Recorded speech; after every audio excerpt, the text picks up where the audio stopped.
journey began a few months ago. In 2021, UN Women's first regional Women's Entrepreneurship Expo brought together hundreds of women, entrepreneurs, global companies, and investors from across Central Asia and Europe to connect, create, and accelerate their businesses. Now, Central Eurasia is an interesting space for this to be happening, actually, because it's a completely underserved market in terms of entrepreneurship in general, but in terms of women entrepreneurship specifically.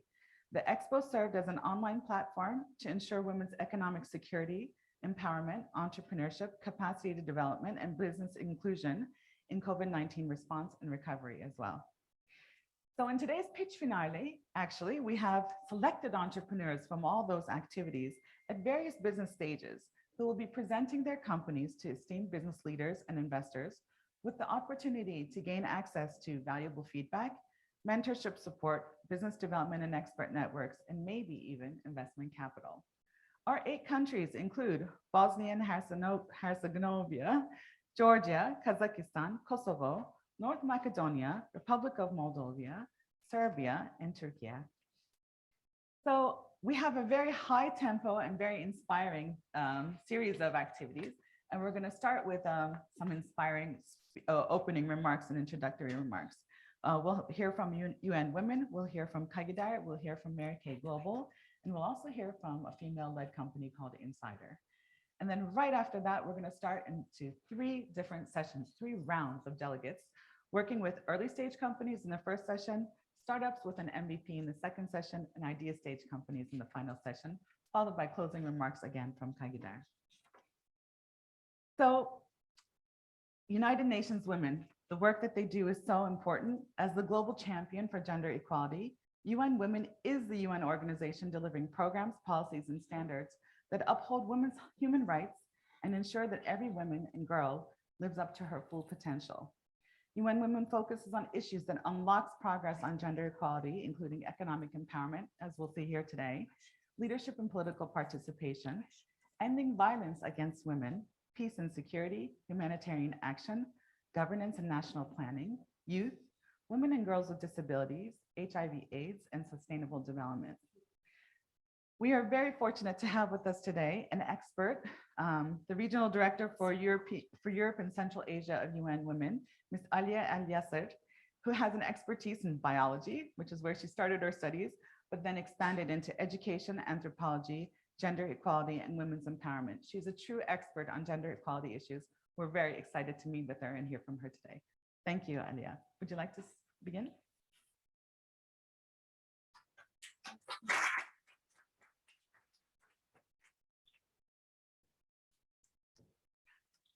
So good morning, everyone. And for those of you joining us online, greetings from Istanbul.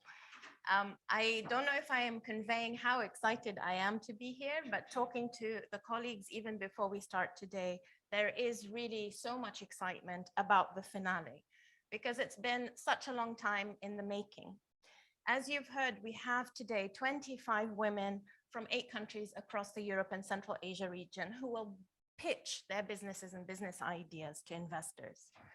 The investor pitch finale is made possible through UN Women's collaboration with KAGIDER and with the generous support of Mary Kay Global. Amina Hanum and the whole KAGIDER team, thank you from the bottom of my heart.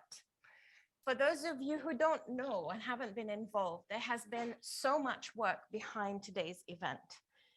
KAGIDER has done a boot camp with the women entrepreneurs to get them ready for their pitches.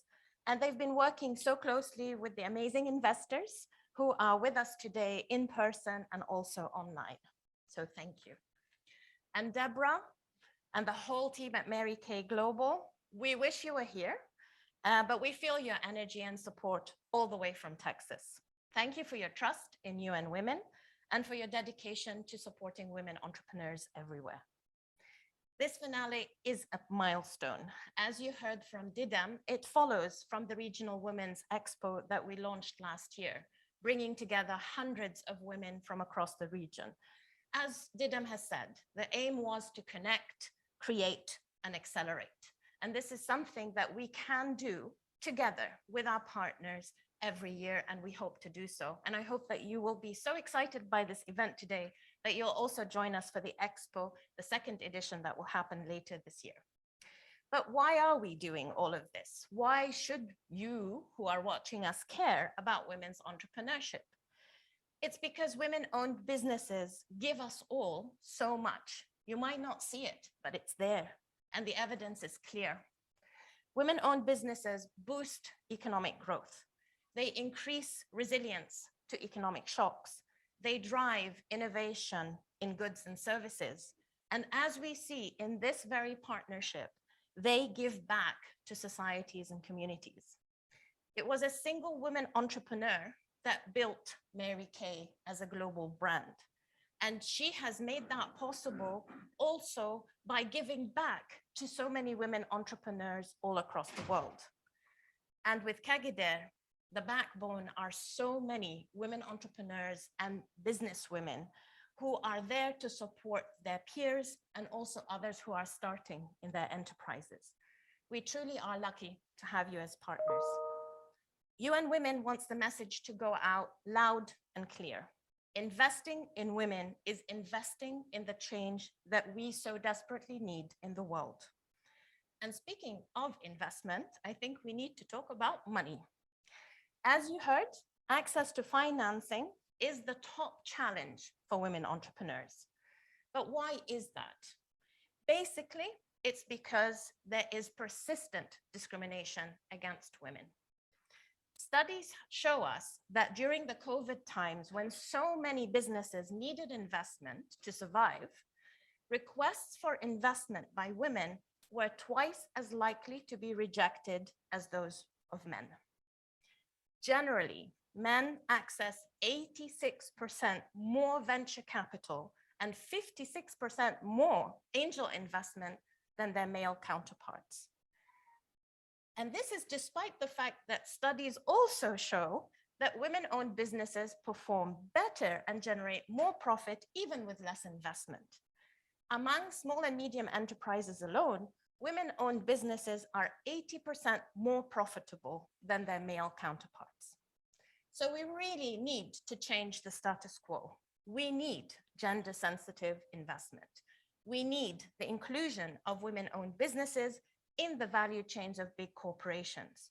We all need to support women entrepreneurs and their businesses because their success is the key to a better future for all of us.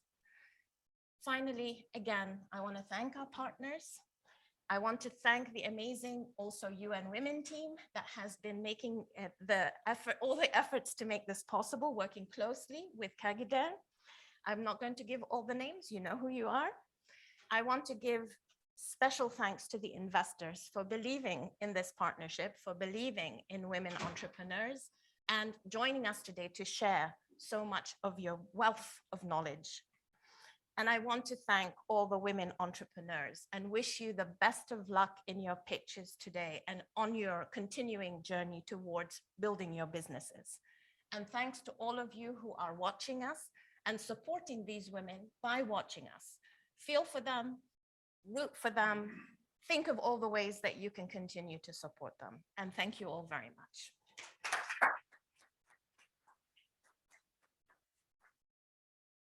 So if UN Women is giving us the confidence and the validity to pursue these initiatives, maybe the mind and body and soul of it is coming from local organizations like KAGIDER. KAGIDER actually happens to be one of my most favorite organizations in the country because, well, first of all, they started talking about entrepreneurship before the word entrepreneurship even existed, maybe almost 30 years ago. So as the Women's Entrepreneurship Association of Turkey, it's a non-governmental organization that strengthens women economically, but also socially and politically. But even beyond that, what I love about KAGIDER so much is that they are the epitome of collaboration and partnership. They have 350 members from Turkey, but they work in partnership with national and international public, private, and civil organizations on training and counseling, mentorship and recognition, and advocacy activities across the country, across the globe, across industry verticals, and across experience levels. It's really the trifecta of what a nonprofit organization shall be. And today with us for opening remarks, we have the president of KAGIDER, Emine Perviz Erdem, with her expertise in law, governance, sustainability, and angel investing. Emine, would you like to join us on the stage? Thank you.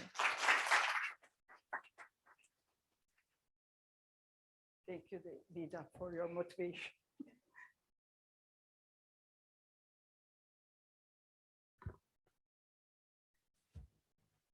Distinguished partners, dear participants, welcome to the Investors Pitch Final today. Last year, as a part of the activities for COVID-19 response and recovery, UN Women's virtual regional Women's Entrepreneurship Expo was held for 3 days in April. The Expo brought together women entrepreneurs, global companies, and investors to set a stage for women's empowerment and entrepreneurship development. And as KAGIDER, Women Entrepreneurs Association of Turkey, we are honored to partner with UN Women and to pilot today's Investors Pitch Final 2022 of the Expo as part of the Women Entrepreneurs Accelerator Initiative supported by Mary Kay.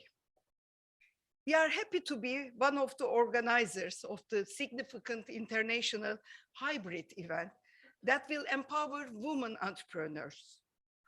At KAGIDER, we strongly believe in the importance of adopting a global perspective on women's entrepreneurship and leadership initiatives. That's why our activities are pursued in accordance with its mission to create more opportunities for increasing women's business inclusion and entrepreneurship development. KAGIDER, with its 20 years of experience, is well aware of the opportunities and challenges women encounters through their entrepreneurship journey. Throughout the years, we witnessed that one of the core problems which women entrepreneurs encounter is finding necessary financial resources.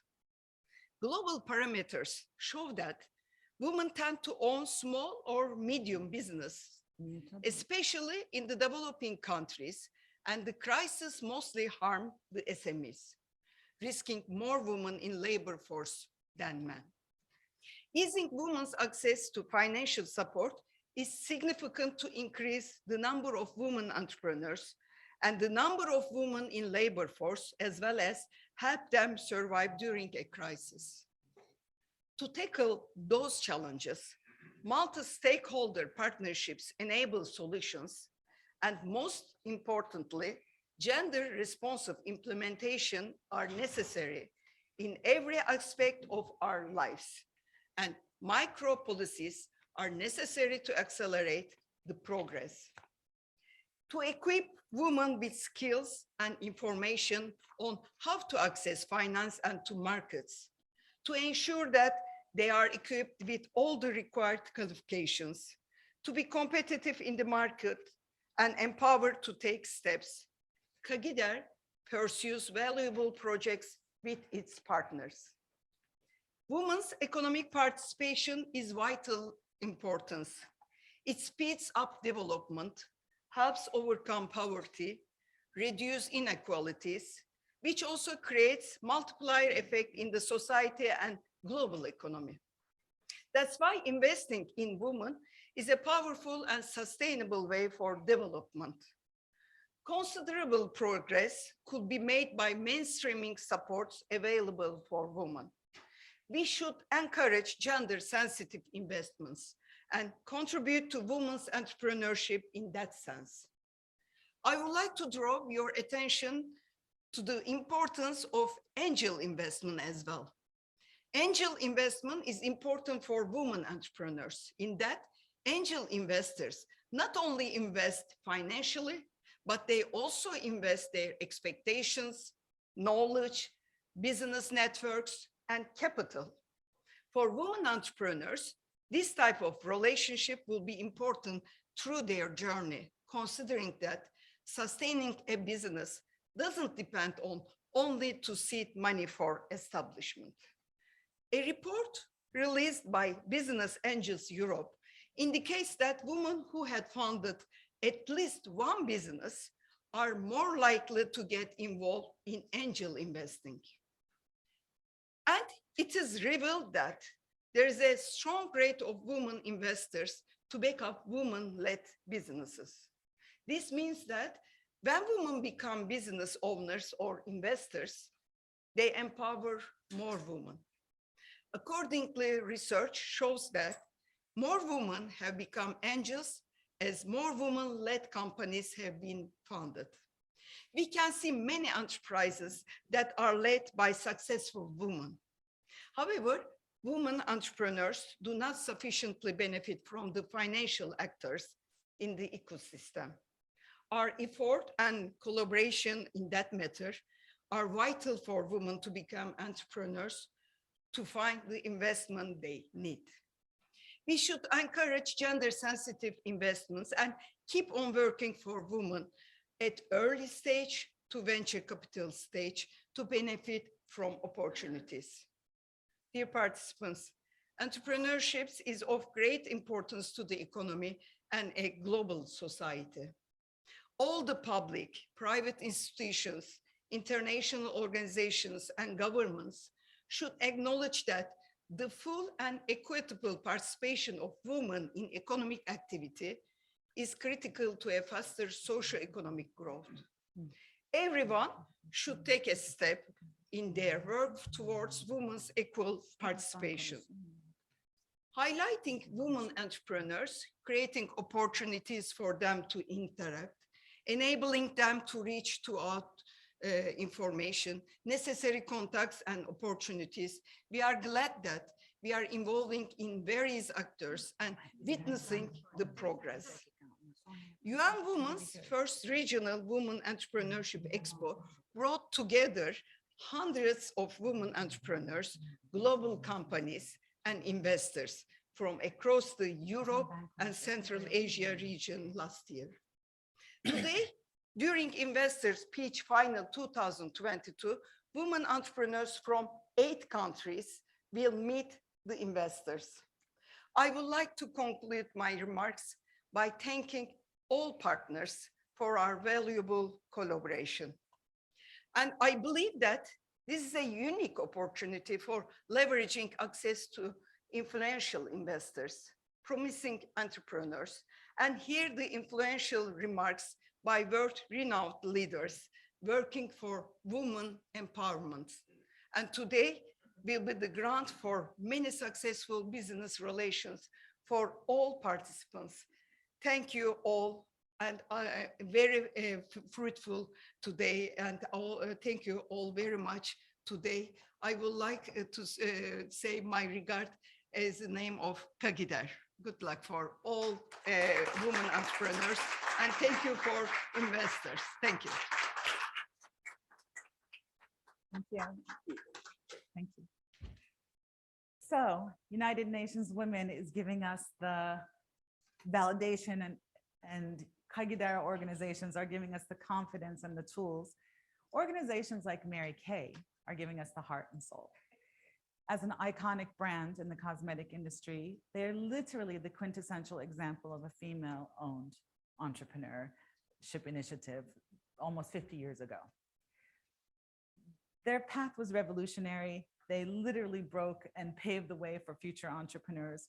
And more importantly, not only do they not describe themselves as a cosmetic company, but they describe themselves as with a mission to enrich the lives of women and their families around the world by tapping into our willingness to help one another. Amazing. Amazing that a company can describe itself based on values as opposed to products. But they are a world-class, stellar cosmetic company as well. In fact, my first lip gloss was from Mary Kay many years ago.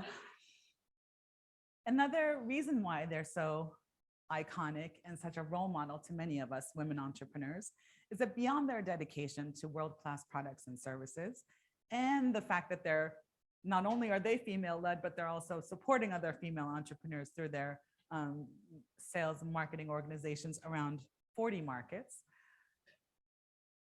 But they're also really committed to their core values being reflected in major ways as give back to society. So pink, changing lives. Mary Kay is iconically pink, and their Pink Changing Live works is across the globe is providing life-saving surgeries, ending hunger, protecting survivors from domestic abuse, which is a really key and sensitive issue, beautifying our communities, and encouraging children to follow their dreams. And the slogan there is also really amazing because it says, kindness is a shade that looks good on everyone. I can't think of anything, a better sentence than that. The other arena, of course, where they're providing leadership is Pink Doing Green. So this is where they're working to maintain sustainable business practices while also partnering with organizations to preserve and beautify our communities globally through sustainable packaging, worldwide recycling, reforestation, renewable energy, just to name a few. So with an expert in finance, supply chain management, research and development, and public affairs, we have the opportunity to listen to some remarks from Mary Kay's Chief Operating Officer, Deborah Gibbons. I think we're gonna see it as a video recorded message because of the time differences, but really this project is very important to the whole Mary Kay family, and I'm excited to hear what she has to say for us. Uygun muyuz? Ben şu tarafa kaçıyorum.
Just as I expected, another inspiring call to action. And you see between these three organizations, UN Women, KAGIDER, and Mary Kay, that there is this call to action. And the call to action is really to catalyze a virtuous cycle. When men and women come together to support women in business, women in entrepreneurship, as those entrepreneurs become successful, they create jobs for other women and they create resources for other women. And if they pay it forward, then all of a sudden you have this virtuous cycle of uplifting women in business, but also economies in general and families overall, and everybody's better off for it. So we've had three interesting opening remarks from different perspectives, and now we're shifting gears into an inspiration talk from one inspiring leadership community, women's entrepreneurship company to another. Today, we're going to hear from Insider. Insider is a homegrown Turkish company that's actually working women in technology. It's really interesting. Insider is an omni-channel communications management platform that's supporting e-commerce and startups in reaching their customers across multiple channels. Now, that sounds like a lot of words, and it sounds like an imaginary world, but they're actually doing it day to day. In a few short years, Insider has grown to serve over 1,000 major brands and startups across 41 markets. I remember less than 10 years ago when they were just a 4-person team. Today, they're over 600 people, actually. I'm sure our next speaker will be able to share more details. Insider's inspiring female co-founder and CEO, Hande Çilingir, and her team were most recently recognized just a few weeks ago by NASDAQ for achieving unicorn status as a global B2B software as a service company. I don't know what, I mean, I guess it's my geek factor. Entrepreneurship really is they're my role models and they're my rock stars. Insider, like most amazing companies, believes in the power of giving back. And they believe in the power of leveraging technology for social good. They support programs like the Young Engineers Program, where they're teaching high school students how to code. And they're supporting a program called She Leads, where they're mentoring university students, female university students, on women's empowerment issues. Today, we have with us the Chief Marketing Officer of Insider, Ms. Merve Nazlıoğlu. She describes herself as a detail freak. And there's a reason for it. She's such a guru in marketing, in digital marketing, content marketing, product marketing, event, talent marketing, and public relations. There's no way she could accomplish the worldwide orchestra chef activities that she's doing if she wasn't. So without further ado, please join me in welcoming Merve to the stage.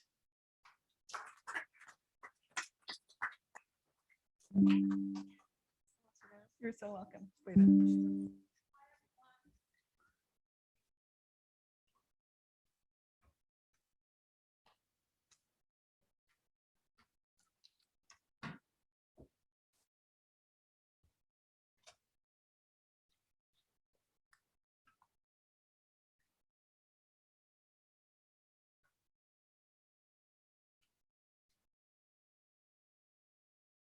Okay, thank you so much. So nice to be here today.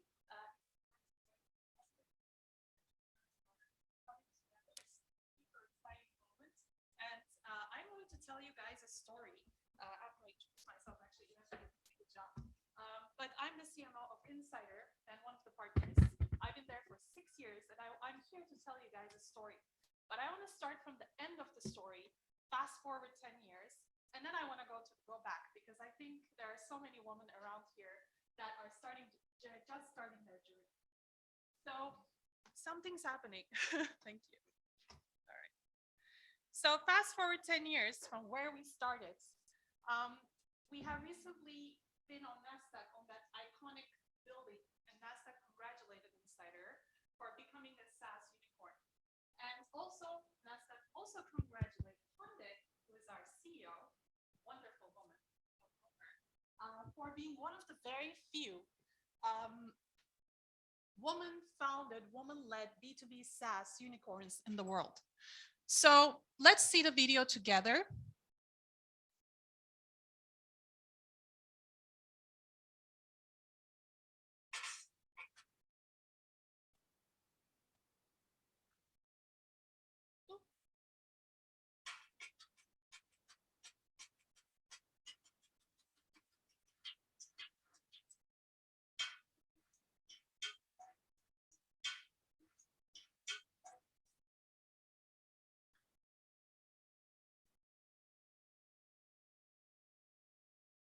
So we are now the 9th B2B SaaS unicorn in the world, 5th in the US, 4th in Europe, 2nd in Asia, 1st in Latam and Turkey, based on Crunchbase data. So as you can see, there's not too many B2B SaaS unicorns in the world, and there's certainly very few that have a woman leader. So we are a number one leader everywhere, finally, after 10 years. And we are on the top right corner of every industry chart, from Forrester to Gartner to G2 to IDC. So analysts love us and marketers love us around the world. And also from Sydney to New York, from Sao Paulo to Singapore, we have 26 global offices now. More than 1,000 partners that trust us, like Singapore Airlines, fourth largest air company in the world. And then we have more than 750 insiders from 41 different nationalities. So we're like a little UN now. And back to 2012. So this is not how we started. We started like this. So as you can see, there's some big men shoes because all of our founders are really tall, including Hande. And that's her shoes over there. As you can see, 1 woman and 5 men embarked on a journey, and with 6 desks, 6 founders, small home office in Istanbul, Levant, actually where we are today. And they said, we'll prove the world that successful technology companies can also come outside of Silicon Valley. And that's what we proved, I guess. And today, women here are going to also prove that. And in 10 years, we'll be watching their success stories. So how did it all start? Well, you guys know angel investment is the first step. And at that time, the emotional part is, stronger, because they look in your eyes and they say, okay, those guys can do it. Those guys have the drive, the passion, the persistence, the belief in themselves and the vision to actually make this come true. They can survive the entrepreneurship journey. They're survivors. They can struggle. That's what they're looking at. Those are your criteria with investors when you're getting angel investment. No one is really looking at product market fit or a complete platform, because we didn't have one. And those are the things that they looked in their eyes and they believed that these guys can do it. So in the beginning of their journey, we could fit around the kebab table. And, that's the team. That's Hande over there, some of our first developers, the first one over there, actually, Ur. And, pretty small team. We woke up together. We went to bed together. We ate together. We had fun together. So it was a very tight team. And those 3 developers, to the far right, you see Sinan. He's our CTO. And in the middle, you see our VP of engineering. And on the far left, you see Ur, who is our first developer that was hired. And at the time, of course, we didn't really have fancy offices with leather chairs. Still don't, actually. But, the story goes, Serhat interviews Ur in Starbucks and says, we have nothing to offer you, but we have our vision and we have our belief and we have our dreams, and we're going to make this happen. Do you want to become a part of the journey? And he believes us, because in angel side of things, everything is around belief and dreaming together, whether it's your employees or whether it's your investors. So Ur believes in us. He takes the task from our CTO, 48 hours, locks himself in the kitchen because there are guests in the house. And then he cracks the case, comes back and says, I'm done. And we were very impressed by what he was able to do. We hire him. And today, Ur is one of our eldest shareholders in the company, one of the biggest ones. And he's one of our top engineering leaders. So what a journey, right? So these 3 guys create our web personalization platform that 1,000 companies like Mac, like Gap, like Singapore Airlines, like Uniqlo are using today. So that's the value of B2B SaaS in tech, because with 8 developers, with 3 developers, you're creating value for countries, for their people, for the economies. And it's incredible to see that. Evren, age 24, he's the CEO and founder of our mobile business unit, because the guy sits down in our small office and writes the first lines of code of our mobile platform that's being used by all of our partners right now. Still, to date, he has 8 developers in the team, and that's the impact he's able to create at the age of 24. And the guy at the back is Ilyas. He's our intern at the time. And now he's the country manager of the CEE region. So then it comes to pre-series A. Things are getting more serious. And, pre to pre-series A, I joined the company. So until then, they didn't have a marketing team. So for 4 years, you might be on your own without a marketing expert. So you are the marketer, you are the CEO, you're the founder, you're the developer, you're the customer success, you're doing everything on your own.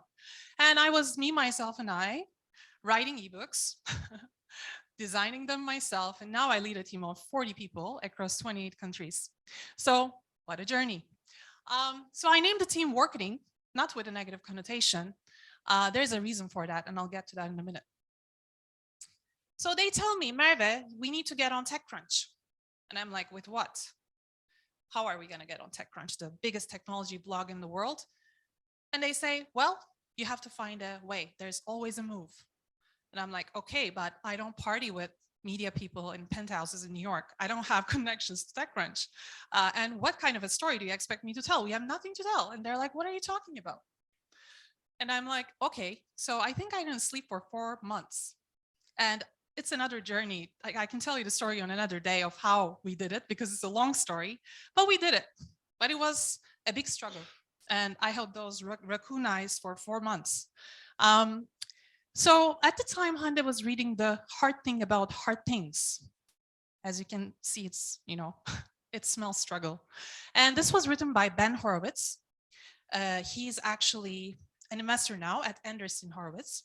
And the guy went through hell. Actually, it's known in history as IPO from hell. You guys probably heard about it, read about it. So this guy talks about the struggle. And there's a text in this book that I did not resonate at the time, but I do really resonate right now. So I want to read that to you.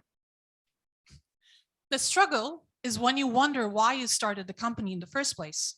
The struggle is when people ask you why you don't quit and you don't know the answer. The struggle is when your employees think you're lying and you think they might be right. The struggle is when food loses its taste. The struggle is when you don't believe you should be CEO of your company. The struggle is when you know that you're in over your head and you know that you cannot be replaced. Oop. And I don't know it by memory. Oh, there you go. The struggle is when everybody thinks you are an idiot, but nobody will fire you. The struggle is where self-doubt becomes self-hatred. The struggle is when you are having a conversation with someone and you can't hear a word that they're saying because all you can hear is the struggle. The struggle is when you want the pain to stop. The struggle is unhappiness. The struggle is when you go on vacation to feel better and you feel worse.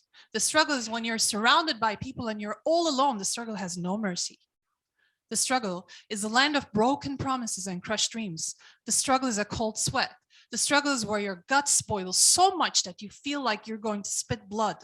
The struggle is not failure, but it causes failure, especially if you're weak. Always if you're weak. Every great entrepreneur from Steve Jobs to Mark Zuckerberg went through the struggle, and struggle they did. So you are not alone. But that does not mean you will make it. You might not make it. That is why it's the struggle. The struggle is where greatness comes from. So we did it. So we struggled. And we were on TechCrunch, believe it or not. I made it. And don't ask me how. And we got a 2.2 million investments, and it was led by 210. Those are our investors in the first round. And it was going so well that they wanted to invest in us again for another round, which was pre-A and Series A investment. And the total round, we closed it by 5.5 million at the time. And of course, every time there is a signature ceremony, and it's a precious moment. Hypergrowth continued. The expansion, we were expanding to many, many more countries. And of course, Series B came, and things were getting a little bit more serious now. So we expanded in Indonesia, Japan. And there's a moment where you realize, hey, we are a global product company. So someone in Japan opens their computer, a marketer for Uniqlo, opens their computer in the morning and creates some customer experiences with your product in Japanese for Japanese customers. So that's when you go like, okay, we are in like Sanayi Mahallesi and trying to change the world by eating our simit and chai and peynir, and hopefully those can be translated. And basically, you know, we didn't really realize we were in this flywheel, and we didn't really realize what we were building. We were just building, just executing, and then we lift our head up, and there was the product in Japanese used by Japanese marketers. And that's a really rare story. And that's actually when I realized we were a product marketing company. Sorry, like a product company. Then we expanded in Taiwan, Vietnam, Thailand, Sydney, Australia, UK. And then we had these amazing country manager summits with all these little flags. Of course, this is pre-pandemic and we have them virtual now. But, you know, all of our country managers came together and said, what did you do there? How did you do that? What did you fail in? Can I learn from you? And we created this vicious cycle of learning from each other from 28 countries, whether it's marketing, building our muscles constantly, building the product, building sales, building product marketing. And we all learned from each other. And meanwhile, again, the struggle continued, right? Serhat, our co-founder and CRO, he was living in capsule hotels for 4 months. The guy is 2 meters long, super hard to hit in there. I was having a claustrophobia, and literally they put this little flower on the pillow, and you're like, that's not going to cut it for me. And basically I asked him why, like, we have money now. Okay. If it was like 8 years ago, but you're homeless, you've been in 28 countries, right? Like for the past 8 years, what are you doing? You need to sleep. And he found a different kind of mindset. He has a different kind of mindset, and he found a different level of challenge in this. He said, nothing worse than that can happen in my day. So now I'm going to get up and conquer the world. And then also he said, why can't we spend that money to train our teams? I don't need a comfy bed. That's not what drives me. And that's the kind of mindset that trickles from the founders to your managers and to your team and builds the culture. So as a founder, as an entrepreneur, this is so important that you feel it in your guts so that other people can follow you. Then we slept a lot. We are really, like, you know, tired. And let's see what Serhat was doing. Oops. Oh, it's not working, guys. 1 second. I want to show you this.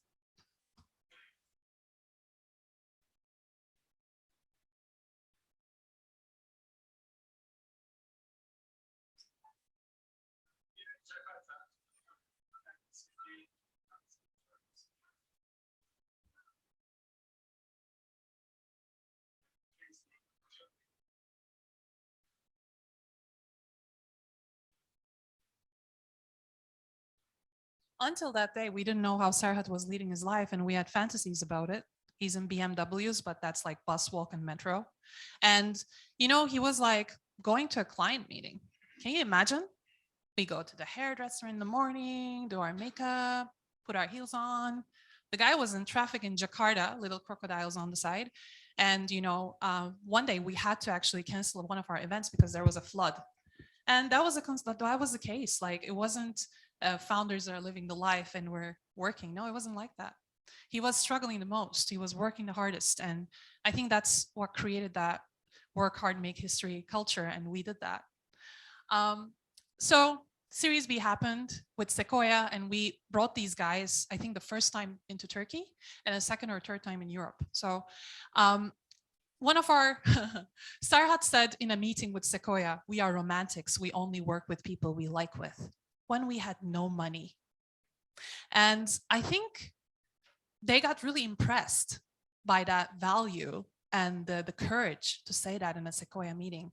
And Rohit, one of our dear friends now, at the time our investor, he, you know, said, he tweeted about that.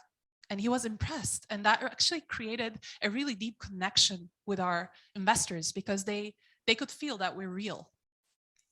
And then they were very impressed by our share owners program, which is our ESOP program, employee stock option program. And they did a video about it. And they recommended that to their portfolio companies. And it was built by, you know, a very small group of people at Insider at the time. So let's watch that video together. Peter, our investor from Sequoia, is talking about our ESOP program and the mentality behind it. One of the great things about working across our portfolio of companies is you can see how different founders actually build their companies. The smart things they do to attract talent, retain talent, and actually grow the business. So, for example, recently when we were doing due diligence with our company, the founder suddenly asked me, like, hey, do you want to join this event? Because tonight we'll announce our new shareholders. And I was completely surprised.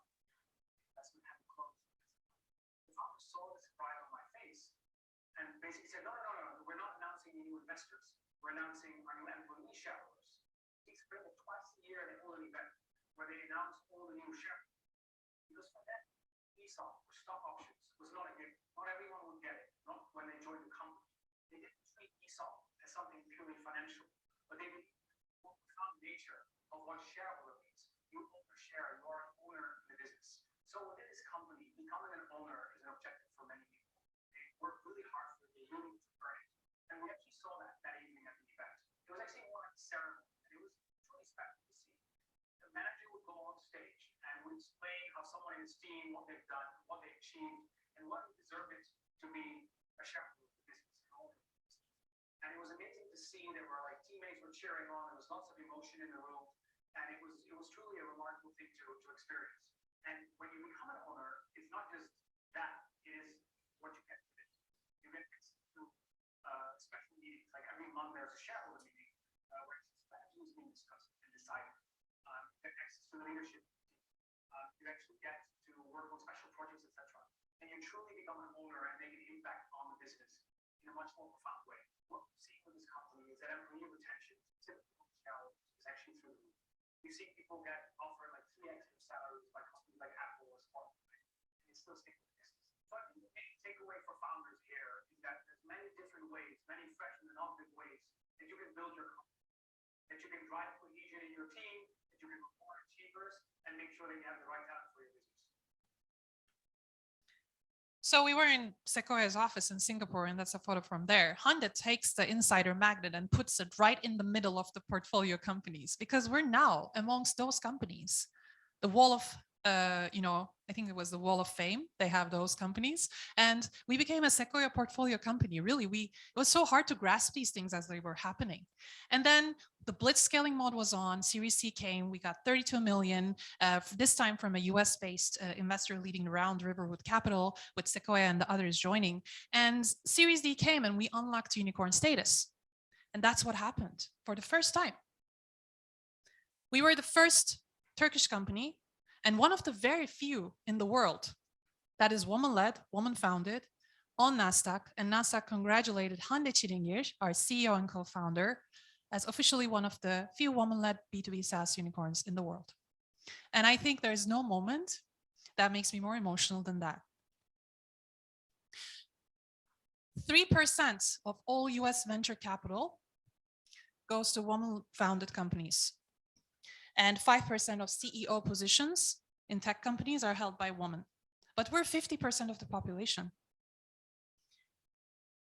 And 60% of top execs at Insider are women.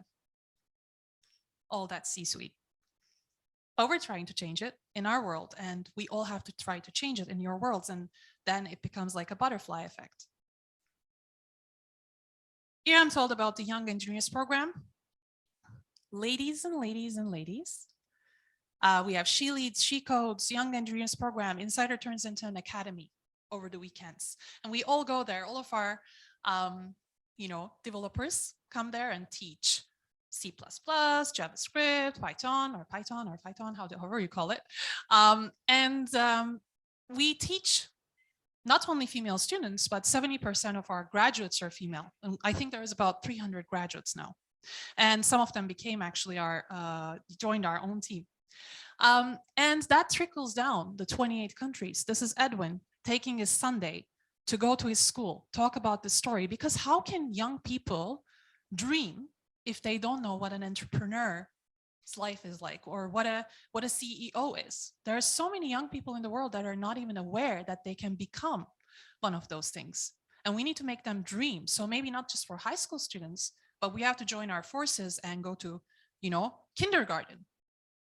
Why don't we have like entrepreneur games for kindergarten students?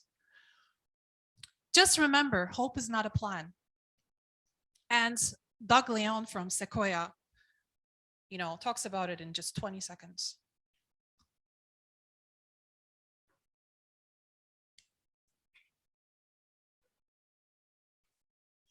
Hope is the worst word for business. Hope means that you don't have a plan. When someone says, I hope for something, the very first thing you should say is stop. What do you mean hope? What's the plan? What's the plan to succeed? Because if you hope for things, they're never going to happen. They're never going to come true. If you plan for things, there's a chance that they may come true. So what's the plan? Well, let's finish with this. I just want to leave some advice with some of our wonderful women entrepreneurs that are going to present today to investors. Be curious, read a lot, never give up, no matter what your consequences are, because there's always a move. Focus on execution like your life depends on it, 100%. Embrace zero optionality, 100%. Lean into the struggle, because the struggle is where greatness comes from. Let's keep building. Thank you.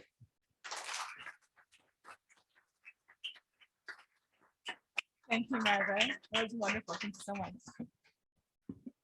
Again, so much to take in, so much to absorb. That story is only a decade long. It's literally a 10-year story going from startup around a kebab table to NASDAQ. It's amazing. So now we're getting into the exciting parts. Beyond our inspirational talks and speakers, we are now ready to meet with our delegates, our business and investor community delegates, as well as the entrepreneurs from around the world. So just as a reminder of where we are today, today's candidates through the Expo and through other pipeline search methods, today's candidates were selected. They applied, they were selected. And in addition to mentorship and investor matchmaking activities, all of the candidates today have gone through 4 intensive workshops related to defining their business models, getting ready for investors, investor readiness, investor pitching, and effective communication techniques. In the next 3 sessions that we're going to have, each session will work the same way. Each session will, roughly 6 to 8 founders will present to a group of delegates, of 4 to 6 delegates, where the delegates will respond to the presentations in one of 4 ways. They will either offer to be a mentor, either directly or through their organization. They will offer to make introductions for business development support or access to subject matter experts. They may express interest for a follow-up conversation as a potential angel, venture, or strategic investor. Although we won't be negotiating here, it'll be a follow-up activity. And last but not least, they will be offering candid feedback on how to strengthen business models and presentations. And the whole purpose of this exercise is constructive. So to our entrepreneurs, relax, breathe, everybody's here to help. And to our delegates, be kind, be generous, but you already are, that's why you're here and we love you. Each rotation is going to take a 5-minute presentation and a 5-minute lightning round of comments. So please forgive me for being abrupt. I'm just going to take everybody in an order and ask you for your comments along the way so that we can maintain a tempo. For our first group of delegates in the early stage startup session, I would like to introduce Jem Soysal, the CEO of InventRam Investments, which is the venture arm of Koch Group. He's an expert in information technology, civil engineering, computer science, and marketing management. But more than that, he's an accomplished and well-recognized business community leader, receiving many awards as the C-suite executive of the year of the country, etc. So Jem, may we have you join us on the stage? Our second fearless delegate is Ebru Dorman, the founder of Dorman Capital. She has some expertise: strategic consulting, investment banking, telco, healthcare, technology, renewable energy, hospitality. I'm sure I'm missing a few, but not only is she an immersive C-level executive in these areas, but she's also a leader for change. She's a change maker. She works with numerous nonprofit organizations and business associations in the country. She's one of the founders of one of our core incubators and accelerators setting a gold standard for those type of activities. Ebru Dorman, maybe have you on the stage. And next, Metin Salt, the general manager of Vestel Ventures and the chief innovation officer of Zorla Holding. He literally is our go-to guy when we want to talk about innovation management issues, which is a very key and interesting topic. His expertise is innovation and technology management across numerous industries, including but not limited to textiles, manufacturing, energy, defense, financial services. Feel free to add some more, but Metin, can we have you on stage, please? Thank you so much. And last but not least, we have Nama Kural, the member, one of the founding members of the directors of the TR Angels Enterprise Group, an expertise in enterprise software solutions, artificial intelligence, cloud and mobile software development, tech sales and marketing and management across a wide range of industries, really wide, from medical to biotech, from energy to food. And most notably, he's also known as one of the most active angels in the country. Namak Bey, can we have you on stage as well? So I'm going to switch locations and give up my spot to our presenting entrepreneurs.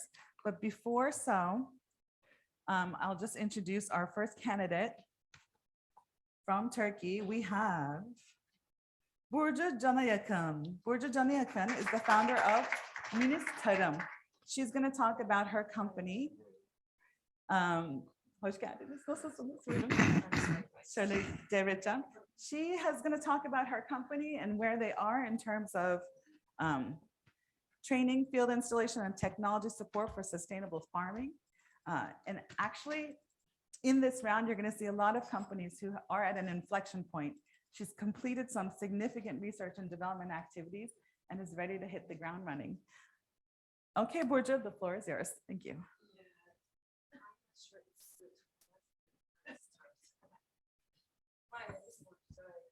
Actually, I'm food engineer and the founder of the Munis Tarım. Munis Tarım is indoor vertical farming system supplier. I'm searching healthy foods for my boys, and I found these hydroponic systems. Then I searching the hydroponic systems. I realized that we can save the world's sources with this system. How we can all know we are losing our agricultural land and the water sources very quickly. And we have big hole in our atmosphere because of the carbon dioxide footprint. And all this affects our weather conditions unstable. And we are losing all our products in the land. And we are transforming them city to city. And we are losing again some amount of them. And all this losing and this seasonally growing is affect our market prices. So we can't reach healthy foods easy. How we can solve these problems? We are changing every closed area to farmland, and we are controlling all conditions like humidity, temperature, and nutrition, and we are not using pesticides in the growing process. And also we are saving 90% water with this system than the traditional farm. And you can control your farmland like this screen, and you can change all your conditions from here. So our first target is Istanbul and Kocaeli because they have lots of environmental friends, hotels, restaurants, and schools. And also in 2020, 3.2 million tons vegetables production in Turkey, and Istanbul consumed is 1.8 million tons of those. And in the world expectations in 7 years, growing is 23%. From $3 billion to $16 billion. So why hydroponic farm? Because you can grow everywhere if you have closed area, and you can use much less water than the traditional farm. And because of the growing in closed area, you can grow in the city, so your transportation costs much less than other farms. And you can't lose your vegetables during the transportation. We have 4 Munis models for the market. First is the Munis S. This is small and portable for our office, nursery, or our schools. You can use it in every rooms, and it's easy to move. And the second is Munis M and Munis L. These projects depending for our customers' land, And if they don't have any land, we can supply them container farms. And the third is Munisbox. Munisbox for supporting all the farmers for seeds, nutrition, or what they need. And the fourth is the subscription model. All farmers, vertical farmers, can use our software, their own field. We start to grow in 2019 with a container, 40 DC container, and we grow 26 type of leafy and root vegetables. Thanks to pandemic, our market it's not good, and we try to grow more products. And for our next years, this year's and next year's target are these, and our priority is Munis X, S for Turkey, but we want to export our systems to many regions because 2022 UNICEF reports 17 water crisis countries, but in 7 of them in many regions. They are really in water crisis. So what we need for the dreams come true, we need network, technical support, and also financial support. For Munis team, healthy eating is not a luxury, but a necessity. Thanks for listening to me. Perfect timing, Burcu. Thank you. You did great. But my hands still shaking. You did great. Really well done and super inspiring. So again, we're going to do a lightning round if that's okay. And I'm going to start in the order that you're seated in. And if you could offer mentorship, access to business development support, maybe interest in discussing potential investment opportunities, or on the spot feedback on her business model and her presentation. We'll start with Jen. Thanks for the great presentation. And indoor farming is getting more popular and popular globally. I mean, just specifically right after this COVID and pandemic issues. And what is the product stage over here? I mean, just you do have just certain product types, or I would say maybe platform as a service. I mean, just for household environment, for business, and for farmers maybe. I'm just, what is the product stage? Actually, in Turkey, because of the price of energy and this not stable economy, fields is much expensive for our farmers. But I believe, because I have 2 little boys, education starts from the house, from nursery. So we are not believing this technical agriculture for our people. I want to change the mind of the agriculture for the future. So I want to start from the house, from the nursery for Turkey. But in Turkey, we are late for the vertical farm. The MENA region or the Africa, they are little much than us. So I want to export my system by container or by larger fields. So for Turkey, my MVP is Munis S, small types of, but for the first MENA region, I want to sell my systems. That's great. And is the product ready? Just what is the Yes. actual status of the product? Our software near to ready. I'm working with partners because also I haven't got any money for hire a person. And the Munis S is ready. I give 2 type box to nursery in Kocaeli. Children are trying how it's going on. That's great. Thanks a lot.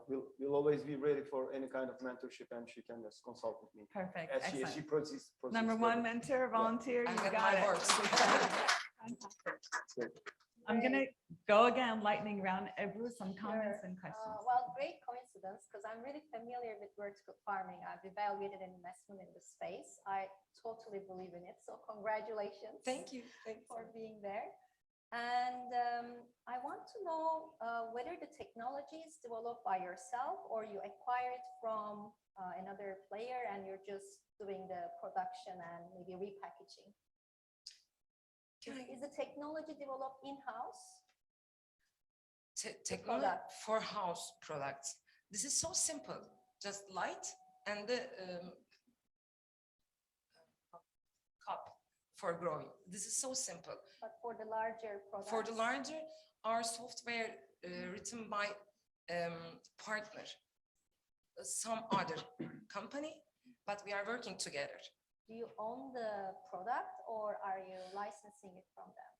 No, we are just trying to Türkçesini söyleyin. geliştirmek. Develop. Develop. Yes, not finished. We are trying in my container. Okay. Well, I'll be asking more questions when we Okay. speak for mentorship. So number two, mentor number two. Fantastic, Eva. Thank you so much. Metin Bey. Just really quick, I'm not going to pretend we never talked to each other. We did, but for the benefit of the audience, I'll keep asking. Well, you're going after two completely different markets. One is the farmer's market, the other one is the hobby. Hobby needs a lot of marketing. You need a bunch of money for that kind of marketing activity. Pick one. You can't go after both. You wouldn't have enough investment for both. So pick one. If it is the hobby market, you just need a good support from maybe an investment from a marketing experience and the channels to access that. That would be probably the best way for you. I can get you introduced to obviously to Vestel. Maybe you can produce with them. That's one. Two, we made an investment called KAGIDER. It's an agricultural technology platform that kind of matches technology providers to hobbyists or farmers and all that stuff. So you can actually work with them and be in the platform. That would be a good benefit for you. Yes, You have significant competitors. You have to be very careful. There are a lot of Turkish companies doing the same thing. You have to find your edge. What makes you different than the others? Yeah.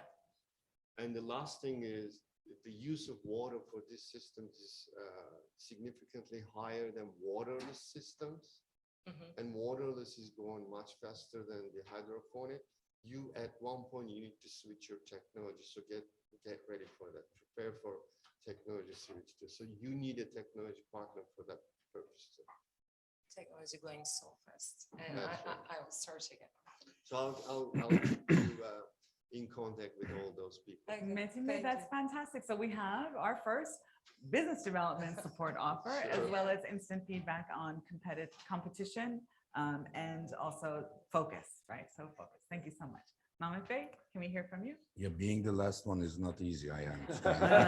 And being the first is not easy. Yeah.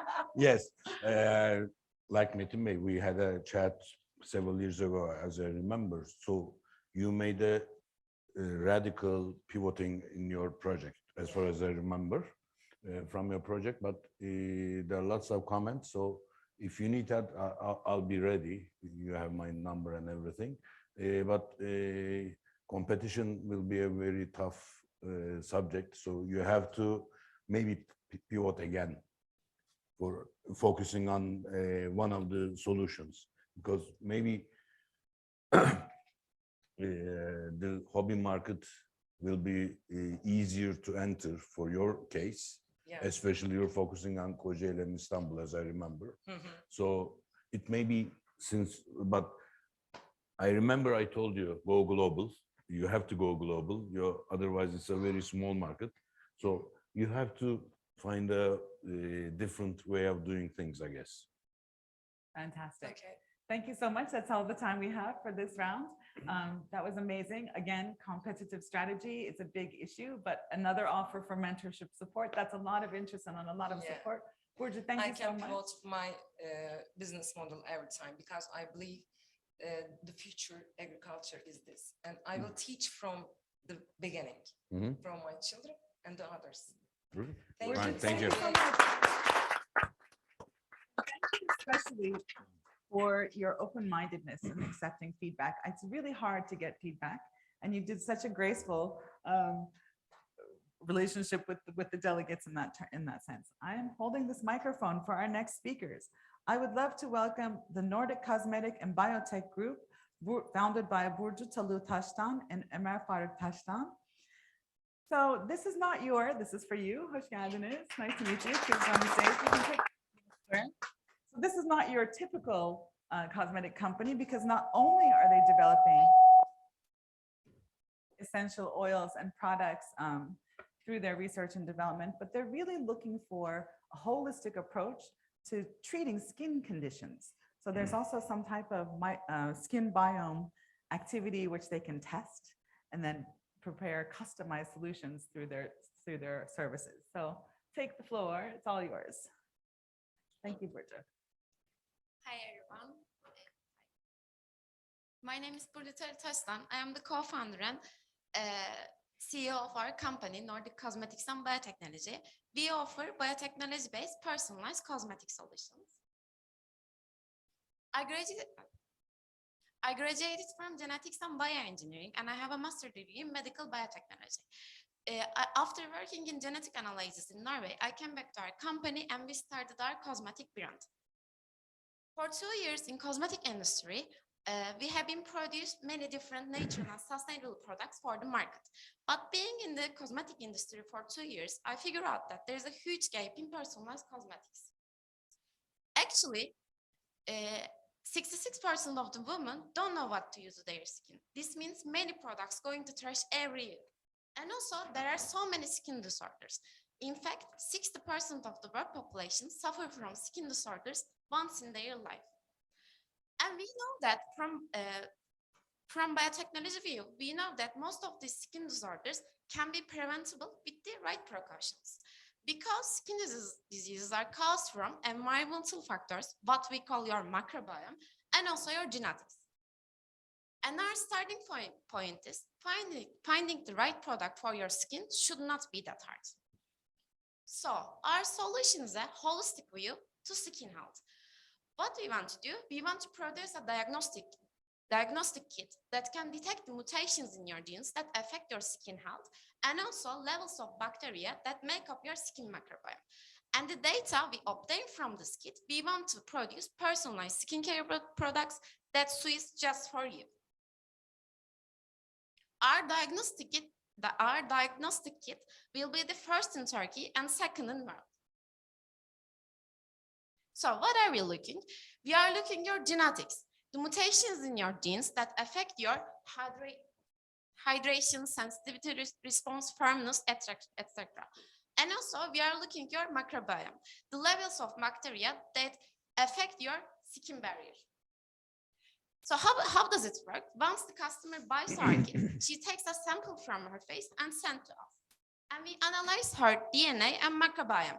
And with the expert dietitians and dermatologists, we together write a skincare report and personalized recommendations. And also we produce personalized cosmetics and send to her. We are using deep technology by using next generation sequencing for microbiome analysis, quantitative PCR for mutation analysis, and also we want to use artificial intelligence in the future for personalized recommendations. We are in personalized medicine and personalized beauty market, and it's growing every year. We differ from our competitors by using both skin microbiome analysis and genetic analysis. There is just one company in the US using the same technology with ours, but they just give recommendations. We also want to give personalized cosmetics. Our income model has two lines. As B2B, for the dermatology clinics, it will be an early diagnostic kit for them. For the cosmetic companies, it will be a kit for them to see the results of their products in the skin microbiome. And for the direct customers who need personalized cosmetics, we want to build a subscription system for them to get their products every 2 months. We are 4 people in our company right now. I am CEO of our company and my expertise are mostly genetic analysis. Our CTO, Ömer Faruk Taştan, is also our co-founder and his expertise are mostly microbiome analysis, and he also he has also experience in one startup that invests in Terra Angels actually. And also, Dr. Yasemin Uzuner is our academical advisor, and her expertise are mostly skin diseases, microbiome, and also cosmetics. We started with our cosmetic production line, and we have a laboratory in GMP standard that we use it to produce natural and sustainable products. And then we joined Technopark Istanbul Incubation Center, and we use their biotechnology laboratory for R&D purposes. But in order to enter the market as fast as possible, we need your investment and also your mentors. Borja, we're running out of time. You want to wrap up? Okay, and that most of it will be used for marketing and promotions. So we are really believing our technology and our background, and we think that everyone deserves personalized cosmetics. So let's change the future of cosmetics together. Fantastic. There you go, cosmetics with a twist. Now we're talking about mass customization, personalized cosmetics, leveraging technology in the beauty industry is fantastic. Jem, shall we start with you? Yeah, thank you. This is the first time I'm just hearing about personalized cosmetics, and thanks a lot. It's a brilliant idea, I would say. What I'm wondering is, you have an algorithm, and you are just finding out the type of skin and offering the right solution to that type of skin, and so on and so forth. What I'm wondering is the type of products, topical products that you're offering, are they going to be on the long run your own product line, or are they just standard products out of the market? Our own products. Your own products? Yes. Okay. The next question based on that is, although it's a topical solution, at the end of the day, it is a, I would say, it has got a medical effect. So for that reason, are you going to put those products through some clinical tests, maybe, for the consumers? Actually, we think that we analyze the person's microbiome and also genetics, and it says that this person is tendency to these types of diseases, and our products will be the preventable products for that, not the cure for the diseases, but just the preventable. Yeah, symptomatic and preventive. Got you. But again, if you hit the European market, let alone the US market, they may ask for some clinical tests. Am I right? Actually, in the future, we want to do and participate in the clinical tests you're planning for them. Diagnostic kit and also the products, because the diagnostic kit can be used in the detection of the yes. skin type and so on. Yes. All right, gotcha. Great mentorship. Mentorship, there you because go.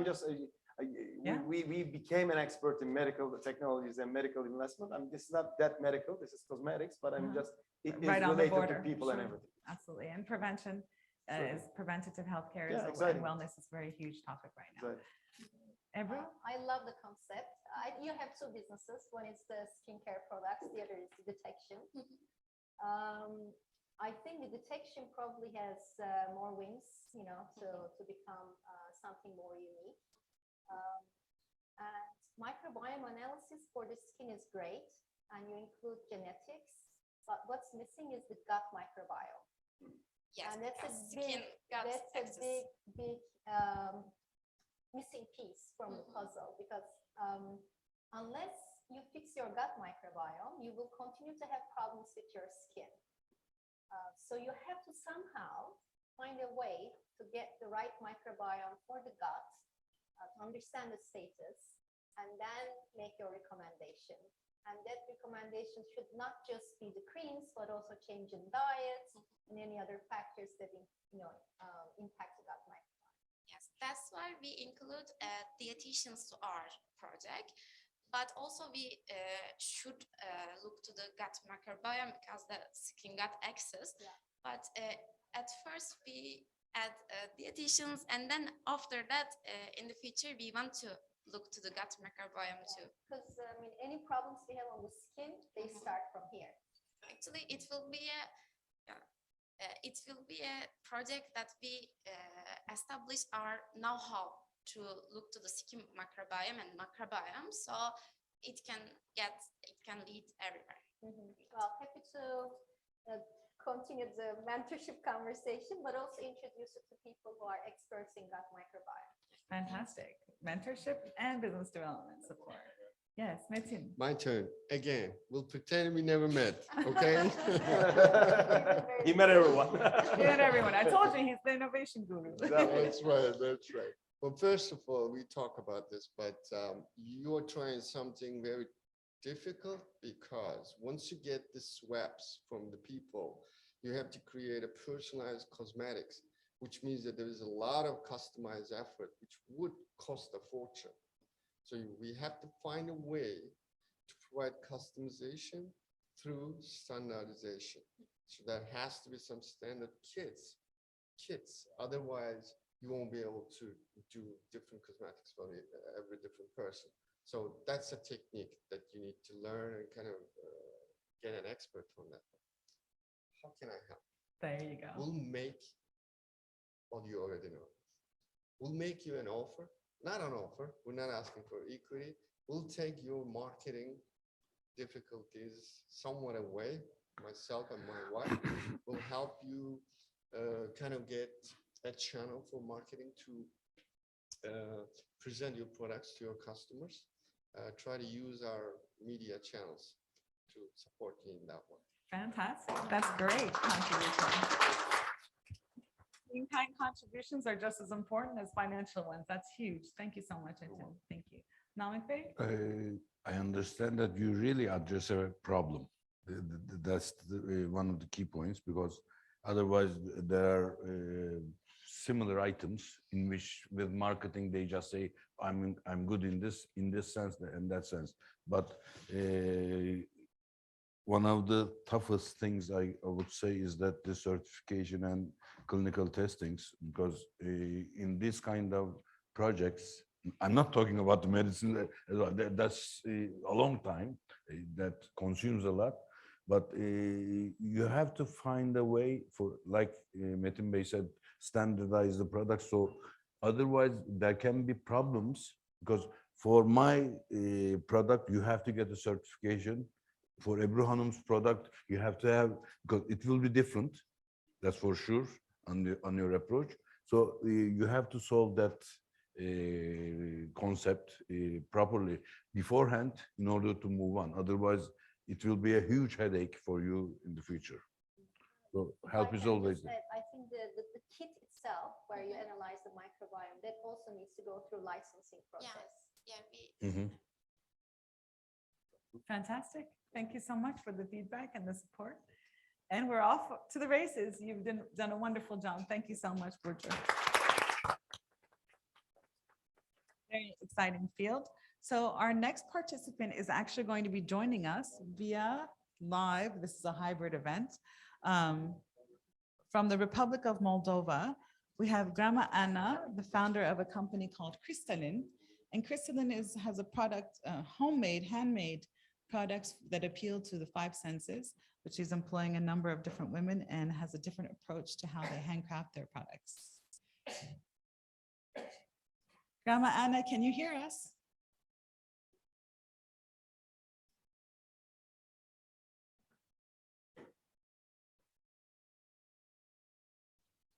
Hello?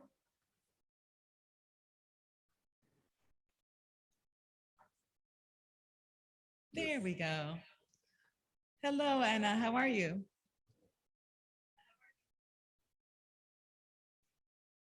We can't hear you. One moment. Anna, I can't hear you. Can you hear us? I guess so.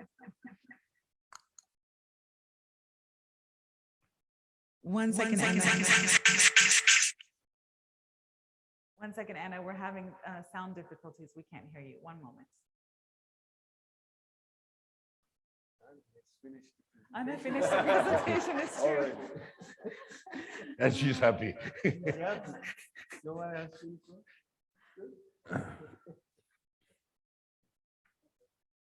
One second.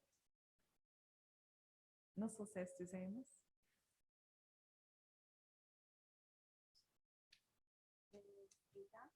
Bir sonraki girişimciye geçip bunu offline hissetmek mümkün olur mu belki? Şeyi kapalı yalnız, mikrofonu kapalı görünüyor. Dur, açıldı. Açıldı mı?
So we're very flexible people.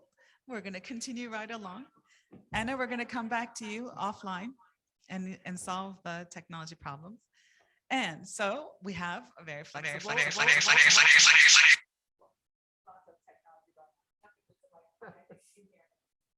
welcome to Özlem Aytekin, of Carrier Biotech from Turkey.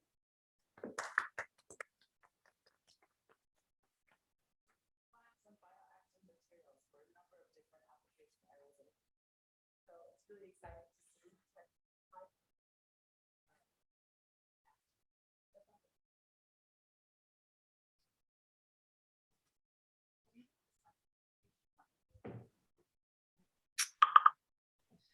Şu anda I'm Assistant Professor Özlem Aytekin, the founder and CEO of Perium Biotechnology.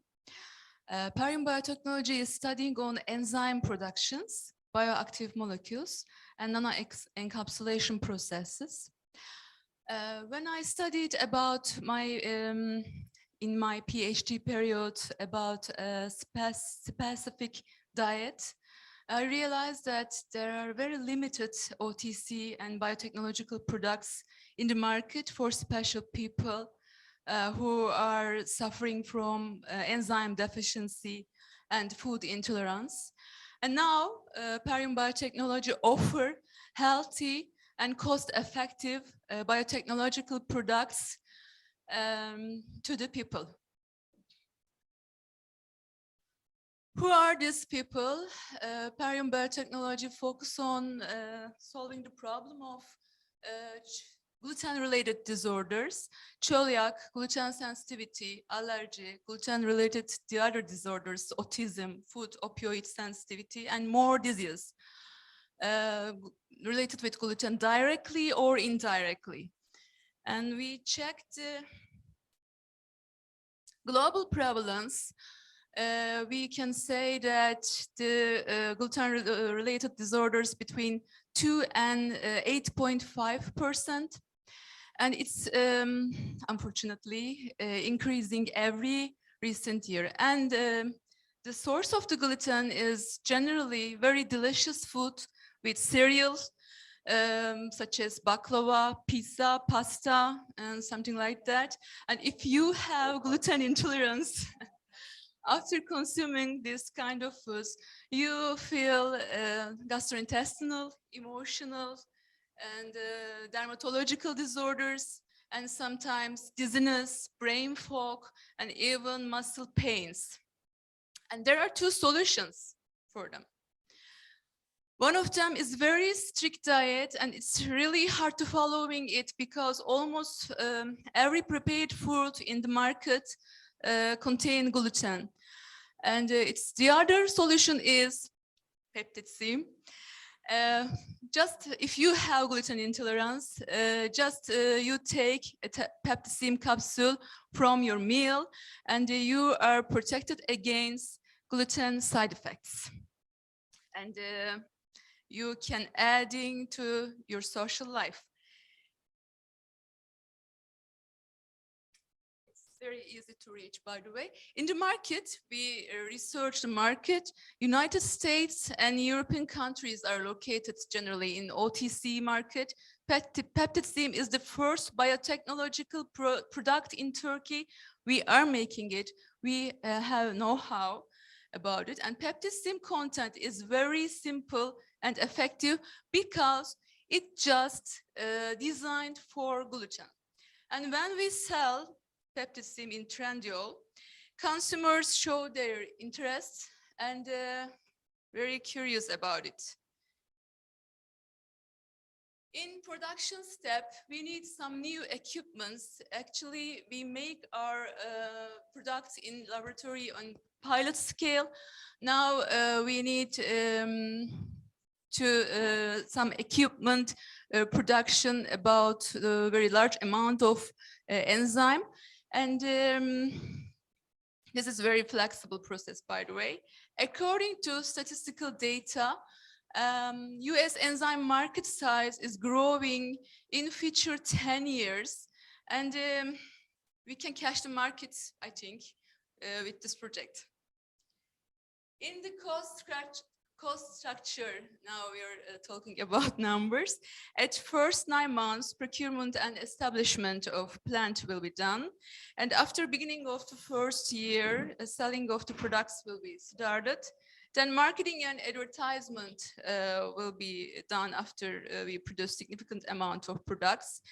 Payback amount is around selling 22,500 boxes. It takes 4 months if you have regular 6,000 customers. And in the worst scenario, we assume that we can reach 4,000 customers as worst case scenario. And at the end of first year, profit after taxes will be around $390,000. And increasing depreciation and the marketing expenses, outcome will get higher. And if we can get 6,000 regular customers, that gives around $1 million net profits. During the productions, of course, Perium Biotechnology will continue to make research and development, and for the other OTC enzymes, for example, lactase, for lactose intolerance. As we're running out of time a little bit, if you want to make your final. I 30 want to seconds just statement. say that, let's do it together. That was the best final sentence ever. That's a really good one. Çok teşekkürler. I mean, if there was one thing you wanted to emphasize before we're good, do you have anything else you want to say? Maybe they'll ask questions. Just, I want to learn what are you thinking about Okay, it. Sounds good. So we're listening to Özlem Aytekin from Perium, and let's start with Can. Thank you. Thanks a lot. I'm just hot issue over here, and a large portion of the population is suffering from this. Lately, obesity and everything. I'm just, Yes, 6 million. Yeah, I know. I'm just the carbs, the diets, everything. What I'm wondering is, first of all, I'm just at the end of the day, this is an invasive molecule that you're offering. It's a supplement, as far as I'm concerned. It's a supplement. It's not a medicine. Two questions, two basic questions. Is it patent protected, your product? And the next thing is, how are you planning to move into the European market? Again, let alone US market, because I know how US market is challenging, how challenging US market is from my own experience on this European market and the patent. The enzyme molecule is a little bit big, and actually its behavior just like a tool, not a medicine. After using this enzyme, you just throw it. It's not completely metabolized in your body. The one question's answer, and the other. But you got to swallow at the end of the day. Yeah, you got to swallow, but I don't want to give some secret spot. I can say that because it's a little bit, you know. But after using your body, the enzyme to hydrolyze gluten, you are throwing it. Okay. Yes, it's not metabolized. And the other question is, we have some advantages. One of them is there are two different enzymes in the capsule, and 2K enzymes. They're working together. And I have studied almost 15 years to find the enzymes, and I researched almost 250 different microorganisms. When we create this enzyme, we studied with design and moving of the enzyme to the gluten, just specification. Is it patent protected? Is there any patents? Have you applied for a patent? Patent koruması altında mı? Patent under, sorry. We have license from Agriculture and Forest Ministry, but no, because patent little bit risky to give your keys to the other companies. It's a trade secret. Yes, that's why we are keeping it. I want our investment team to deep dive into this. Yeah. Investment team deep dive invitation. Fantastic. I'm going to continue with Ebru really quickly, and it's really important that we increase the tempo of answering questions. So big area, gluten intolerance. Lactose, there's already local products, so I'm not sure if that would be the right next product for your company. But gluten is underserved in Turkey, so there is market potential there. And I would like to understand more what the competitive advantages vis-a-vis those international products. You know, if you're going to go abroad, you have to have an advantage. So you have to validate that advantage. Has there been any validation studies to show that your product really works? We performed some analytical tested in our laboratory, and we also, how can I say that? We also sent our sample to the accredited laboratory, and we got our report to hydrolyzing the gluten in high amounts. So it's one thing to do it in a lab environment. It's another thing to know what happens in our body. Because if you have gluten intolerance, your body may have developed antibodies, which is not just about having the right enzyme. So it has to be tested with real people in terms of efficacy, safety. I mean, it's just like, you know, you would need to do for a real drug, because this has potentially the, you know, you say you secrete it, but still it does something to your body. So before I take it as someone with intolerance, I would want to know that it's been validated. Yes, I understand your concern. I can say that actually we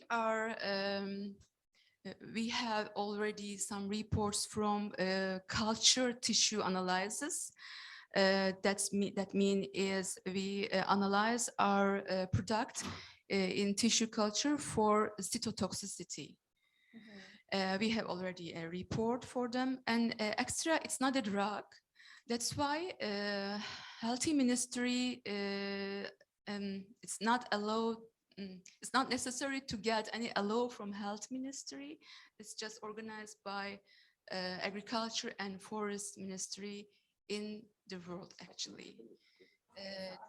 Yes, I'm happy to carry on the conversation. It's an area of interest. An interesting, so you have some more conversations coming up on the certification validation process. That's great.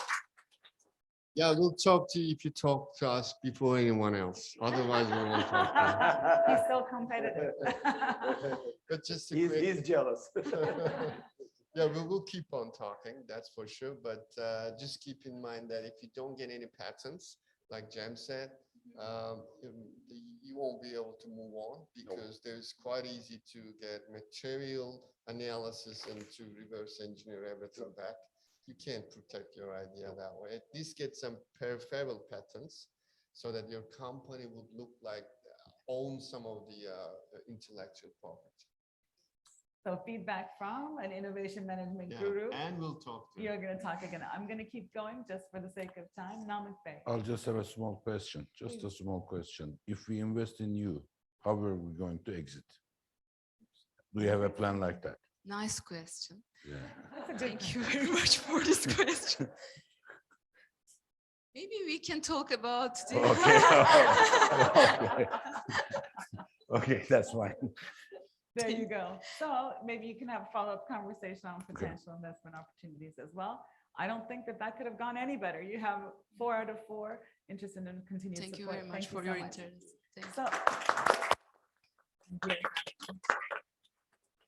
So a moment ago, we missed our opportunity to talk with Anna from Moldova, because she was having connectivity issues. It turns out the issues were from her internet connection, not ours. So we're going to try again, not with Anna, but this time we're going to jump to Georgia.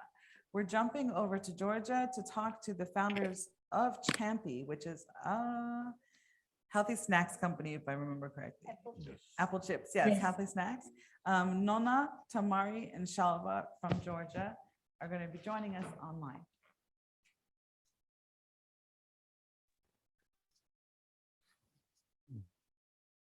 So while they're connecting, I'll also talk about their company a little bit. They're connecting. I'll also talk about their company a little bit. They're connecting. I don't know. There we go. Hi, Nona. Can you hear me? This is Didam. Hello. Do you hear me? Yes, we can hear you. Wonderful. Great. We're so glad you're Wonderful. connected. Nice to join you, everyone. Hello again. Hello. So I will share my presentation and start speech. Thank you. Okay. And we can see it now. Perfect. Do you want to put it into the big screen mode? Okay, I will. Perfect. Thank So, hello again. My name is Nona Noniashvili. I'm co-founder and CPO of Champi Healthy Snacks Company. I will start by introducing Champi, which is innovative healthy snacks brand and pioneer in apple chips industry, supporting healthy lifestyle to become more enjoyable and fun. Our startup journey started at the university where I met my two friends. Me and Chuck were studying food science, while Tamara was studying business administration, and all three of us were really passionate and enthusiastic to start our own business. On one lecture, we learned about this really interesting drying technology and were so fascinated by it that we started experimenting.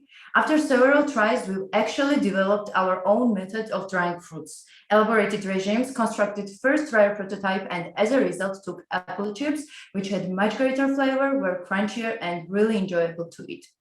After this, we participated in several local and international business competitions, won almost majority of them. And through these resources, we managed to build factory in agriculturally rich Gori region, village Ditsi, took social responsibility to empower local women by offering employment and development opportunity. This is how we started production and ended up with these three snacks, original varieties of Idaret, Golden Delicious, and Granny Smith apple chips. Through intense working on the idea, product testing, and experimenting, we've discovered the potential of apple slice to be the best base for healthy chips. We then decided to continue the line and pioneered an entirely new process that infuses apple slice with all natural fruit juices. Based on this technology, remarkable textures and flavors have been achieved. Together with three originals, we've added 9 fruit and veggie-taste apple chips.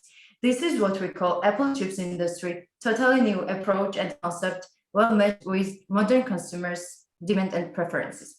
Ever since receiving first prototype, we've been actively communicating with our potential customers. It turned out that people actually enjoyed eating our snacks, demanded more varieties and easy access through different selling channels. This is when we decided to spread the product, and nowadays Champi is sold in all major leading retail chains in Tbilisi, also in rooms hotel, minibars, Kavya cinemas, and online. Overall, there is great market opportunity, which is caused by ever-growing, ever-increasing demand on healthy snacks. It is estimated that in 2025, this market size will reach more than 100 billion USD, and major share in this market will have US and Europe, which are key target regions for our company. Our greatest achievement is that we have already accessed the US market. Together with our partner, we created suitable brand, Nadi Happy Hearts, and started exporting 3 originals. Product gained popularity in short period of time and already won several important awards. Nowadays, our chips is sold in 82 healthy concept markets via Amazon, and nowadays it's being entered in larger formats like vegan and Kroger, which is our key target and big doorway to the US market. Also, there is great interest from gift box companies, and we have gained several pre-orders. Unlike any other dried fruit companies, we use totally different production technology, which ensures that final product is special and stands out with ultra thin slice, extra crunchy texture, and distinctly natural taste. Even US market retailers point out that. We and Nadi are holding parallel. Nona, you're on mute. Do you hear me now? Now, yes. Yes. Nona, actually, we only have another 30 seconds, so do you want to summarize? Okay, I will summarize. As there is demand on healthy snacks and the new varieties, as we already have many strategic market and pre-orders, we are nowadays seeking investment, which is about $500,000 USD. And our 3 years financial forecast is based on existing orders, pre-orders, and minimum order requirements. And in 3 years, we aim to reach up to 4 million US net profit with increased profit margin of 51%. And finally, I would like to set few. Nona, please speak. Okay. Nona? Yes, yes, I hear. Okay, okay. So I guess that's it. Thank you very much for listening.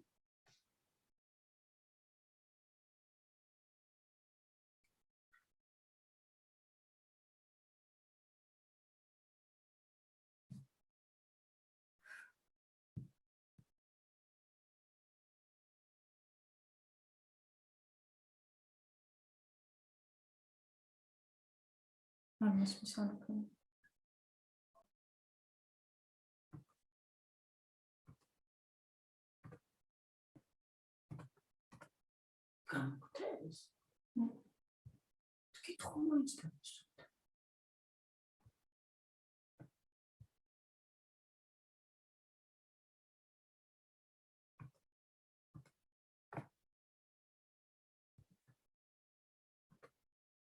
Thank you.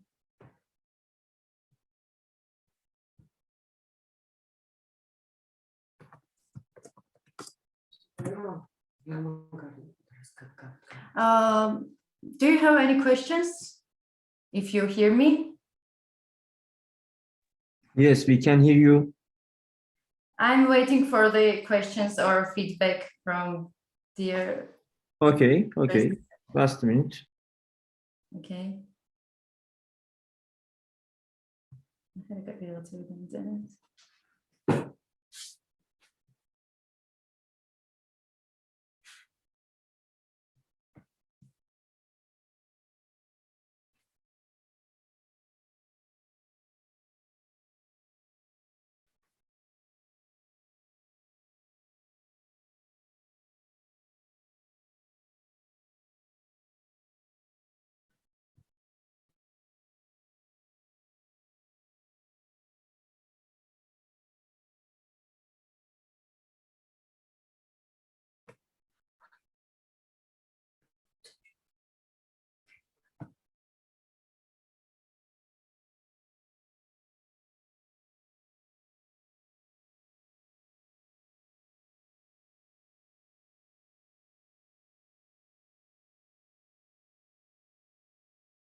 Investment, my first non-technology investment, which is a food company that's selling its products outside Turkey, US and Europe. So I can help Nona with establishing some contacts for international. I'm wondering if Nona can hear us. Nona, can you hear me? Actually, now I can hear. Before I couldn't. Okay, so very quickly, the first question from Jen was, what is your sales marketing strategy? And then I'm going to ask Ebra to repeat her second question, but can you answer the first question? Okay, so as we have a strategic partner in US market, she is making all the marketing activities in the US because she knows this here, but we are co-financing these marketing activities with our product free samples, with our content, existing content, and other additional things that she needs. So she is doing this. You are now muted, Nona. Are you there? Can you hear me? Now I'm here. Now you're back. Okay. Jem, did that answer your question or would you like more? Okay, thank you so much. Quick question first. Which Amazon markets are you available in? I'll repeat. Sorry, can you repeat? Yes, I'll repeat. Which Amazon markets have you entered? Our product is sold via Amazon. It's called Nadi Happy Hearts under the brand Nadi Happy Hearts. which country? Which country? US. USA. USA, yes. So my offer is introduction for distribution partnerships. So every dorm one would like to volunteer to make introductions for distribution partnerships. So we'll follow up with that after the session. Thank you, Nona. Great, great. Thank you very much. And we are also interested in expanding our product in Europe because, as I have mentioned, it's also our key strategic region where there Fantastic. is great increase in health systems. Continue with comments from Metin Bey. Sure, really quick question. Well, I understand that you are producing a better product, but at what cost? At what cost? Yes. Manufacturing process, is it any costlier than what it is today? No, it's not costly actually, but nowadays, as we have a small scale production, our costs are a little bit high. But as we level up and scale up our production scales, our costs decrease about 40%. Our costs will be about 40%. So it's not a costly product. Its EXW price is about average 70 cents. So Gotcha. So it seems like your product is a premium one, so you don't go after the mass market. I can introduce you to Italy.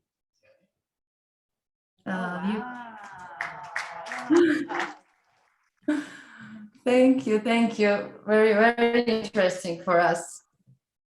So yeah, the affordable luxury high-end Italy chain is a very interesting one for positioning. Yes. So we'll follow up with Metin from that. Edward, did you want to add something in between? Yeah, just a point that with these products, logistics cost becomes disproportionately expensive.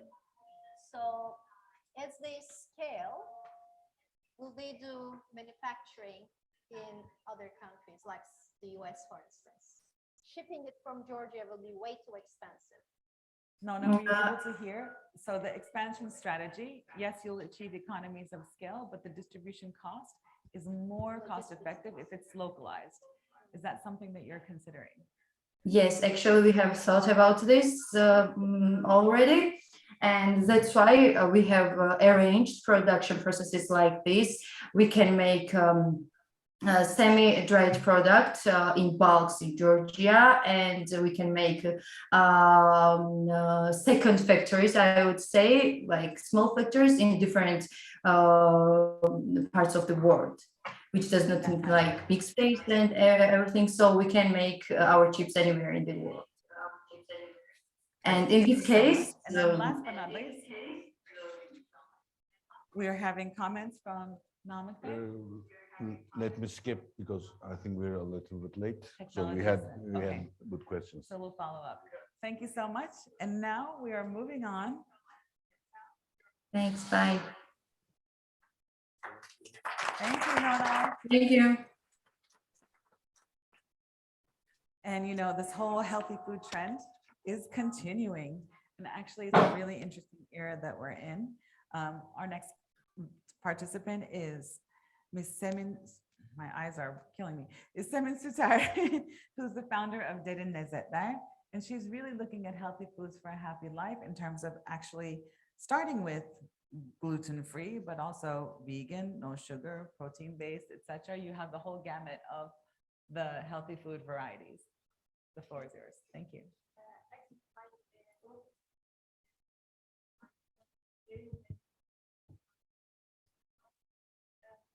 Actually, the company story started with her. So I will just give a quick info.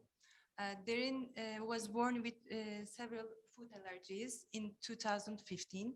So I have to quit my job, professional career actually, as business development and product development executive.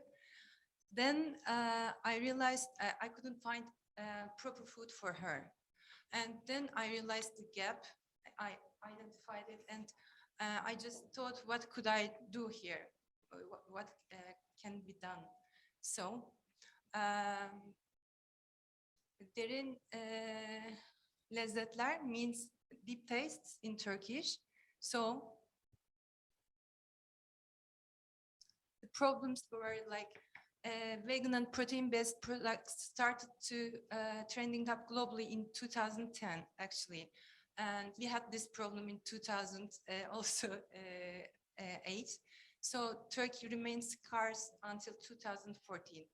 And all of the products which are on the market in Turkey and also globally, many of them has no taste. I just thought if I'm going to give it to my daughter and it's not tasty, she's not going to eat it at all. And it's the same for all the people globally. So, and third comes food safety and trust. There is limited,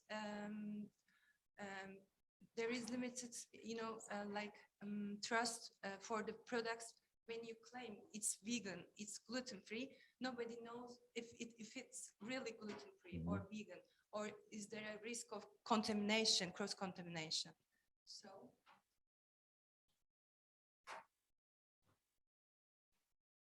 And therefore, I founded Derin Lezzetler in 2015.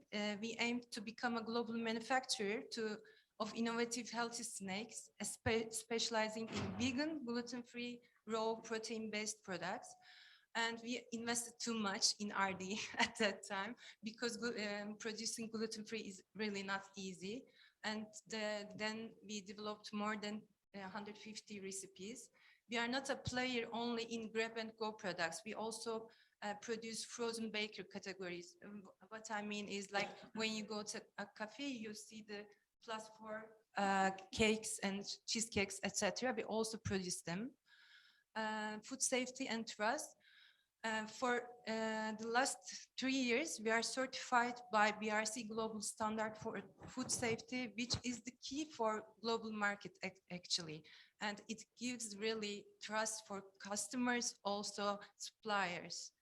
When I say I have this product and I am BRC certified, then they say, okay, just send me your samples. And second, we do every process in-house from A to Z, because gluten-free and also vegan is not processes like you just produce and then send your products to someone to pack your products.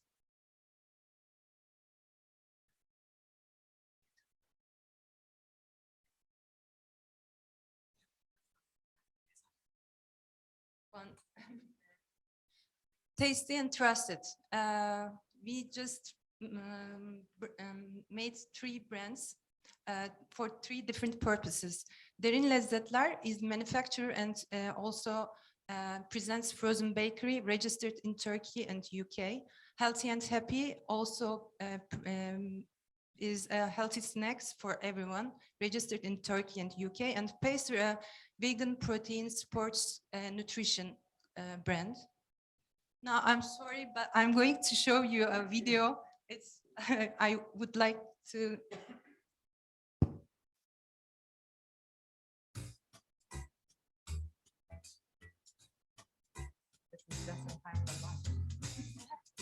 Sorry. Looks good.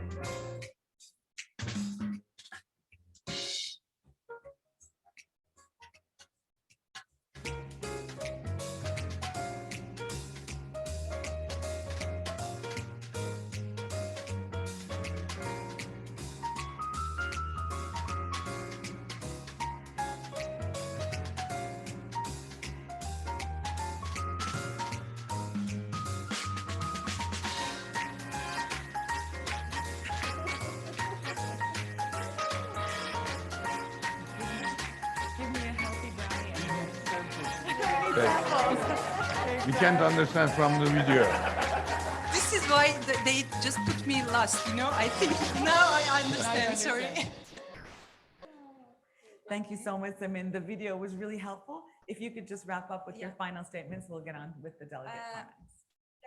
We are already on market for 7 years. We just need push up. Like we have the experience, we have the products, we have a certified BRC certified production facility. Now it's come to a production line of 1,008 square meters, and we are producing for Starbucks, Cafe Nero, Caribou, everyone. I think you have seen them somewhere. I always eat your brownies from Starbucks. And our aim is to expand globally. We would like to just export our products to US, MENA, UK, and Germany first of all. So our strategy is like we would like to reach out these branches representatives in MENA, UK, and US. So that's all. Thank you very Çok much. teşekkürler. Congratulations. Okay, this is the delicious round we're doing. Are you ready? Jem, let's hear from you. Yeah.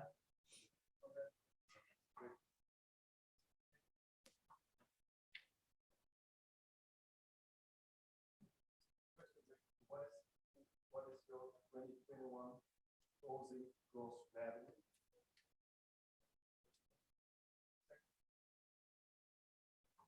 What is the one major actually fact component that's holding you back from growing further? And what do you need besides money?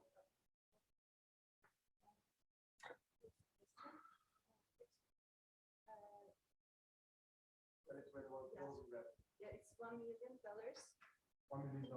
Yes, 1 million. Yeah, $1 million. And what was actually there were some slides more, you know, because of the time I couldn't show them.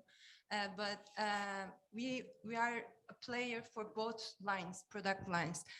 Since 7 years, we produced all of them. We are producing granola bars, mueslis, energy bites, and all of them. So our concentration was a little bit, you know, separated. Now we know what to produce and which product, with which product we should go globally. And the second one, we always produce because of the capacity of the facility. We just was like on a floor of 300, 180 square meters. Now we are able to produce more. That's why now we are ready to expand. Yeah. Yeah. Okay. Yeah. Good. Don't worry. Okay. And So- by the way, it's in global, it's like now $40 billion for healthy snacks. And in 2026, it will be like $160 million. But in Turkey, it's $100 million now. Jem, do you have, can you make a comment on mentorship, business development?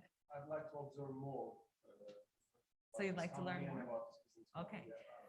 So you have a follow-up Follow that up. offer, very nice, follow-up Thank you. offer for better understanding. Ebru, this is also something that you're familiar with, this Yes, area. yes, with my recent investment. Yes. So again, an offer to introduce you to the team I've invested in recently. Thank you.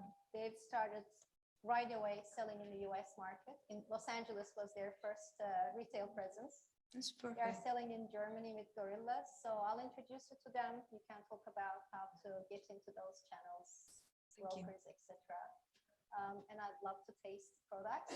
Yes, I of eat course. gluten-free, lactose-free. I so, should be thinking I'm of your- it, I'm you your know. target Sorry. market. I think everyone is volunteering to be a taste tester. Okay. Great. So we're good there. Let's make another, you know, Exactly. session. But that's really great. Business development support, and of course, peer-to-peer learning from other entrepreneurs who are on the same journey is really exciting. Metin? This may come to you as a shock, but you are not a startup. I'm sorry about Yeah, that. we You are. are a scale up, which means that you have quite different problem set that you have to deal with.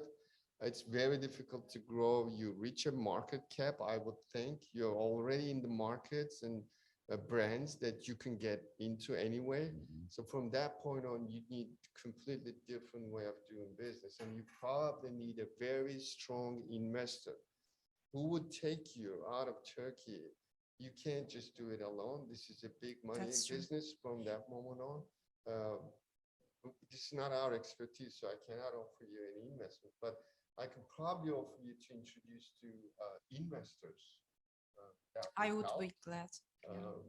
But you need a strong hand to get you. Access to expertise is really a great offer, and you're right, it's Thank you. really completely changing gears. It's something completely Very, different. very quick follow-on on that. I have in mind investors, mid-cap private equity investors looking at this space, but $1 million revenue is a bit too small for them to get interested. So you're in a really difficult place. That's very You're difficult. not a venture question. capital company, but you're too small for private equity. So it would probably be for more of a strategic investor. Sure. That, Yes. yeah. Understanding Yes. kind of what they're looking for the next round would be helpful, I Yeah, think. yeah, That we'll- kind we'll of Yes, talk more about actually, that. the reason why I just first applied to this program, not this one, another one actually, was for a strategic partner. It was not just only investment, as all of you have said before, because we need real money, it doesn't fit like this, and we have a long way to go with them. Yeah. Well, one of the investor type, which is a better fit to you, is the corporate investors. What's Exactly. called CVC. You need to go CVC. after Corporate CVCs, not the VCs. Yeah. VCs, you're kind of at the scale level. For PEs, you're too small. CVCs, you're the right fit. So Yes. go after the CVCs. Let's make that happen. I'm going to continue on with Namafe for the sake Yes. of time. I will add to what Metin Bey stressed on it. CVCs and family offices is a good way to knock on the door. And maybe all of us can point out some of the alternatives in that sense, but it's a real scale-up business. And you have to think about whether the logistics problem, whether to produce something over there or prepacking from here and that, but it's a strategic Yes. business. Exactly. There are some offers from MENA, Dubai, and also from UK, because now it's going to be very hard to carry your product from here to UK or MENA. Absolutely, yeah. The Yeah, you can logistics is a very Add the liquid ingredients there. It's okay. We just had a long way, and we have. Do you have partners, still- by the way? Or I- is it you only? It was me only until September 2021 to build this facility, new one, to BRC conditions. We just have had 13 for a partnership for 13%. Okay. I can also name some of them. Maybe you know Gökhan Akam from Yemek Sepeti, former, and some of them are the other one is from international markets, and the other one is CRM. Okay. Yes. Good. Thank you. Okay. Thank you so much. Thank you, Samir. I'm going to jump here. It's really been a pleasure. I can't wait to keep talking to you soon. And thank you to our wonderful panelists. Are we going to grab a picture? All right, so we're going to keep going. Actually, we're moving on to our next session. So you are off the hook. Thank you so much for your wonderful, valuable feedback and time. Jen, Ebru, Metin, and Nama, çok teşekkürler. Çok teşekkürler. Talk to you soon. We have your follow-up notes and we have your contact information. We'll be in touch. Thank you all so much. So we are running a little bit behind schedule, but everything is great. We're now going to take a short break, and the next round of delegations and presentations are actually going to be online, fully online, but you can follow everything that we're doing in 4 different languages, in English, Turkish, Georgian, and Russian, on www.investorspitchfinale.org, as well as the United Nations Women, Europe, and Central Asia, and KAGIDER Facebook pages. That's going to start at exactly 1 o'clock Turkish time. So we're looking forward to the next round of entrepreneurs and our next round of delegates. See you soon. Thank you so much. And may the road ahead be delicious.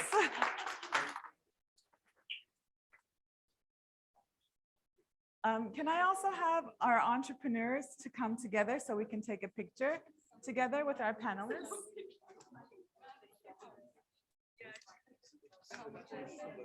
Cem Bey, size bir resim alabilir miyiz resim karesine? Namık Bey orada. 4'ünüzü alabilir miyim resim için? Girişimcilerimizi de alalım, açılış konuşmacılarımızı da alalım. Our opening remark speakers as well. We'll have everybody together for a wonderful photo. Thank you.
Hello everyone, welcome to Investor Speech Final 2022, organized by UN Women and Women Entrepreneurs Association of Turkey, KAGIDER, as a part of the Women's Entrepreneurship Accelerator Initiative supported by Mary Kay.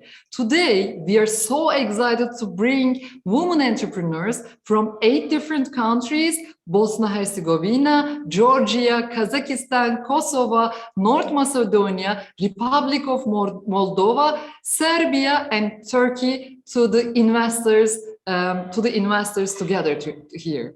So we have for this session the great names for the investors' seats.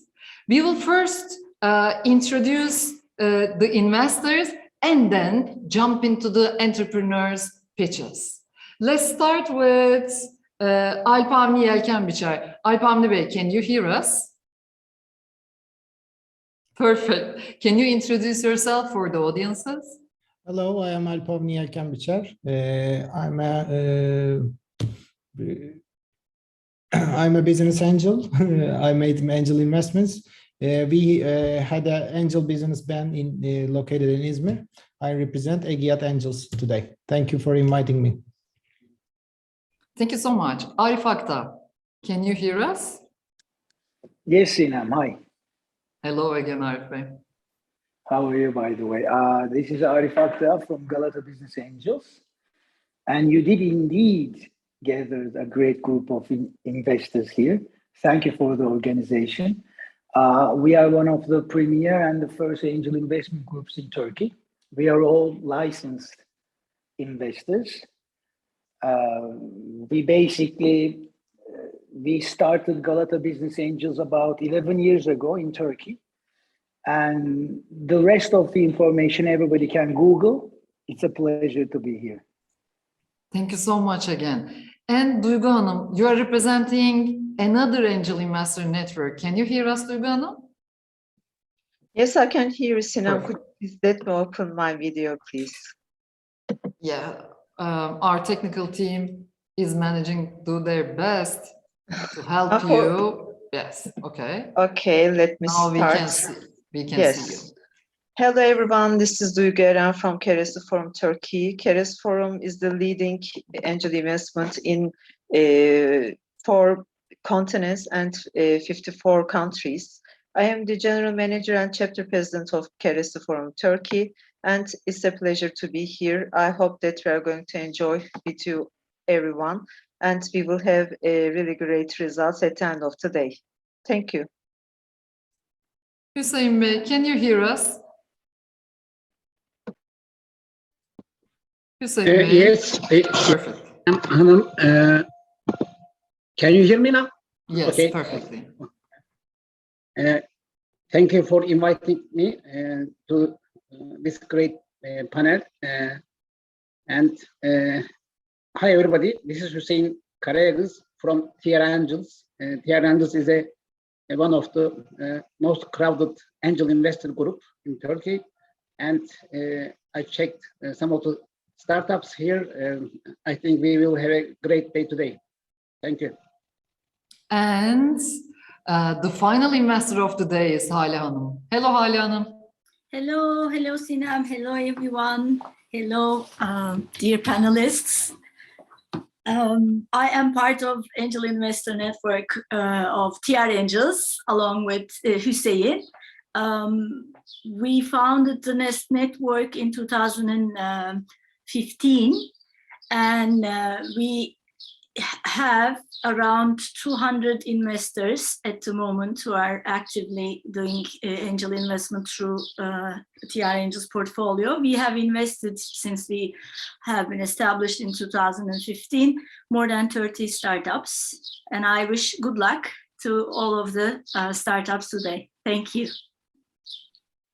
All entrepreneurs are so excited. So on behalf of them, I would like to ask you, please being kind as you always do, but they are ready to be with you. Today, we are going to start with Ana Grama. Ana, can you hear me?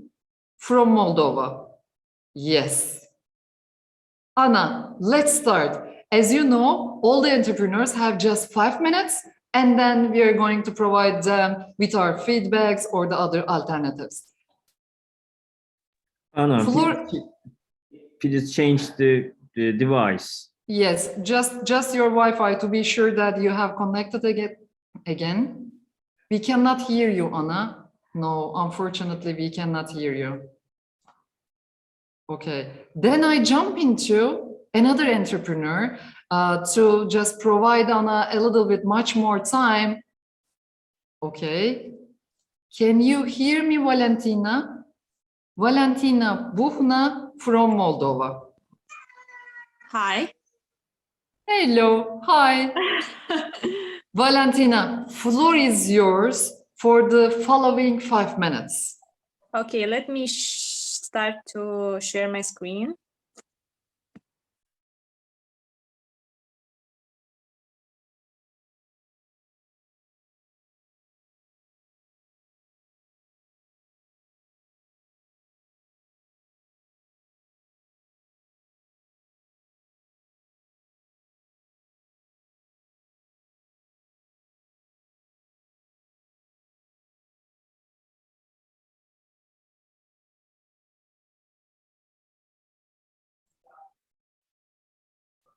You need help? By the way, Valentina. You are muted in mode. I would like to provide some information about Valentina Buhna and Flovaria. Flovaria is a startup that creates true snack for every day and everyone with care of nature. Okay, Valentina, we helped you, so you can just start your pitch. Okay. Okay, thank you so much. Do you hear me? Perfectly. Floor is all yours. Okay. I have a confession to make to you.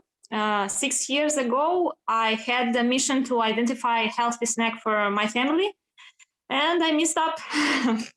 Hi, my name is Valentina, and I'm the Flavoria's founder. True snacks for every day. The problem I found was a healthy snack full of sugar, gluten, and synthetic additives. Few healthy snacks I found on the market was tasteless with unsuitable and unpollutant packaging. During time, we developed 3 types of healthy taste snack with fit design, which are nutrition, tasty, and beautifully. Our products now are over 30 different fruit leather taste, 6 types of sprouted seed crackers, citrus, and apple chips. Next.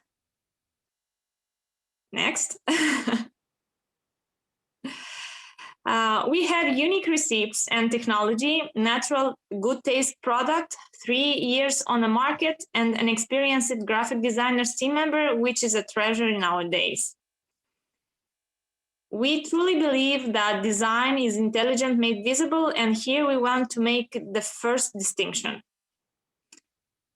Here is the case when bad things make good things happen. So for the last 2 years, 42% of people choose to pay more for healthy food. Snacks are the 7th top selling food product in the world, and people spend on average $5 for snacks per week, which add up to $240 per year.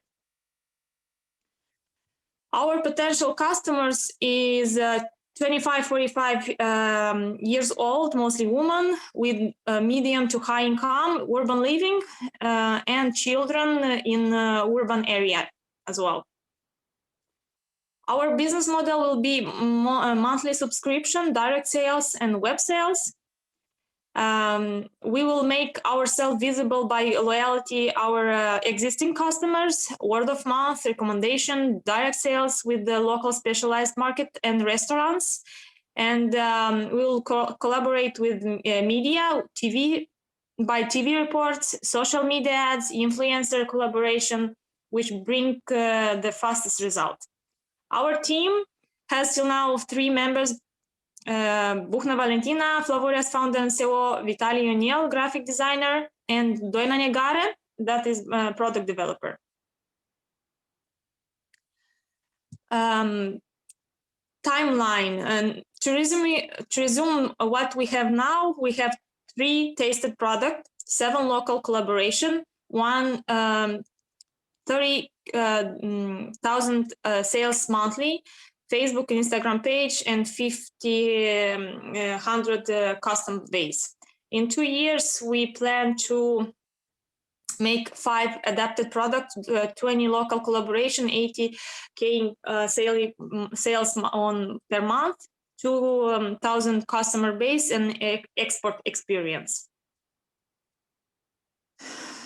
For the next level, to move forward, we need about $30,000 investment in professional equipment and services, which will help us to perfect the production process and to improve the marketing strategy and the sales channels.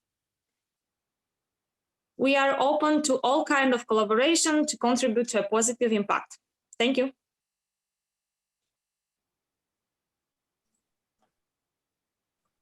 Now we are ready for the feedback of the investors.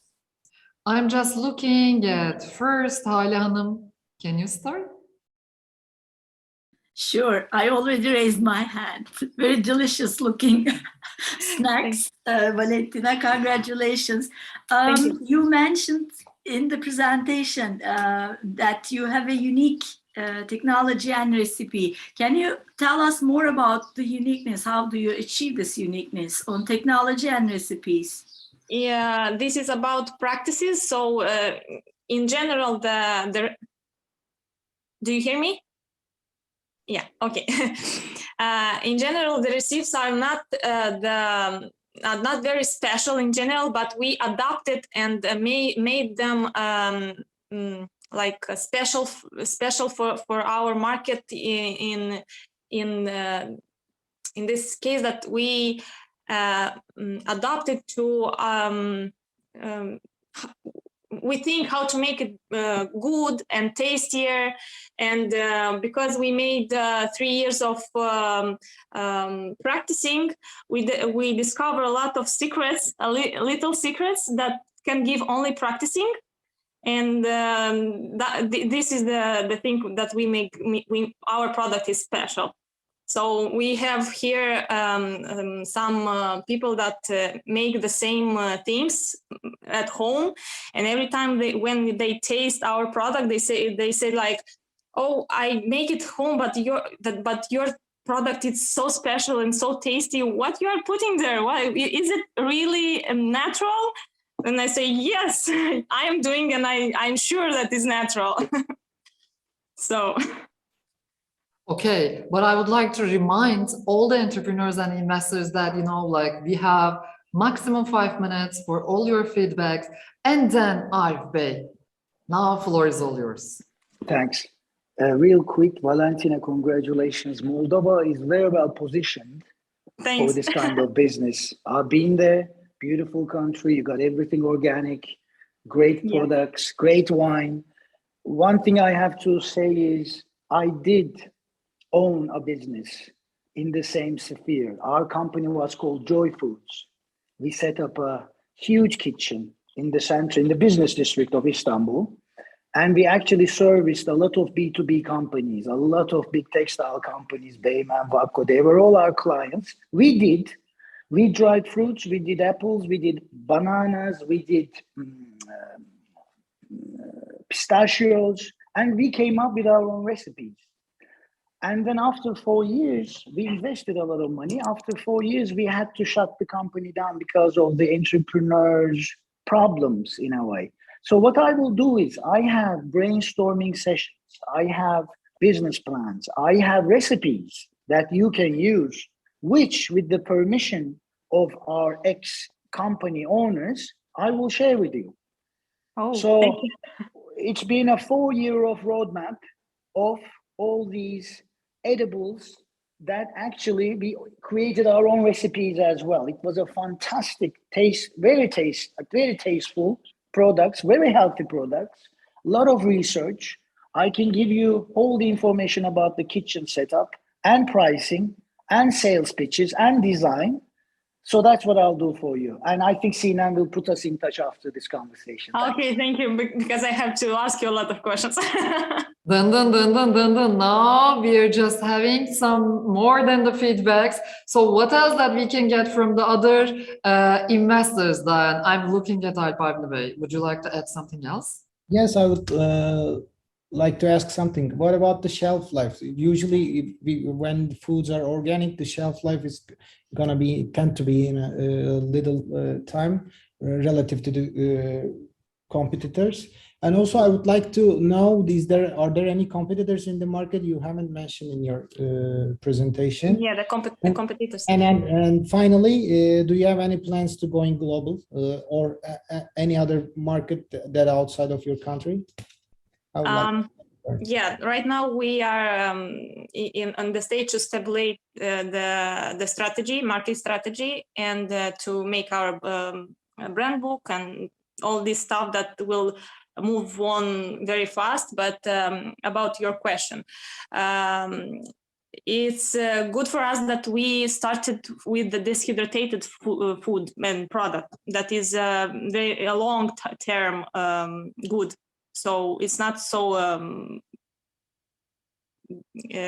there is a long term, it's about 4 months, it depends on the product. And the time and the space and the, como se chama embalagem? You mean packaging? Packaging, yes, thank you. Packaging, it's a good time to remind honestly that this investor pitch final is simultaneously translated in 4 different languages. Oh. So both the investors and the entrepreneurs and the participants, for sure, they can use the translation feature at the right button. Okay. About the second, what was the second question? Second question, are there any competitors in your competitors? There are, but they are a small one, and what we tasted, we didn't like any of them don't have the same taste. So either they are putting there a lot of raw material that is not quality, either they don't have receipts and the technology that when you are eating that product is a really tasty one. So it's the kind of like everyone has some issues that they can't figure it out with them. And the last question, yes, we want to move on with this is our main goal and the biggest one. But now we are working on this. We are working on a lot of stuff. Now we have to go in Slovakia and to make their visit to our other entrepreneurs to see what Valentina they there. Has a lot to say for all the investors and the audiences, but I'm sorry, time is up. At the end of this final, we will make the introductions as the investors has already asked. So thank you so much, Valentina. So now I would like to remind the audiences that what we expect from the investors is not only their feedbacks, but also if they see any opportunity, business opportunity, they can directly ask for the follow-up meetings, or if they would like to provide some mentorships, they can do so. Any introduction that you would like to make, yes, we are ready for it. For the potential clients, other investors, we are here to meet globally. Okay, then, now it's time for e-hotel space. Daji, floor is all yours. Are you here? Hello, yes, I'm here. I'm happy to be here. So I start to share my presentation and I will start.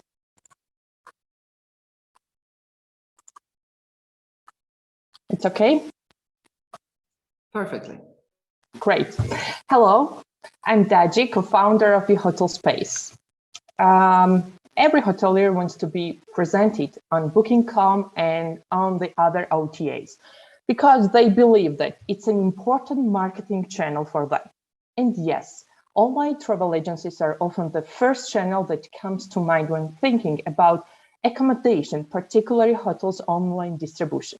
At the beginning of 2010, OTA's commission were around 5 to 10%. These have progressively increased, reaching up to 30%.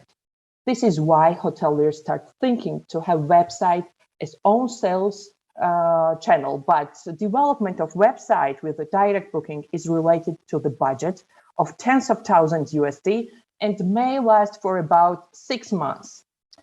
This is why we have created eHotel Space, cloud-based solution for hotels to manage sales using digital channels and run seamless and effective communication with customers. Nowadays, both very large, well-known brands as well as small and medium-sized businesses are trying to switch to digital sales. But this process is associated with many challenges, both in terms of technology and knowledge. eHotelspace.com is no-code solution which can be used to achieve goals without any special technological skills and also without any investment. So eHotelspace.com comes with all tools to manage every part of hotel's website. These tools are direct booking engine, website builder, integrated communication channel through API, integration with Booking.com and Airbnb, and also sales module. We have launched the platform on the Georgian market in a very early COVID-19 period. However, we have gained high traction and already more than 200 hotels operating through our platform. We are already partnering with the 2 largest banks in Georgia, the EBRD, Visa, and MasterCard, that are supporting the industry development.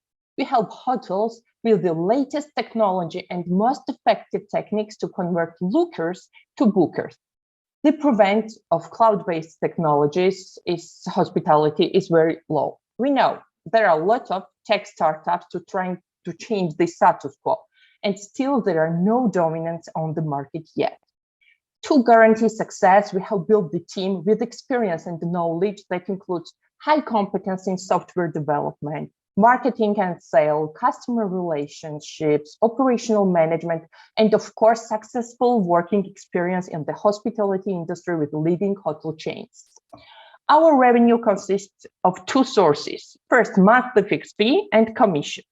The fixed part is only 35 USD and 2.5% of the commission sales are receiving from Booking. We give our customers to choose the best one.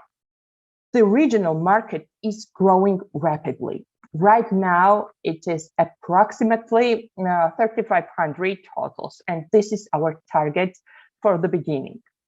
By the end of 2022, we will enter the new market, Turkey, and next comes to CE country. So we have already invested 150K USD during 40 months development period. By 2020, to enter the new market, an additional 350K USD funds will be needed. So don't waste your time and start no-code tools today to turn your idea into a reality without any headaches. And remember, the future of coding is no code. So it's time to jump in. Thank you. And I'm waiting for your questions. Very excited, honestly, the business idea that what you're doing is. I'm really curious about the questions or remarks from the investors too. So I'm looking at the investors. Duygu wants to start. Duygu, floor is yours. Thank you. Thank you for the presentation. Let me ask you 2 questions actually. First of all, could you please be more specific about the market? I mean, how many people are traveling in Europe, for instance? And my second question will be, could you please tell us about the competitors in the startup that you are willing to start? Thank you. Okay. Your first question was about travelers or about market number of hotels? Both, actually. Both. Okay. As I said, we are B2B segment. So my clients are hotels and hostels. So traveler numbers, it depends on season and it depends on some hotels, regional hotels. But my clients in Georgia, first, there are many hotels and hostels, and in numbers in Georgia, it's approximately 15,000 hotels and hostels in Georgia only. But our target market is also Turkey, Azerbaijan, and Armenia. And second question was about competitors. As I said, in globally, there are many competitors, but in regionally, we don't have direct competitors. I wanted to say that our platform is concentrate to improve the sales, digital sales. But our competitors also provide some service tools. You hear me? Yes, I'm sorry. Yes. So I think Arif Bey has another question and comment for you. Yeah, real quick. I was an auditor with Arthur Anderson. I audited Balshuk, Kempinski, Penta, a lot of hotels in the CIS countries. So I know all the workings of the hotel in and out, booking, food and beverage. And I know the sphere that you're functioning, you're planning to function. It's a very crowded space. Those booking, those agencies charge immense amount of commissions, and every hotel is trying to get out of it. I have friends that own hotels that are fighting for this. So you're in a very, very promising space, but it is a crowded space. What this whole thing is moving towards is, keep this in mind, is a WhatsApp communication channels within the hotel before the customer comes in and after the customer comes to the hotel. So what they want to do is the customer will be able to order their Cokes and cafes from the beach all the way to the F&B through their cellular phones. And the hotel, this is an internal communication. And the hotel, if they want to basically bypass Booking.com and Trivago and all those huge platforms, which is very difficult, I am not sure about how you solved or how you bypassed, how you persuaded the hotels not to use those platforms. But I believe they are using those platforms plus your services. Of course, I'm sure that's what they are doing. Yeah. So for your platform to be adapted, I would like to see all the Hilton hotels, at least the headquarters, endorsing you and actually telling all the Hilton hotels to use your SaaS solution. So where do you stand in that promise?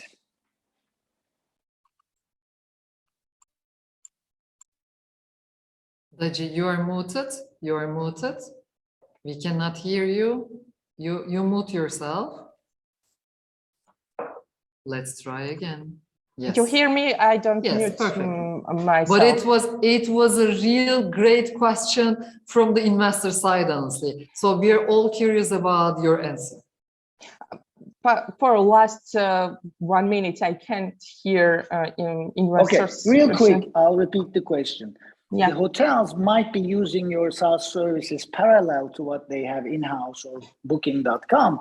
My question is, if you want to scale up this beautiful service, then I would like to see Hilton headquarters endorsing and embracing your idea and your system and actually telling all the Hilton branches to use your services. Where are you in that scale or in that promise? Our target market is small and medium-sized hotels, not Hiltons, not Radisson, and so on, because we truly believe that this segment of hotels really need this help for digitalization. Because this type of Hilton hotels, they have money, they use many channels to improve their... I see.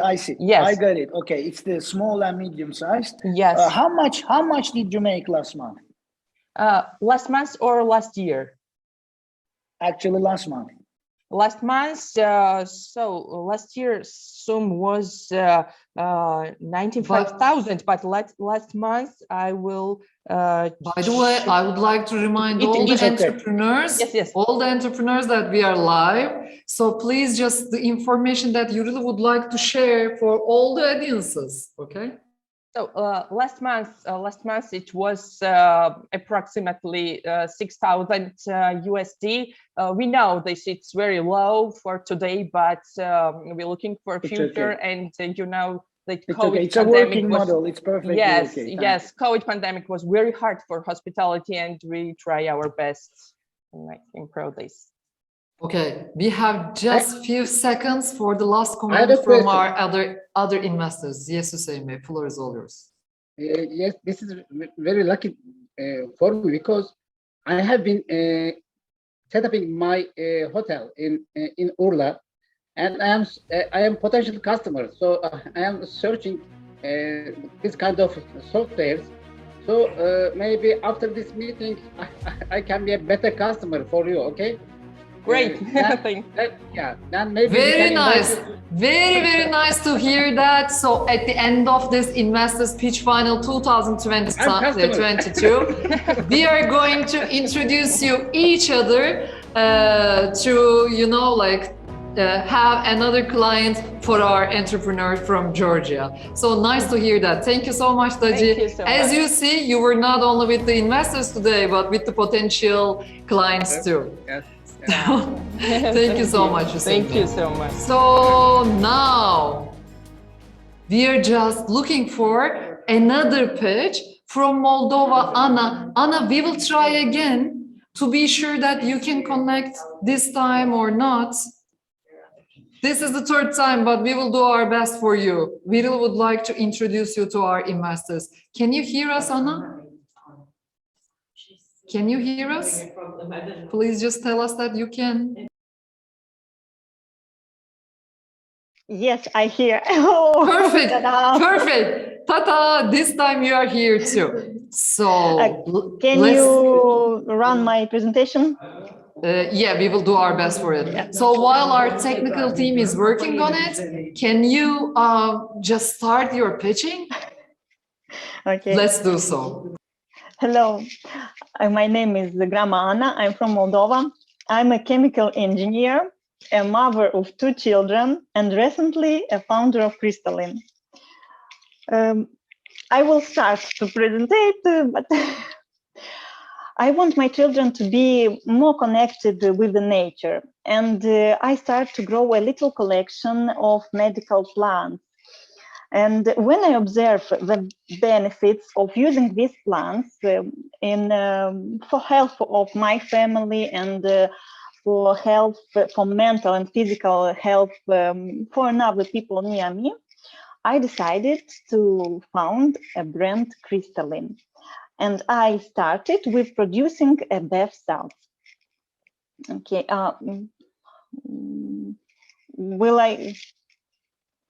can I try from my phone? No, here it comes. Okay, next. This is my family and my children. We all work at our collection. Next, please.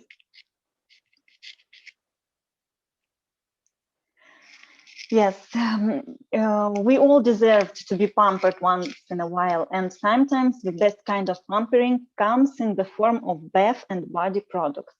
Next. In 6 months, times from the founding of Crystalline, we developed recipes for bath salts, bath bombs, body scrubs, and body butter. Crystalline now is the only local producer who is here to help you in order to take a break from your worries and achieve calm and relaxation. Next. Handcrafted with love and in small batches, all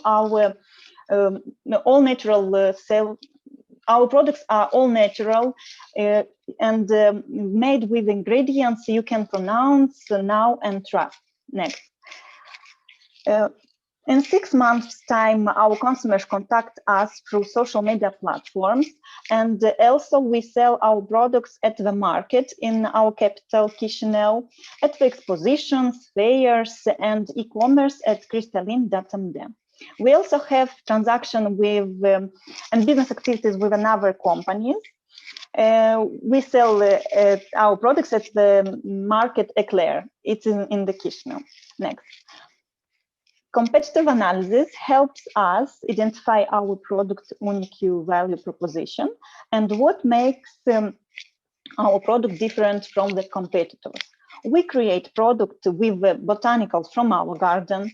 We don't use dyes.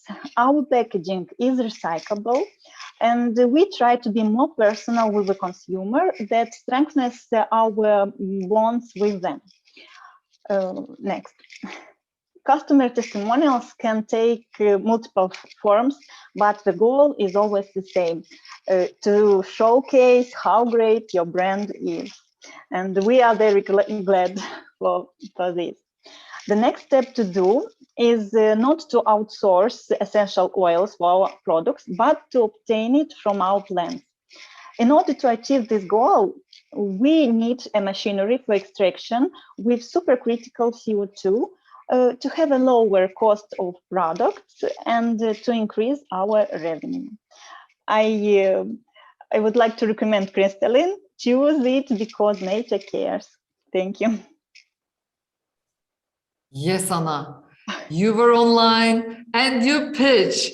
Today, it's a kind of big thing for all of us, honestly, as a team, that we really would like to be sure that we bring you to the platform with the investors. Now, we are so curious about what they're going to say about your businesses. I'm looking at the investor side right now. So who will start first, Halyana?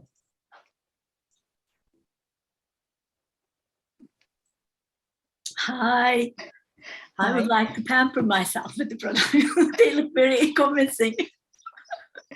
Actually, I don't have a question.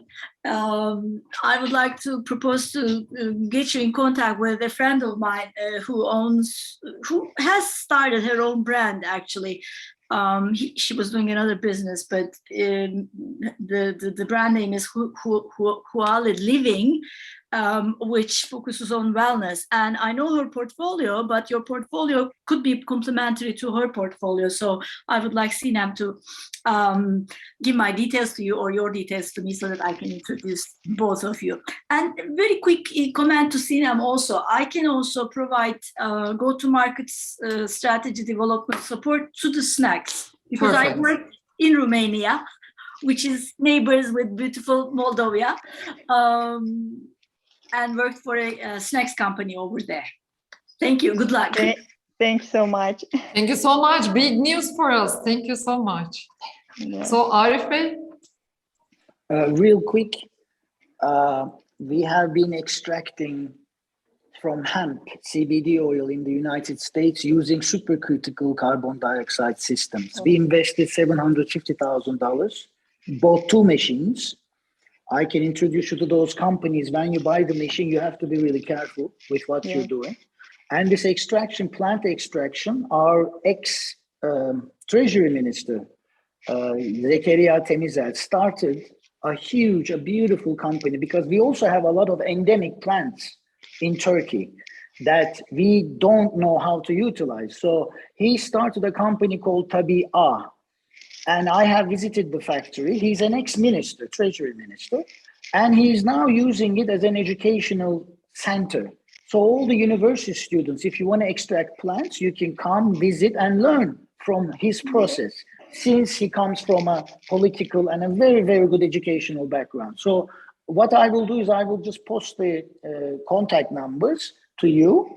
You should come and really see the plant because he extracts seeds and plants and apricot seeds. He uses cherry seeds. He extracts the oil from the cherry seeds, and it's the best for your pimples. It's the best for the pimples, cherry seeds. So you learn so much from that. It's a huge market. You're in a really great market. If you know what you're doing, if you contact the right people, the future is really bright. So let's see where we go from here.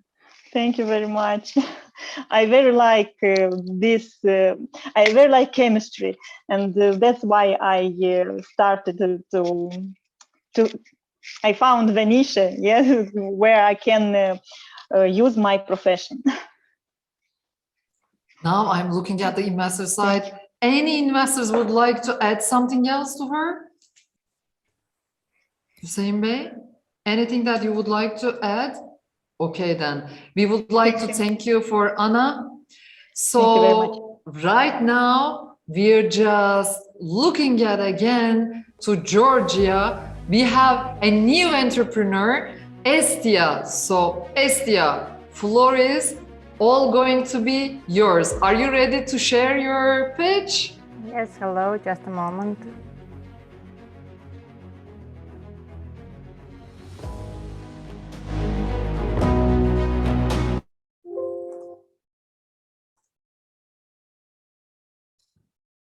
Hello, can you hear me?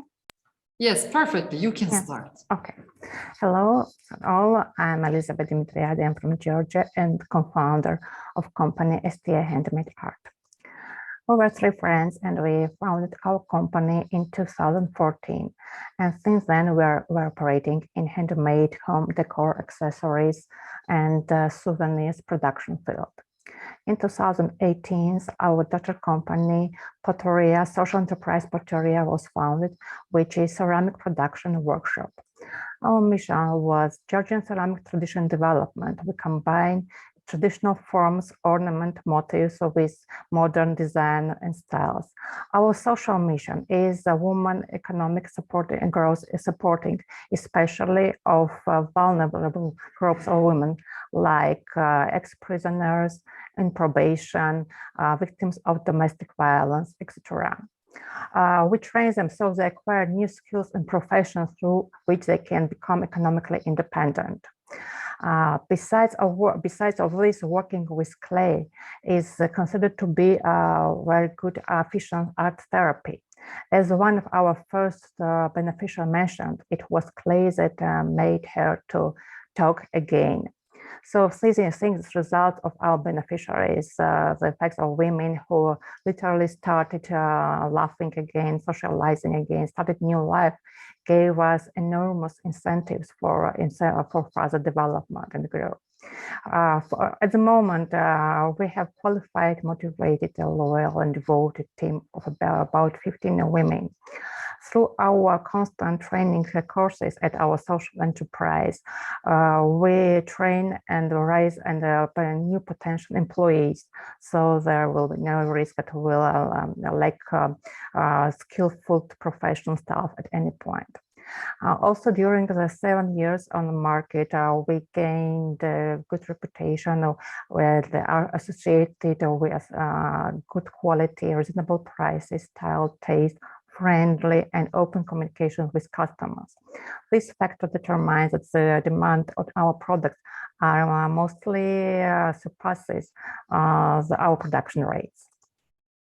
Our customers, besides of individuals, are mainly all big tourist souvenir shops to which we supply on wholesale basis our product for the sale, tourist agencies for souvenirs for the customers, big companies for the corporate gift packages for partners and staff, ministries and other governmental bodies for souvenirs of the guests and so on.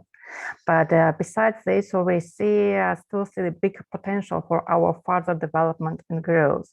There's quite a big segments of the market which we could reach and sell much more of our products. These are fine dining restaurants and bar, boutique style hotels, artisan wineries. These sectors are growing very rapidly during the last years, and they are showing increased interest in not mass production, made especially for them, tableware and pottery. But at this stage, we're unable to reach to the segments because our production capacity is limited. What we need now is to increase our production capacity. We have now three kilns of about total volume of about 200 liters. We need twice more. Also, we need some machinery. So for a partial automation of production process, like molding machines, and for some new technologies, for example, 3D printer for mold producing. And all this all will make our products more time efficient, cost efficient, and will increase their quality. To tell you the truth, we never thought of taking over investors. We started with almost zero capital and have been moving on to every next goal steadily. And we know that we will move further and reach next stage, but it will take years. And my market is growing rapidly. So when I learned about this opportunity, I thought, why not? Maybe if there will be some interest from investor side, we're open for discussion and for partnership. Okay, thank you.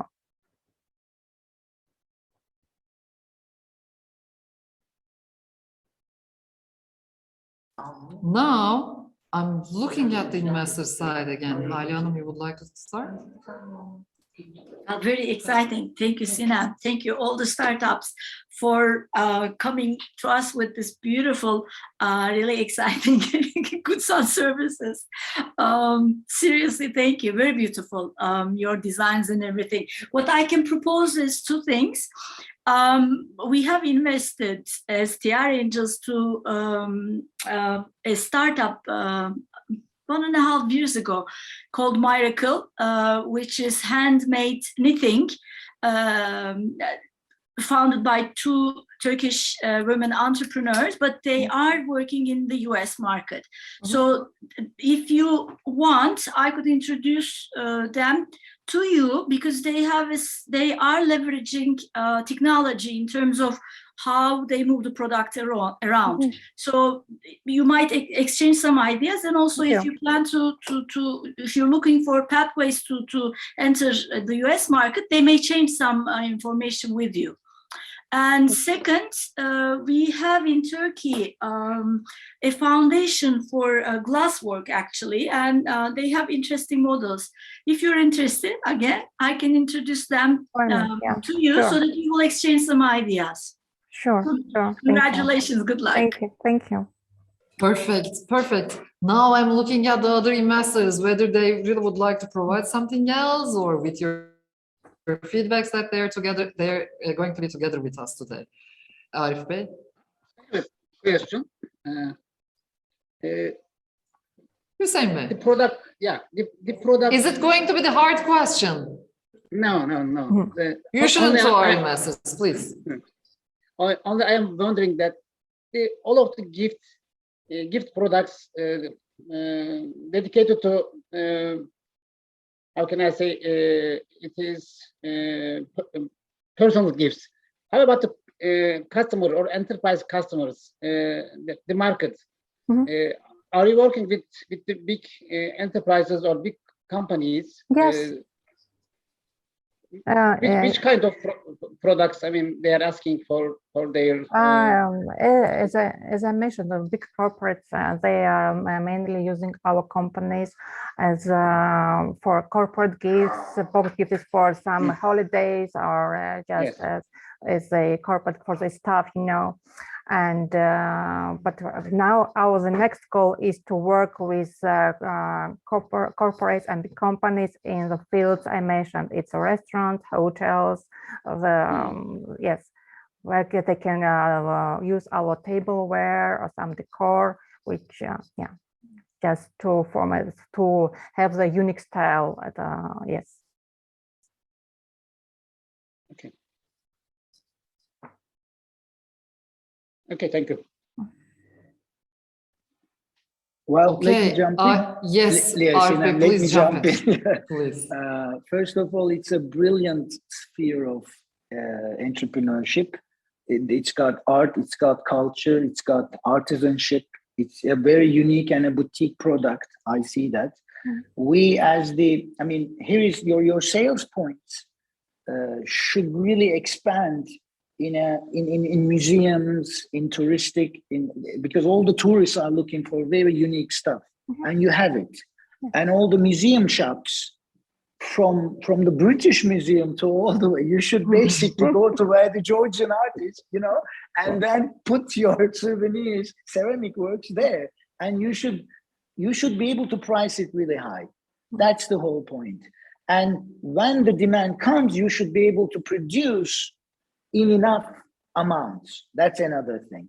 And when you have your own product, I think these will be very, very valuable, and they'll be in demand because people are looking for unique and handcrafted things. So I'm not sure if you need an investor. There might be a lot of programs like Ashoka's, like European Unions that actually support these kind of art projects. So maybe you should be contacting your government and the other funds that are available and use them to empower the woman or the artists that produce these kind of works and then expand from there. But if you want an investor, I really want to understand, here is the question, what are you offering? What is going to happen if they invest in your company, and what's your future plans? As I mentioned, we need investors to make our production capacity much higher. Now as I mentioned, the demand is more than we can produce. And our goal is to produce more, to sell more, to have more money. And for this, we need some extra equipment, which is quite pricey. That's why we need an investor. And for investor, in that case, we will offer some percentage of our company, like so. So it's everything is part of negotiation. The amount of investment and correspondingly the amount of percentage we will give to our investor. It should be easy to find an investor because it's a very good news engagement. Yeah. I mean, let me see the numbers. I mean, we can talk in detail later. Yeah, we can look. I'll be curious. Okay. Now our investors ask for a follow-up meeting. So, Hale Hanım, you would like to add anything else? Very quickly, do you have any corporate collaborations in the Horeca hotels, bars, restaurants? Because you mentioned as target customers. Do you have any corporate collaboration with the likes of, I don't know, like beer companies or the beverage companies? No, we were thinking about this, yes, and it is on our plans to offer, but it was just planned, we didn't realize it. But okay. Yes, to cooperate with some coffee companies, yes.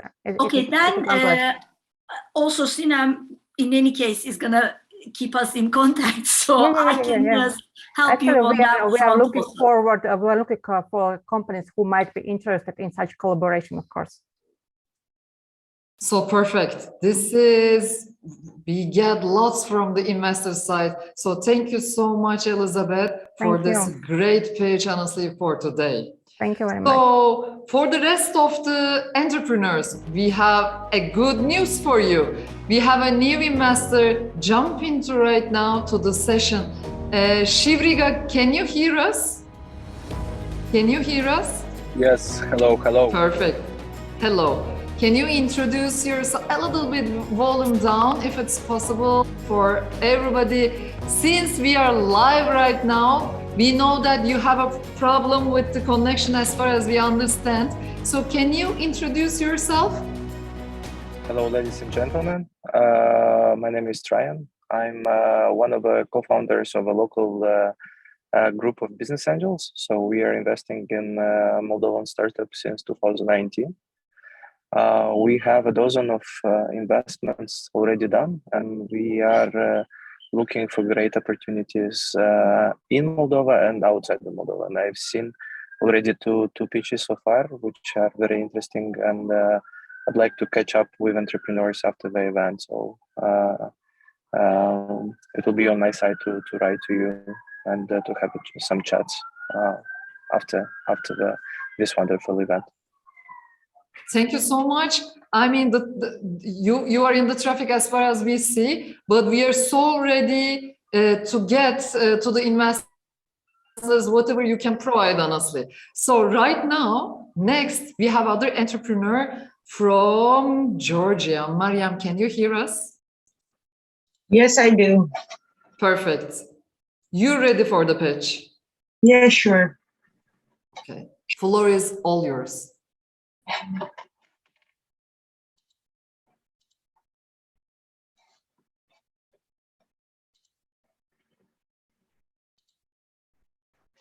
So do you hear me? Perfectly. Well, hi, my name is Marika. I'm CEO and co-founder of startup Shenia.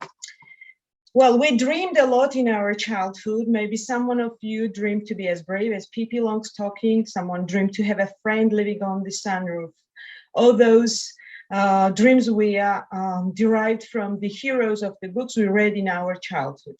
And now imagine as a child you received the book in which the hero was neither Pippi Longstocking nor Tom Sawyer. Instead, it was you. You were the main character driving the fantastical story. Can you picture how would you react? 98% of our satisfied customers have stated that the emotions their children express when they receive Shenia's magical personalized books cannot be compared to anything else. These stories drive children see themselves in the center of the story, and the study proves when children see them in the center of the story, it makes them more responsive to key messages of each tale, from friendship to empathy and kindness. So bearing these into mind, also knowing that the parenting is a long journey full of challenges, we developed a web platform, Shenia.com. So in 5 minutes, just right from the smartphone or laptop, customers can create a very personalized and memorable book for their children. All they need to do is to choose the character, add a child's name, and write the personal dedication. Once an order is placed, our fairs will use their magical wand to print the book on a high quality paper and deliver it to the door within 5 working days. So far, we have created 8 splendid stories, sold out more than 5,000 books, generated over $50,000 US. We've got 5 out of 5-star customer reviews on Facebook and free media coverage on leading TV channels on Georgian market. Our weighty competitor is Wonderbly. This is UK-originated company who sold out more than 6 million books worldwide. They started rapid expansion since they've got 9 million fund in round B led by Google Ventures Capital, and so far they have created 65 amazing books. In this tough competition, we need to differentiate our brand. That is the reason why we think and we plan to add additional product line, which is paper produced, personalized accessories and decorations. By the way, these will help children to link more themselves to the heroes of the stories. As we are naturally compelled to give gifts, gift-giving culture still continues to evolve, and total personalized gift market reached 32 billion by the end of 2021. Gift givers are prone to seek unique and memorable gifts, and personalization remains to be the most popular way in this regard. There are numerous occasions and dates for giving someone gifts: new baby, birthday, New Year, some anniversary. So gift givers on average, as far as we know, spend over $1,800 US per year on gifts in USA market. America is predicted to be the leading regional segment, generating the highest revenue and maximum profit. According to our strategy, we are going to focus on 3 markets in the beginning 3 years, during 3 years, whose obtained market size is 29 million US dollar.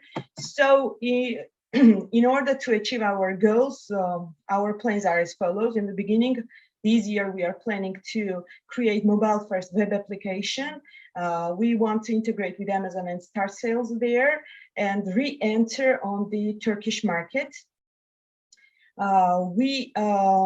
Next year, we are going to enter USA and English-speaking countries and introduce this first new product line. And third year, we are targeting German and German-speaking countries, and we are adding extra 5 books.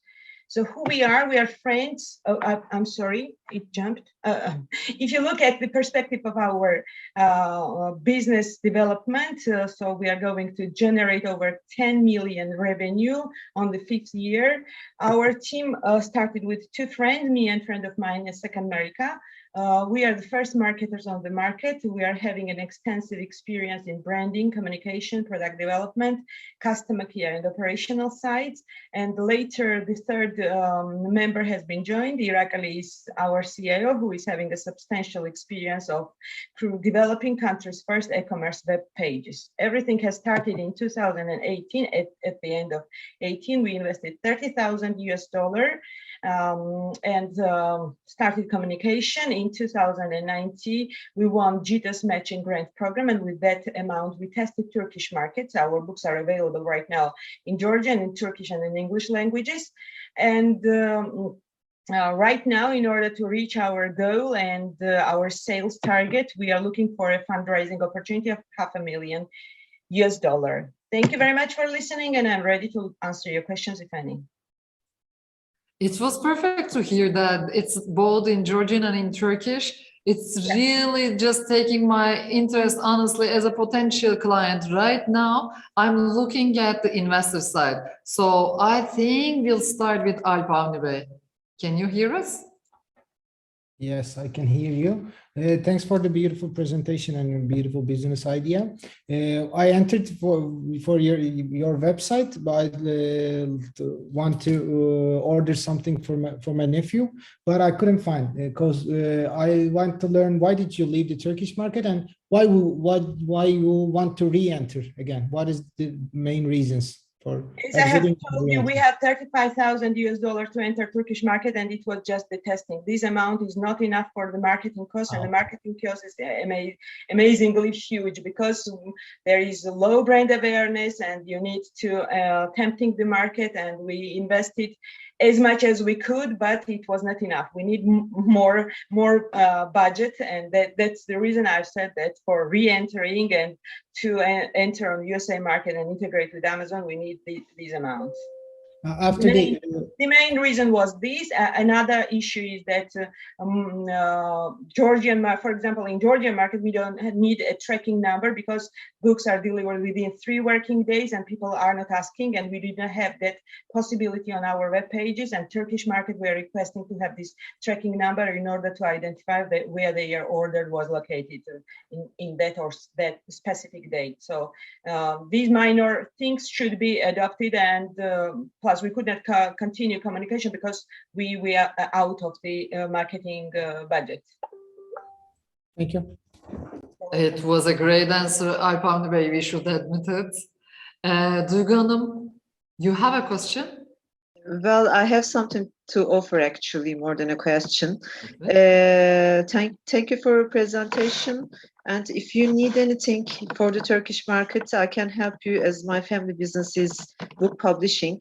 So whenever you would like to recontact or you need any help, you can connect me via Sina.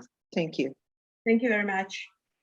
Dun, dun, dun, dun, dun, dun. And we are looking at Arif Bey and other investors. Okay, real quick. Marika, it's a brilliant, beautiful idea. I love it. And I can be a customer. How?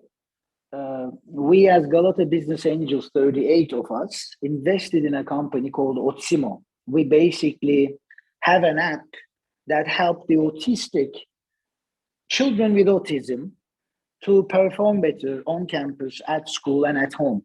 And 450,000 families are using our app. It's called Otsimo. I'll send you the link. So what I want to do is I want to send one book to every children with autism, honestly. I mean, they are beautiful children. I don't know how we can connect or how we can deliver, but we need to talk after this meeting. And it's a beautiful idea. And let me put in one question for you. Is there any way you could get a patent for your characters? How does this system work? I mean, how can you beat the competition? What happens? Tell me about it. Yeah, the case is that in the beginning we had 3 characters, 3 boys and the 3 girls. They were changing according to the color of the hair and the skin. Once we decided to become the global, then we extended, and right now we are drawing 5 girls and 5 boys. One was typically customized for the Turkish market, by the way. So the customers are entering to the system, and they are choosing the characters similar. It's not the copy paste, of course, but similar to which is more resemble to their kit. So we are not drawing according to the photos. If the question is related with this one, but there are different variables. They can put the name. For example, we have the birthday book where they can write down how old is he or she getting, when the birthday is, the pet's name. For example, if they do have a cat or dog or hamster at home, they can even name their dogs. We have the book for siblings, and they can put 2 names of their children, like for siblings, sisters or brothers, etc. So there are other variables as well too. So they Perfect, Marika. I understand perfectly. We'll talk afterwards. Brilliant idea. Okay, great. Thank you. Congratulations. Thank you. Very great to hear all these comments and offers from the investors, honestly. And right now we have another investor, Shivriga. You would like to offer something to our entrepreneur? Yes, actually, Marika, thank you very much for the pitch. It was a really great one. I understood it like in 100%. So great pitch on your side.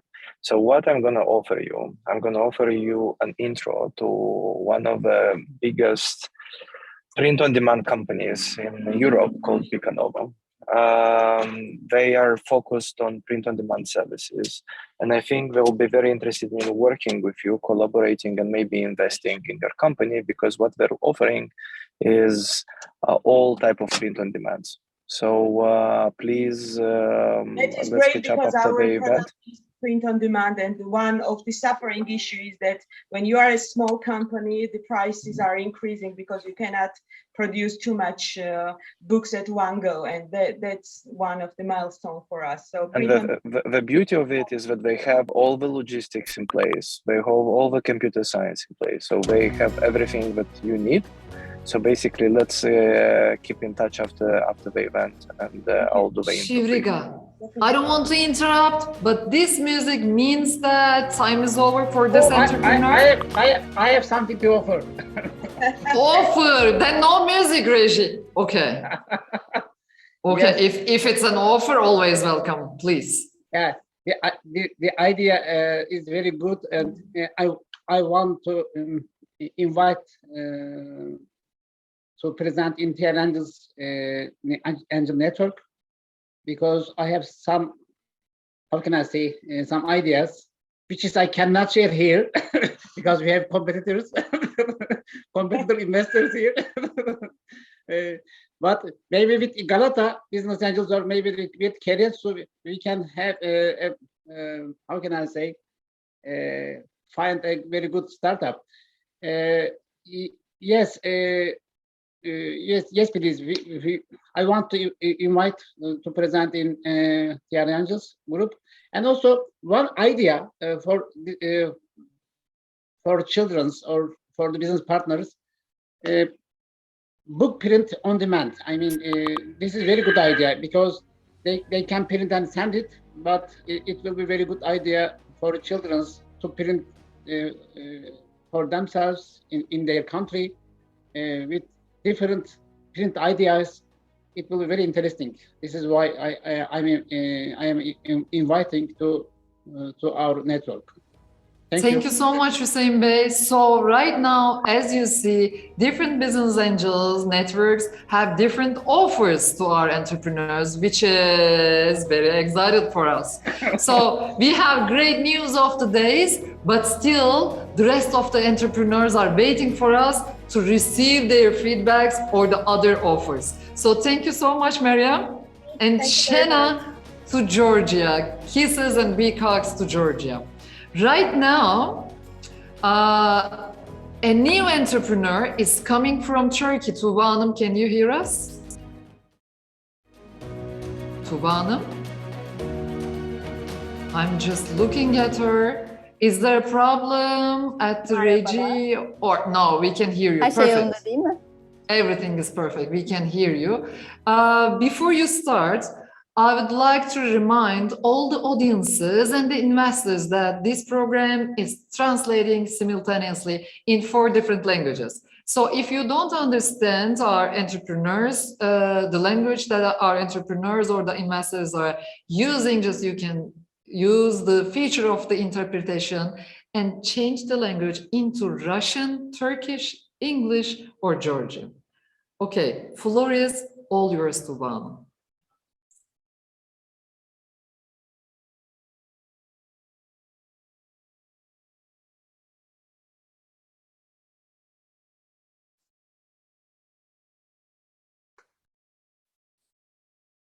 Okay. Evet. Now it seems ready. We see it in a nice way. Floor is all yours. Evet. Sanırım her şey yolunda. Tamam. Merhabalar, ben TOSFA kodlama girişiminden Tuğba Işık. Tüm dünyada ve ülkemizde kodlama eğitimi gerçekten önemli bir noktada.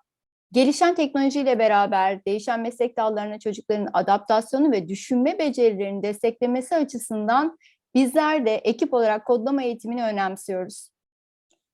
Ancak kodlama eğitiminin önünde bazı problem durumları var. Özellikle bilgisayarların olmadığı dijital ortamdan uzak, sınıfların hala varlığını koruyor oluşu, okullarda ya da evlerde bireysel olarak çocukların kodlama eğitimi alabilecekleri materyallerin hem dijital alanda hem robotik alanda ya da ekransız yani bilgisayarsız olarak kutu oyunları aracılığıyla kodlama eğitimini alabilecekleri bu materyallerin az oluşu veya var olan materyalleri ise pahalılıkları sebebiyle erişilebilirlik sıkıntısı yaşanması. İşte bizler tam da bu noktada oyun tabanlı bilgi işlemsel düşünme araçları tasarlıyoruz. Erken kodlama çağındaki çocuklar için birden fazla ürün tasarladık. Birazdan sizinle onları paylaşmak istiyorum. Ancak tüm bunları tasarlarken acaba bu problem durumlarını nasıl fark edebildik ve bunlara nasıl çözümler üretebildik? Çünkü hepimiz bilişim teknolojileri alanından geliyoruz. Çoğumuzun öğretmenlik deneyimi var. Alanın içinde ve alan dışında farklı yeteneklere sahibiz. İşte tüm bunları birleştirdiğimiz zaman 2019 yılında ilk olarak İbrahim Bodur Sosyal Sorumluluk Erken Aşama ödülünü almaya hak kazandık. Ve buradan çıkış yaptık. Daha sonra 2020 yılında sahnedeydik. İTÜ Big Bang'deydik ve buradan da hızlanarak pandemi sürecinde durmayıp üreterek kutu oyunuyla yola çıkıp hayalini kurduğumuz kodlama ürün ailemizi geliştirdik. Şimdi her biri artık bir noktaya geldi. Kutu oyunumuz, dijital platformlarımız, robotumuz ve yayınlarımız. Çocukların yine okullarda ya da evlerinde okuldan bağımsız olarak temel kodlama eğitimini almaları bu ürünlerle mümkün.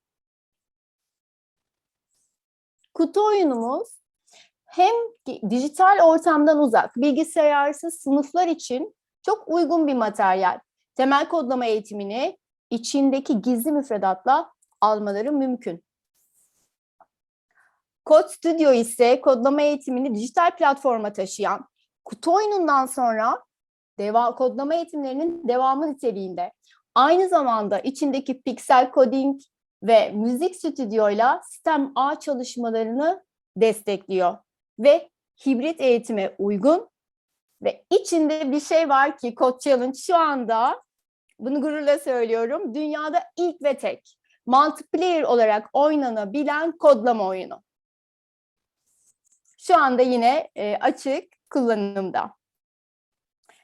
Biz tüm bu ürünlerimizi ülkemizdeki 10 milyon, dünyadaki de toplamda 1 milyar çocuk için üretiyoruz. Ve pazara baktığımız zaman 2025 vizyonunda 9,5 milyar dolarlık bir değer öngörüsüyle karşılaşıyoruz.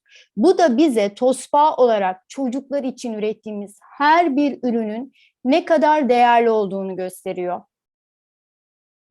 İş modellerimizi B2B ve B2C olarak planladık ve bu şekilde yürütüyoruz. Bizim ürünlerimizi çocuklara ulaştıracak olan okullar, aileler, öğretmenler, sosyal sorumluluk projesi gerçekleştirmek isteyen şirketler müşteri portföyümüzde yer almakta. Geçtiğimiz yıl, son bir yılda B2B ile %40, B2C ile de yaklaşık %60'lık oranda TOSPA kodlama kutu oyunumuz gelir sağladı. Ve bu gelirimizde son bir yılda elde ettiğimiz gelirin dağılımları mevcut. Var olan ürünümüzün devamlılığını sağladık. Aynı zamanda az önce görmüş olduğunuz yeni ürünlerimizi geliştirdik. Peki bu ürünlerimizle acaba diğer bizimle aynı olan ürünlerden farklılaşan noktalarımız nedir? Özellikle yatırım için ihtiyaç duyduğumuz yeni ürünlerimizin farklılaşan noktalarından bahsetmek isterim. Öncelikle Code Studio hem dediğim gibi az önce ilk ve tek multiplayer olarak oynanan kodlama oyununu içermekte. Bununla zaten diğerlerinden tamamen ayrışıyor. Aynı zamanda kodlama kutu oyunu ile beraber Code Studio bir arada hibrit eğitim imkanı sunuyor. Bu da yine diğerlerinden ayrışan bir yönümüz. Ve yine içindeki Pixel Conic ve Müzik Studio ile sistem ağ çalışmalarını destekliyor. Ve yine kodlama eğitimiyle ilişkili olan platformumuzun tamamı Code Studio tüm bu özellikleriyle ve birden fazla platform içermesiyle diğerlerinden ayrışmış oluyor. Robotumuz ise özellikle robotumuzda ilk olarak bahsetmek istediğimiz şey daha fazla çocuğa ulaşmasını istememiz. Çünkü robotlar gerçekten çocukların ulaşabilmesi için erişilebilir olması açısından biraz sorunlu. Çünkü pahalılar.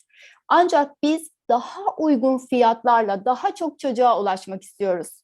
Kodlama eğitiminde çocukların robotları kullanabilmesi için. Aynı zamanda yine hibrit eğitim imkanı ve sistem ağ çalışmalarına hikayeyle kodlama bağlantılı çıkardığımız yayınlarla uyumlu olması da diğerlerinden farklı yönleri. Biz bugüne kadar düşük bütçelerle gerçekten inanarak, çalışarak üretmeye devam ettik ve ürünlerimizi bu noktaya getirdik. Daha pek çok ürünümüz arkada fikir olarak dosyalarda bizi bekliyor. Ancak öncelikle biz başta da söylediğim gibi hayalini kurmuş olduğumuz bu kodlama ürün ailemizi pazara sunmak istiyoruz. Özellikle pazarda mevcut olan ürünümüzün pazar payını arttırmak ve yurt dışındaki pazara sunmak, mevcut ürünlerimizi de son noktada tamamlamak, üretim noktasını yapabilmek ve yine hızlı bir şekilde pazara sunuyor olmak istiyoruz. İşte bunun için yatırıma ihtiyacımız var. Paylara baktığımızda daha çok pazarlama alanında bu yatırıma ihtiyacımız olduğunu fark etmişsinizdir. Pazarlama ve bundan sonraki süreçle ilişkili olarak bugün yaklaşık $100.000 bir yatırıma ihtiyaç duyuyoruz. Burada görmüş olduğunuz gelecek vizyonumuzu bu yatırımla beraber çok daha ileriye taşıyacağımıza biz eminiz. Ve soran, sorgulayan, problem çözen, eleştirel düşünen ve aynı zamanda iletişim ve empati becerisi güçlü çocuklar yetiştirmeyi önemsiyoruz. Tüm dünya çocukları ve kendi ülkemizdeki çocuklar için. Çünkü çocuklarda umut var diyoruz. Tüm bu değerlerimizi, bu değerlerden yola çıkarak önümüze koyduğumuz bu ürünleri sizlerle de paylaşabilmek bizim için çok büyük bir mutluluktu ve kıymetliydi. Teşekkür ederim. Tuğba Hanım, özellikle yatırımcıların da bu noktada zamanını daha fazla çalmayalım diye ben hızlı bir şekilde başlıyorum. Duygu Eren, floor is all yours Duygu Hanım. Teşekkür ederim. Tuğba, Keres Forum Türkiye süreçlerini seni almak isteriz. Sunum için de ayrıca teşekkür ederim. Now, the first established, the first Business Angels Network make an offer comes from KAGIDER from Turkey. Now I'm looking at the other Business Angels networks, honestly. So the other investors, Arif Bey. Çok Teşekkür hızlı, ederim. merhaba. Şimdi bunu Türkçe yapacağız mı? İngilizce mi? Hangi dilde konuşacağız? How you feel yourself more comfortable, we can use this language. This Fair. is exactly what and how we're going to do this today. Okay, fair enough. So I'll do this in English so that a lot of people could understand. We started a similar idea. It's called Scode. The founder is a Turkish guy. His name is Kadircan. So I am very familiar with teaching coding to elementary, secondary, and high school students even. And Kadircan has done a great job. And I really, it's a very important sphere. It shouldn't stay as a board game, or it shouldn't stay as an app. It should basically be included in the Turkish educational system or the educational system of any other country in that sense. So we should all get together and we should stress the importance of this coding.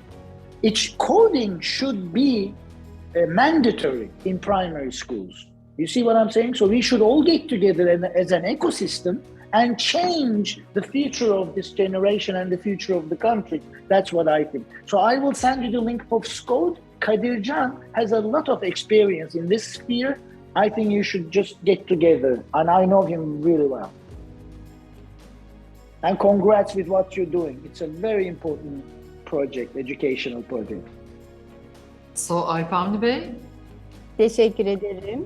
anything that you would like to offer, add, ask, please. I know Tuba Hanım, before I think we met like the same program. There is a huge improvement about their product and newly announced product.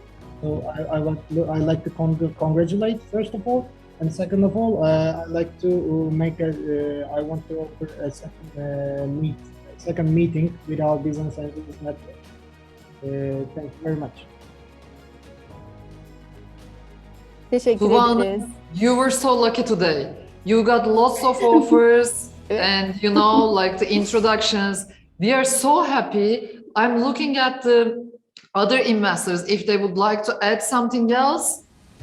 Then I'm going to wait for a while. If they don't, it's completely okay. So thank you very much for making your pitch today. We were so excited to meet with you and looking forward to meet with you in person in near future. And now, Hoşçakalın. So, and now, the last entrepreneur of session 2. Lisa, can you hear us? Lisa, are you there? Can you hear us? Here. Perfect. I'm here. Can you see me? Yes, right now we can see you. So Okay. the music is going to be off and floor is going to be all yours. So now I will share my screen. Okay, first of all. Can you hear me well? Enough? Yes, both hear you and see your presentation. Everything is clear. Okay. Let's start. I'm really happy meeting with you. And it's a great honor to meet such kind of experienced investors and people. And I think that in the future we'll be real friends. So it's really a pleasure to be here. So my story starts with the second slide. Sorry, there's such kind of problem here. Okay, Andrea is my third child. So why Andrea? Because when I gave birth to my third child, I had a great breakthrough in my life. So I had to stay home. Before that, I was working hard as a teacher at school, and I had never had enough time to think about other things that I was able to do and to, for example, have new adventure in this field. So Andrea helped me to become an entrepreneur, and thanks for him, I started and I developed my own startup, which is called Lisa's Creams. And I can say that Andrea is my smallest customer. He used only my creams under diapers, nothing else. So I am creating face creams which are really organic and really beneficial for skin care. And during pandemic period, this idea came up to me to launch my own brand and to share my experience to others and to help them, for example, counteract early aging and also to look healthier and to be what can I say? So, okay, so then when I started making creams, it was long ago, for example, maybe 10 years ago, but I made real results. Results were very, very great. So what can we prevent by using our products? We can prevent dryness. Also, we can slow down signs of aging. We can fight acne, protection from the sun, sorry. So we can soothe sensitive skin and protect your skin from radicals and future damage. My customers are men and women of all ages and who have different kinds of skin and hair problems. And my products are really effective. And after using them, you can see results within a few days. So as I mentioned, I am starter and we are startup, and my goal is to become a leading brand in the natural beauty. Maybe it's my dream, but when I set goals, I always achieve them. I'm moving forward. I'm learning from each experience. So I think that this program and this project, not program, will be very, very beneficial for me. And this is the new start for me, I think. So we are creating all kinds of creams, anti-aging creams, moisturizers, serums like hyaluronic serum, retinol serum, many moisturizers, also tanning oils, and also I have to mention my hair oil is so great that it helps hair to grow, and also when women have dye, when they dye their hair, it helps them to their hair to look beautiful. So these are my products, a small variety of my products. I didn't want to, for example, put everything on my slides. You can visit my Facebook page and also my Instagram page. We are selling our products online yet. So these are my brand, if I can say it. And why should you, for example, choose my brand? Because we create all natural brand, and safe and also effective, that I have mentioned. And one of my customers, I have put my photo here before and after curing she was curing with my acne solution and also acne ointment cream. Yeah. And after that, I want to mention that my team is only my family members. My husband supports me also, and my children. So I am developing forward. Thanks for attention. Thank you so much. So we were just discussing behind the scenes about the cosmetics and, you know, like all these organic and natural cosmetics, how valuable they are, honestly. So right now, I'm looking at the investor side, really curious about their, like, whatever they are thinking in their heads. And Duygu Hanım, floor is first. Thank you. Women's. Can we just volume down, music down a little bit to my Reggie? Lisa, thank you for your presentation. My question would be like, do you need an approval of FDA like in United States, in your country, or in Europe? Approval of my products, yes, if they are safe.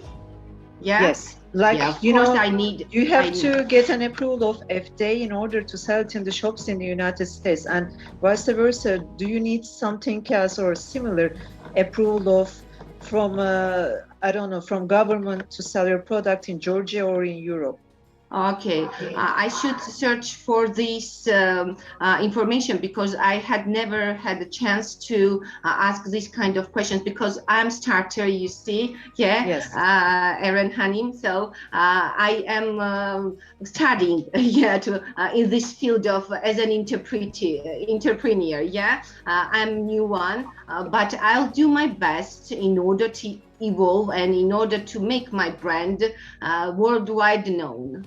I have an ambition that it will be. And also, so if you haven't started the investigation, my also advice would be like you should investigate what to put in and not to put in also to your products, because some of the herbs or the containing products may not be useful or maybe forbidden. Yeah, or something else. Can I say something? So Yes, before sure. formulating my creams, I am reading everything properly. I'm searching each product, each, for example, what I'm using in my creams. And after I try them and test them on my own and on my relatives and family members, I want them sell. I never sell products that are not tested by me. First person who tastes my products is me.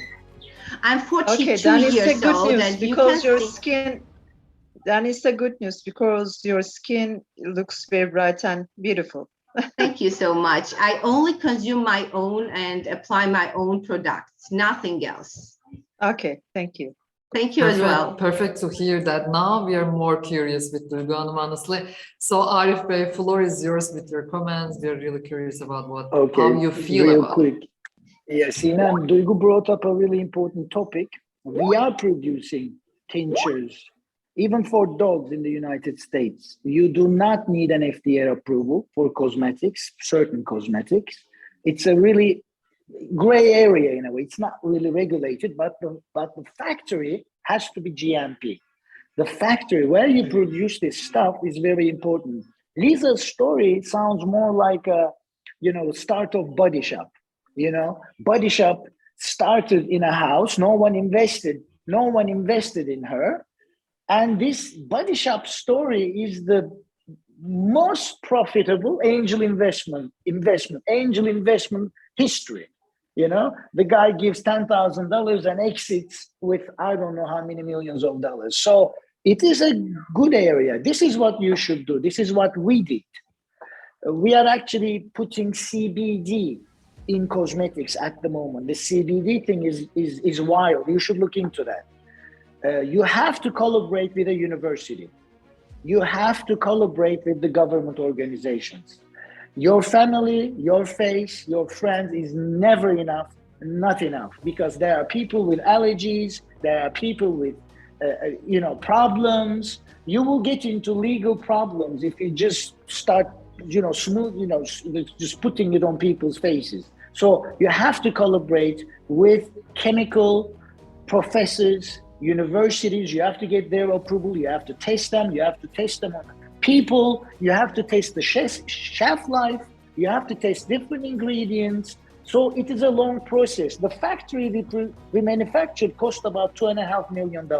So when you say bronzing oils, creams, they are all different investments. They are all different machinery. So you have to decide which area you're strong with. Just do face creams, you know? Yeah. I can share all the knowledge and all the experience that I have with you after this whole thing is over. Thank you. Thank you. Thank you so much. Thank you. Great. Thanks again, Arif Bey. I'm looking at the other investors to be sure that whether they have any offers or comments, anything that you would like to add? Okay. So I think it was the end of session 2. So we would like to thank all entrepreneurs who have already completed their pitches. But at the same time, be sure that we have lots of in our hands right now, lots of offers and introductions, mentorings and pitching offers that we have. So we are so happy for our entrepreneurs from 8 different countries. Today, from Bosnia and Herzegovina, from Georgia, from Kazakhstan, Kosovo, North Macedonia, Republic of Moldova, Serbia, and Turkey. So we will be, but of course, these big applauses are not only going to our entrepreneurs, but to the investors as well. So thanks again for all business angels representing themselves and their angel networks. Duygu Hanım from Keiretsu, Arif Bey from Galata Business Angels, Hale Hanım from with Hüseyin Bey from TR Angels, and also Alp Avni Bey from Egiat Angels, Shivriga Train from Moldova Business Angels. Thanks again for our investors. Please keep in touch. We will be live for session 3 in 10 minutes. So 10 minutes breaks, then we will be here again with new investors and new entrepreneurs. We will see each other soon.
Welcome back again to the Investors Pitch Finals 2022, organized by UN Women and Women Entrepreneurs Association of Turkey, KAGIDER, as a part of the Women Entrepreneurs Accelerative Initiative supported by Mary Kay.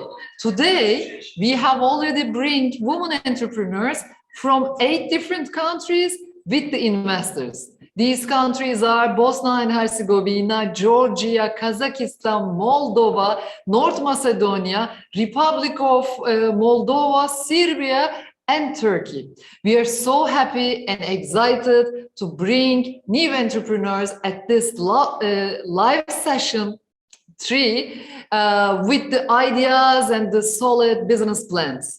So we have few investors today. First, we will start with them. They are going to introduce themselves first, and then we will jump into the investor pitch of the entrepreneurs. I will start with an investor from Georgia. Ruslan, can you hear us? Yes. Hi. Perfect. Hello, everyone. Hello. Hello. Can you introduce yourself for the audiences? Yes, I'm Ruslan Khoroshvili. I'm from Georgia. I'm a country managing partner for Ernst & Young in Georgia, and also a part-time investor. And I'm delighted to be here. We are cooperating quite a lot with UN Women in Georgia, and I'm glad that we have this new venue and opportunity. Perfect. And Ahmet Berker Bey, floor is this time is all yours. Who you Thank are? you very much, Sina. This is Ahmet Berker Argun. I'm the managing partner of Lima Ventures. Lima Ventures is established in Istanbul and Amsterdam. We have 3 funds at the time being. 2 of them are in Istanbul, and the 3rd one is in Amsterdam. Lima is the first fund. We have 13 investments there. In Alima, which is located in Amsterdam, there are 5 investments. They are actually the follow-ups. And we have a 3rd fund called Limanex, which is very active at the time being.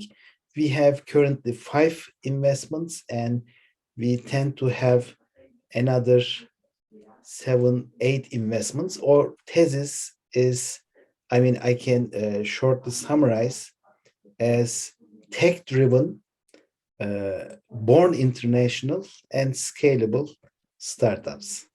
Perfect. Thank you very much. Our entrepreneurs are going to look at, what you offer to them. So we are so curious about it as well. So Pınar Hanım, who are you? You are a private equity representative, are you? Yes, I would like to think of myself so. So thank you for having me. I am indeed a private equity professional. I am a partner at Lishin Capital. We are a newly established private equity fund manager. We focus exclusively on Turkey. Our focus is on the middle market. And we're pretty sector agnostic, but we'd like to think that we're focused on manufacturing, consumer, and technology. Perfect. It's really even nice to, we are so excited when you introduce yourself. And Olga from Moldova. Yeah. Hello, everyone. Nice to meet you. My name is Olga. I'm from Moldova. I'm an entrepreneur myself. I help companies get funding from different sources. Besides that, I also work I'm a member and lead the Business Angels Moldova, which is an association of local angels investors. We usually support startups with pre-seed seed funding of up to 25,000 euro per startup. And our main industry is tech-oriented or digitally centered companies that can scale and become and make Moldova known worldwide. Perfect. And we have also another woman investor from Turkey. Meltem Hanım, can you hear us? Meltem Hanım. Herkese merhaba. Meltem Aydın ben. KAGIDER üyesiyim. Aynı zamanda Arya Melek Yatırım Platformu üyesiyim. Yeni yatırımcıyım. Şu ana kadar 3 tane yatırım yaptım. Gayet iyi, başarılı girişimler olduğunu düşünüyorum ve umarım bu toplantı sonunda da bir yatırım fikrim daha gerçekleşir. Teşekkür ederim herkese.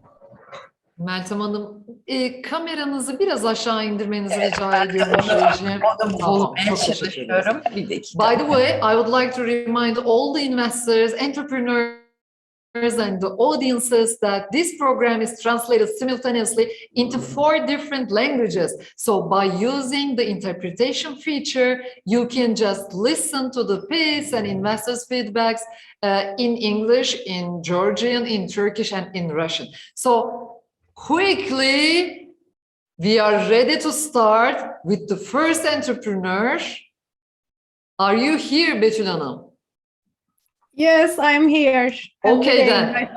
You know that you have 5 minutes, so the floor is all yours. Ready to share your presentation? Okay, Let's start. I'm sharing my screen.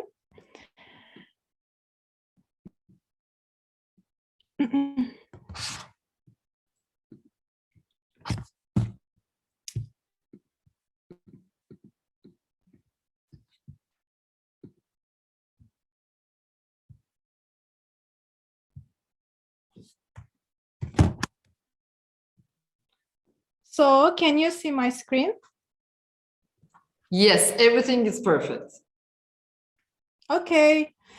I'm Betül. I'm the founder of Biomate. Biomate develops sustainable and improved forms of biomaterials that are already in the markets, but we use the power of biotechnology for this innovation. Our very first and main product is our vegan barrier membranes used in surgical operations. Currently, oral and periodontal surgeons use this for guided tissue regeneration. But they are all based on bovine and pork collagen and cause so many problems like huge carbon print, needs lots of steps manufacturing with long process and also expensive materials for the patients in the end. As a solution, we offer vegan alternatives as Biomates. We use our high-tech production system for more sustainable products. Let's take a look at the markets because we are talking about 2 large areas here. According to a report published in 2020, global market size of membrane and bone graft is $873 million American dollar and projected to reach $1.67 billion American dollar by 2028. And unfortunately, only a couple of companies have active roles in manufacturing oral surgery products, mainly based from German-speaking language countries and USA. So we offer innovative and developable technologies that are challenging to the markets, sensitive to the environment, because we are using a new technology system. Let us produce our sustainable alternatives and totally we use a laboratory process. We are 3 women entrepreneurs from 3 different backgrounds with the same vision that is sustainable in biomaterial area. I started this project with a R&D research and development base with an hybrid farm in Taipei in Istanbul, in both universities. And with these 2 women, we are taking our steps for more green materials in the market. Right now, we are focusing on B2B business and preparing for partnerships with global dental implant companies so we can sell our products by wholesale. I'm also in contact with academicians for an education platform to reach dentists and oral surgeons. So Biomate will also be raising awareness with the same new sustainability community. If we talk about what we've done till now, we prepared our prototype with TÜBİTAK, also applied for patent in last May. projected our timeline and expenses step by step. To get in the market faster, we have to apply for certification first, so we can start as a trustworthy brand as the other big companies. As a result, to start challenging the markets, we need about $100,000 American for sustainable biomaterials to take our place in the market in 18 months. Thank you for listening. Yes, now floor is all the investors. We are ready for your comments and offers. What do you think about the presentation? Ahmet Bey, can I start with you? Sure, Betül. Thank you very much for the presentation. It is an area where I have also invested previously. Perhaps you know the names of Alpha Bio and Nobel Biocare. I was the investor of those companies, the local distributors. So I can provide you any contact you may need. Please contact me through LinkedIn. We will introduce you to each other. So thank you so much. For sure, it's a really nice offer. For our side. So this is the first offer. Sure, this is a good area for R&D, which is both important for the local market and the international market. So I would like to have a deep dive if possible. By the way, I am also the user of Nobel. I use Nobel implants. Excellent. Because I am also an oral surgeon. Excellent, excellent. So you then know all the names. Albert, Altaras, Ata, and so on. But our entrepreneurs are so ready for your introduction. So like we know the names, but we are ready for the introduction, right, Betül Hanım? We got this offer, so okay. Thank you. So anyone else who would like to comment? Olga, anything that you would like to add? Well, first of all, I would like to say thank you. I think you're doing a great job, and it's so nice to see women working in science and doing what you're doing. I was wondering if there is any patent in what you're doing, or if there is a need for any patent. What about defensibility or here? Sorry, I couldn't understand the last sentence. Can you please? Is there a need for a patent to do what you're doing?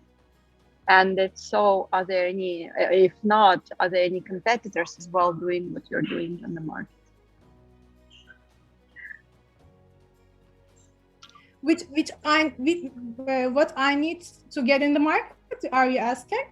No, I'm asking if you need any specific certificates, patents, yes, this is what you're doing. Yes, I already researched. I already searched, and I need CA and ISO. I also contact with the companies for that. That's why $50,000 American I need for only certification. By the way, because I'm planning to use pseudo tests for CA certification. I need I need at least $20,000 American for pseudo-test CA certification, and 300 for the other financial, like the service from the companies in Turkey for the technical documents. So you did the math. Very nice. Okay. Thank you. I wanted to tell you that, well, it's not my area of expertise, what you're doing, but it seems like an exciting idea. If you would ever consider Moldavian market, I could definitely introduce you to some companies that work in the field and can become your clients, or whatever. You can share some information, maybe some feedback from them. So let me know if you would be interested in this area. Thank you so much. Anyone else? I'm looking at Ruslan and yeah. Thank you, Betty. Thanks a lot. It's a very nice presentation and also very interesting product and area in general. So my question was, what is the benefit to the customer from your product, except the fact that it is vegan and clean produced? Does it? Do you plan that it will be in terms of performance better, or it is cheaper? Because at the end of the day, if it's not cheaper, then what is your entry point? And also, what is your development plan? How far does this 100,000 take you, and what are the next steps? And maybe what is your offer to the investors for this 100,000? Okay. First, normally they're based on animal, so you cannot do anything at the collagen. It's only a collagen or pericard. You cannot add anything on it. But I'm using polymer as the material, so I can control our formulation for better physical structure. So this is my advantage, I think. So the other question is what I will do with 100,000 American dollars, right? 50,000 American dollar. I will prepare for only certification, like get the certification in 1 year. It consists so many steps, by the way, because I cannot get in the market without them actually in the trustworthy countries.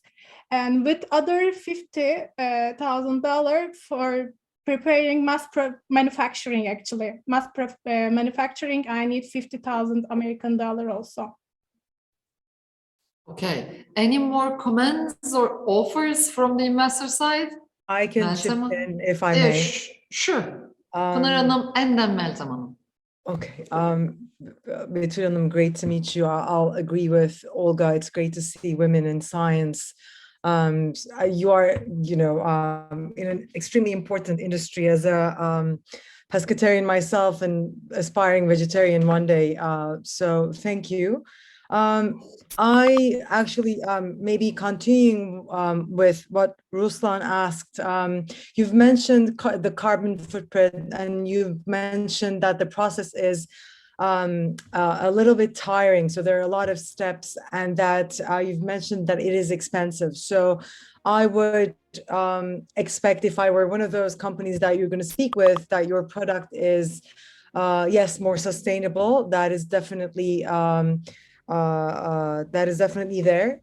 But in terms of making the process cheaper, or the product itself is cheaper, or it's well, you've mentioned your formulations, it requires less steps, etc. It would be important to maybe structure the advantages of switching to your product in for factors in addition to sustainability, and that would, I guess, attract them in a stronger way. And my next question, maybe not applicable, but maybe not a question for today, is you are a surgeon, you are in your immediate field, but I would wonder if there are any potential applications of this technology within the healthcare field, healthcare sector, obviously.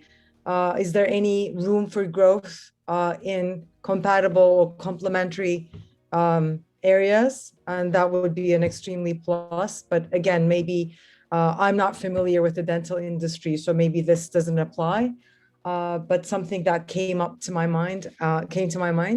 And lastly, I would again, like the other investors, would be more than happy to put you in touch with people. One particular friend of mine who is a veteran in the healthcare industry in the States. She's got significant experience in the admin side of things, especially with respect to your applications for certificates, etc. If that's helpful, you could start with a friendly chat, and I'm more than happy to put you in touch with angel investors and venture capital funds who are investing in earlier stage businesses in Turkey as well. Thank you so much. So the virtual hearts that she's sending to you, that as far as I saw, by the way, Betül is sending your heart, her hearts. So thank you so much, Pınar Hanım. For the final comments, for the first entrepreneur will come from Meltem Hanım. Meltem Hanım, we are here today. Sevgili Betül, öncelikle tebrik ederim, heyecanlandım. Gayet iyi bir proje. Sormak istediğim $50.000 belgelendirmeye ayırdığını duydum. Doğru mu anladım? Doğru, çünkü doğru. Peki bu belgelendirme için herhangi bir teşvikten faydalanmayı düşünmüyor musun? Devletin çünkü bunlarla ilgili ciddi teşvikleri var. $50.000 belgelendirme maliyeti, $50.000 ürünü pazara sürme, yarı yarıya ayırmışsın gibi geldi bana. Evet. Şöyle, ben zaten TÜBİTAK'tan bir hibe kullandım. Onun ikinci adımı için başvurularımı tamamlıyorum. Yani tamamladım, bekliyorum gibi bir şey. Fakat biliyorsunuz ki TOSGAP ve TÜBİTAK nereden baksanız 7-8 ay boyunca uzun bir süreç yapıyor. Ben dedim ki ben yola çıkayım, partnerlikler için birazcık sahayı keşfedeyim.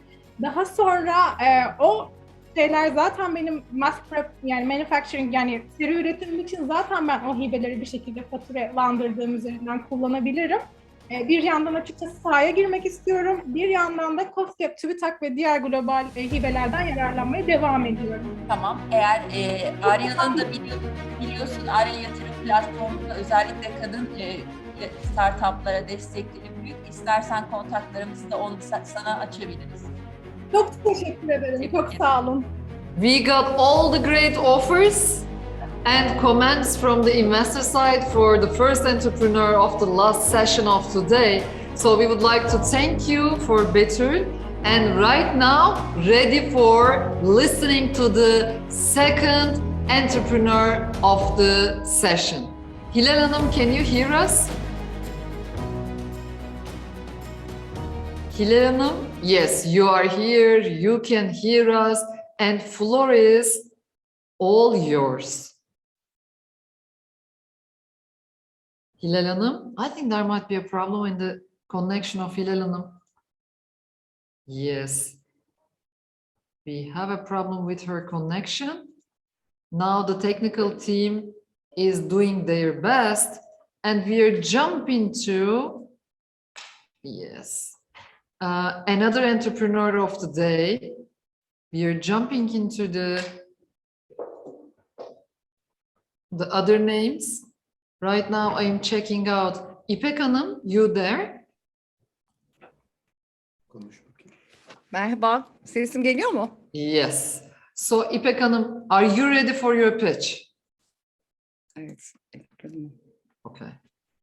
By the way, I would like to remind you that this program is simultaneously translated into different languages, so you can switch the language whichever you would like to listen, either English, Turkish, Russian, or Georgian. Çok pardon, bir teknik sorun yaşıyoruz. Hemen açıyorum ben. Ay.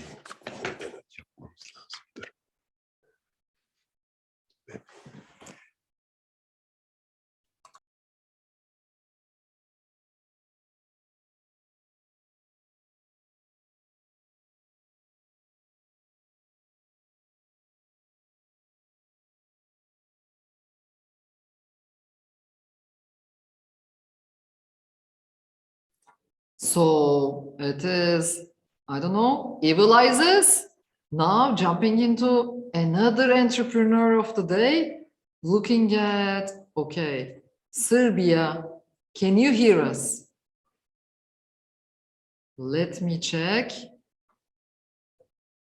Our entrepreneur seems to be here. Our technical regie, just check everything. Serbia. Can you hear me? Yes, we can hear you and wanna see you, Mia, with all your good and positive vibes and energy. Floor is all yours.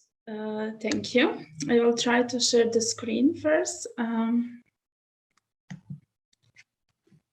Just 1 second.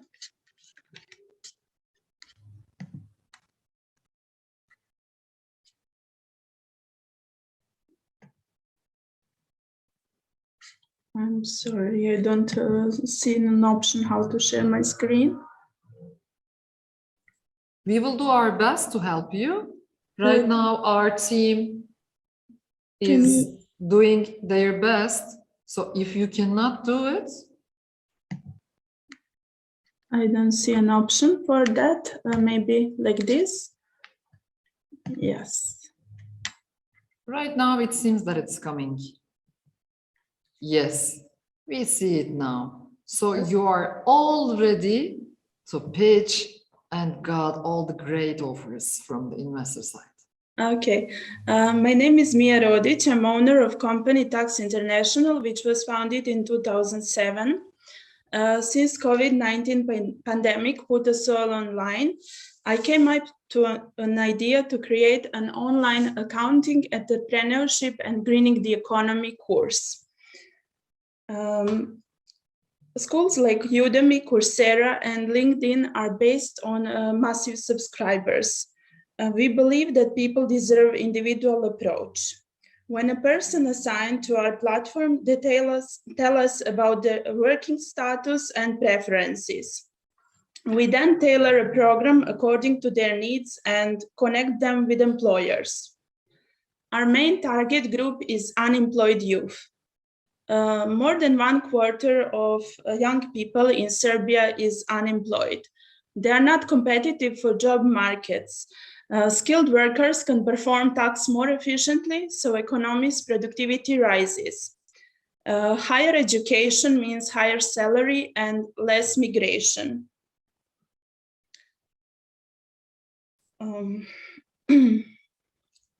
So everything one person needs is a computer and internet.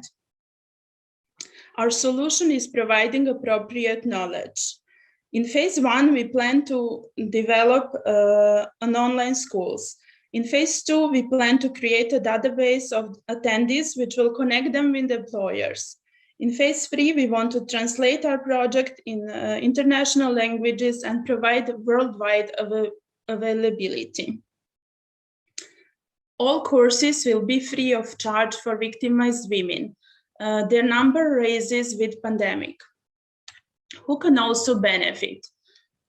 Visionaries who wants to start a business, business owners, administrative workers, and companies. So as a strength, we see a possibility to develop schools on Serbian language, since there is all these schools like Udemy are on English language. There is no school on Serbian language. We see as strength the rise of learning during the COVID-19 pandemic. As a weakness, we see expensive developing and maintaining of project. As an opportunity, we see existing contracts with National Employment Service, Association of Employers, and Chamber of Commerce and Industry of Serbia. As threats, we see competition with large number of subscribers like Amazon, Udemy, Netflix, and massive open online courses. Our main revenues will be advertisement incomes and pay-per-course incomes. Our costs will be production and ownership, technology development, customer support, and advertisement.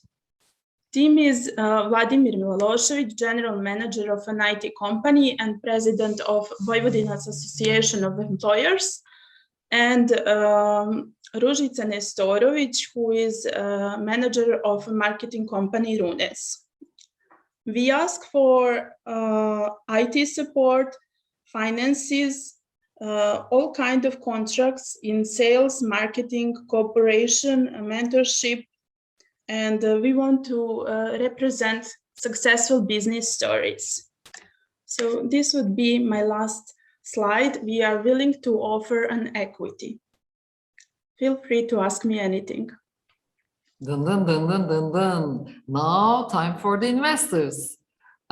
Who would like to start? Let's say ladies first this time. Can we, Pınar Hanım?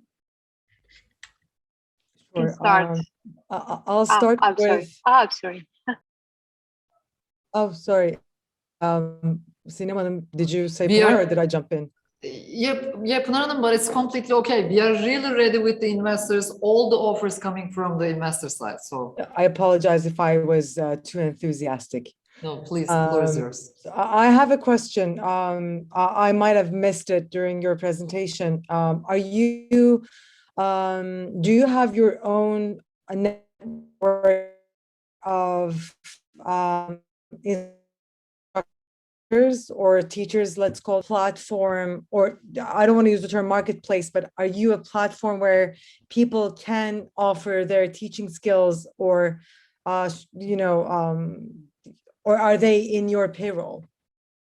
It is a startup project which didn't start yet. Platform is not developed, but I'm connected with group of our mentors, and we are activists of NGOs. We implement female entrepreneurship in Serbia, and I'm also a member of implementing dual education in high schools, economic high schools, and universities in Serbia, since there is no dual education since 30 years in Serbia. Okay, and your training, the education that's provided, that will be provided on your platform. We've mentioned accounting, for example. Will it be compatible with the national licensing or certification requirements for someone to? Please go ahead. Yeah, so if we speak about accounting, in the moment in Serbia, we have one law which forbids to any organization to provide licenses for accountants. Just one monopolistic organization can do it. But this course should also prepare people for labor's market, can improve secretaries, can inspire people to start their own business, since majority of Serbian market is small and medium enterprises. So a kind of finding a job, there is a possibility for self-employment. So this is what we want to create with this program. Great, thank you. Now, Olga, yes. Yeah. I really like the idea, Mia. I think you're doing a great job having or helping young people. And then you mentioned also the social impact on women. I'm missing a bit one piece that I want to clarify with you. Who is going to pay for the courses? Yeah, so we don't make discrimination about age of participants. We want to make it open for all ages, all genders.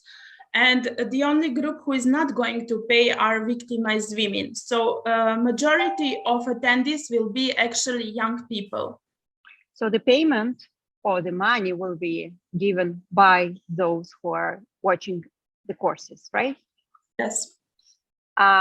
Think about a bit different approach. If you are connecting these guys with employment opportunities, can an employer be the one who can pay for the courses, and in this case, get people already prepared for the jobs they want?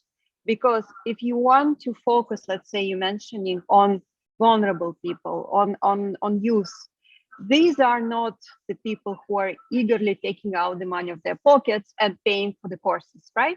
Because, well, so it's better to switch. I mean, you can also try a bit different revenue model, switch and see if any employers can do it. I would suggest you to focus on a narrow niche. If you are an accountant and you know all this tax part, perfect, you can start with that. Also test the IT industry, because like what we have now is lack of employees for the IT industry. And you can also see from that point of view.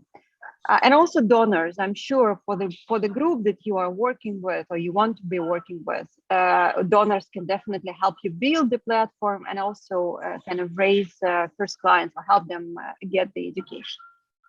And my last intervention, and I'll stop. We have a similar company that we supported as well. They focus on IT education, but also switch the model to the employers paying for them. I can get you in contact with them and you can share some tips and tricks on how this business is done. Thank you. There are so many things I can learn about you since I saw that you established 4 business incubators, and that's something which I'm trying in Serbia. Sure, I will definitely tell you more. Thank you. So thank you so much for your offer. I'm looking at the other investors if they have any comments or the offers. Anything that you would like to add? Ruslan, Ahmet Bey, Meltem Hanım? Okay then. Then thank you so much, Mia. You did your great, and you know, like you got 2 offers at least in your hands, so it was a kind of good day for you, I guess. Now we are just moving with again the previous entrepreneur. İpek Hanım, can you hear us? This time we will share her presentation. İpek Hanım, can you hear? Bizi duyuyor musunuz? Süpersiniz. Tamam. Biz sizi görmüyoruz sadece. Evet. Bir de kameranızı açarsanız. You can watch and hear İpek Hanım's presentation in different languages by using the interpretation feature. So floor is all yours İpek Hanım. Sıra sizde. Buyurun. Paylaşın tekrar. Evet. Sesim geliyor mu şimdi? Sesiniz geliyor ama paylaşımınız kapandı. Evet, yine kapandı. Çok özür diliyorum gerçekten. Böyle teknik bir arızayla karşı karşıya kalıyoruz sürekli. Hiç problem yok. Biz de yardım edeceğiz size. Evet, oradan açabilirsek çok daha iyi olacak Sinem Hanım. Tamam. Siz bu arada süreyi lütfen değerlendirin. Anlatmaya başlayın. Arkadan sunumunuz da gelsin. Oldu mu? Evet, tamam. Perfect. Şimdi öncelikle teknik problemler için herkesten çok özür diliyorum. Şöyle bir sıkıntıyla karşılaştık. Sistem koptu bir anda. Bu da nazarlık olsun inşallah. İpek Çulha ismim ben. Chi Comfort markasının kurucusuyum. Aslında 20 yıllık bir yöneticilik tecrübesinden sonra bir Ar-Ge şirketi kurdum. Fiziksel materyaller üzerinde özellikle rahatlık sağlayabilen bir teknik kullanıyoruz. Bununla ilgili bir çalışmamız var. Chi Comfort, önce ayakkabılarla ilgili bir çalışma yürütmeye başladık. COSGAP'ten bir Ar-Ge inovasyon desteği aldık bu proje kapsamında. Hepimizin yaşadığı, biliyorsunuz, ayakkabılarla ilgili olan problemleri çözmeye yönelik bir proje hazırladık. Neredeyse ayakkabının icadından bu yana maalesef ayakkabılar bir malzemeyle üretiliyor. Daha önce köseyle, hatta tahtalarla üretilmiş. Yanlarında kullanılan malzemeler o kadar enteresan ki bütün ayak rahatsızlıklarının sebeplerini oluşturuyor. Bunlar da zaten teknik olarak ve bilimsel veri olarak da her 6 kişiden birinin bu rahatsızlıklara maruz kaldığını gösteriyor. Bunlardan özellikle %71'i kadınların bu ayak problemleriyle boğuşuyor. Erkeklerin ise %80'i bu rahatsızlıklardan şikayetçi. Biz Chi Comfort markası olarak yapmaya çalıştığımız şey, sunum hareket etsin istiyorum ama evet, yine problem. Chi Comfort markasıyla ben özellikle şöyle anlatmak istiyorum en başından sonuna kadar. Biz kadınlar ve erkekler özellikle sunum yaparken toplantılarda kullandığımız klasik ayakkabılar ve klasik giyim üzerine klasik giyimi tercih eden herkesin yaşadığı en büyük problemlerden bir tanesi kesinlikle sert ve rahatsız ayakkabılardan oluşuyor. Bunların yanlarında kullanılan malzemeler inanılmaz rahatsızlık veriyor. Biz ise bu problemi şöyle çözmeye çalıştık.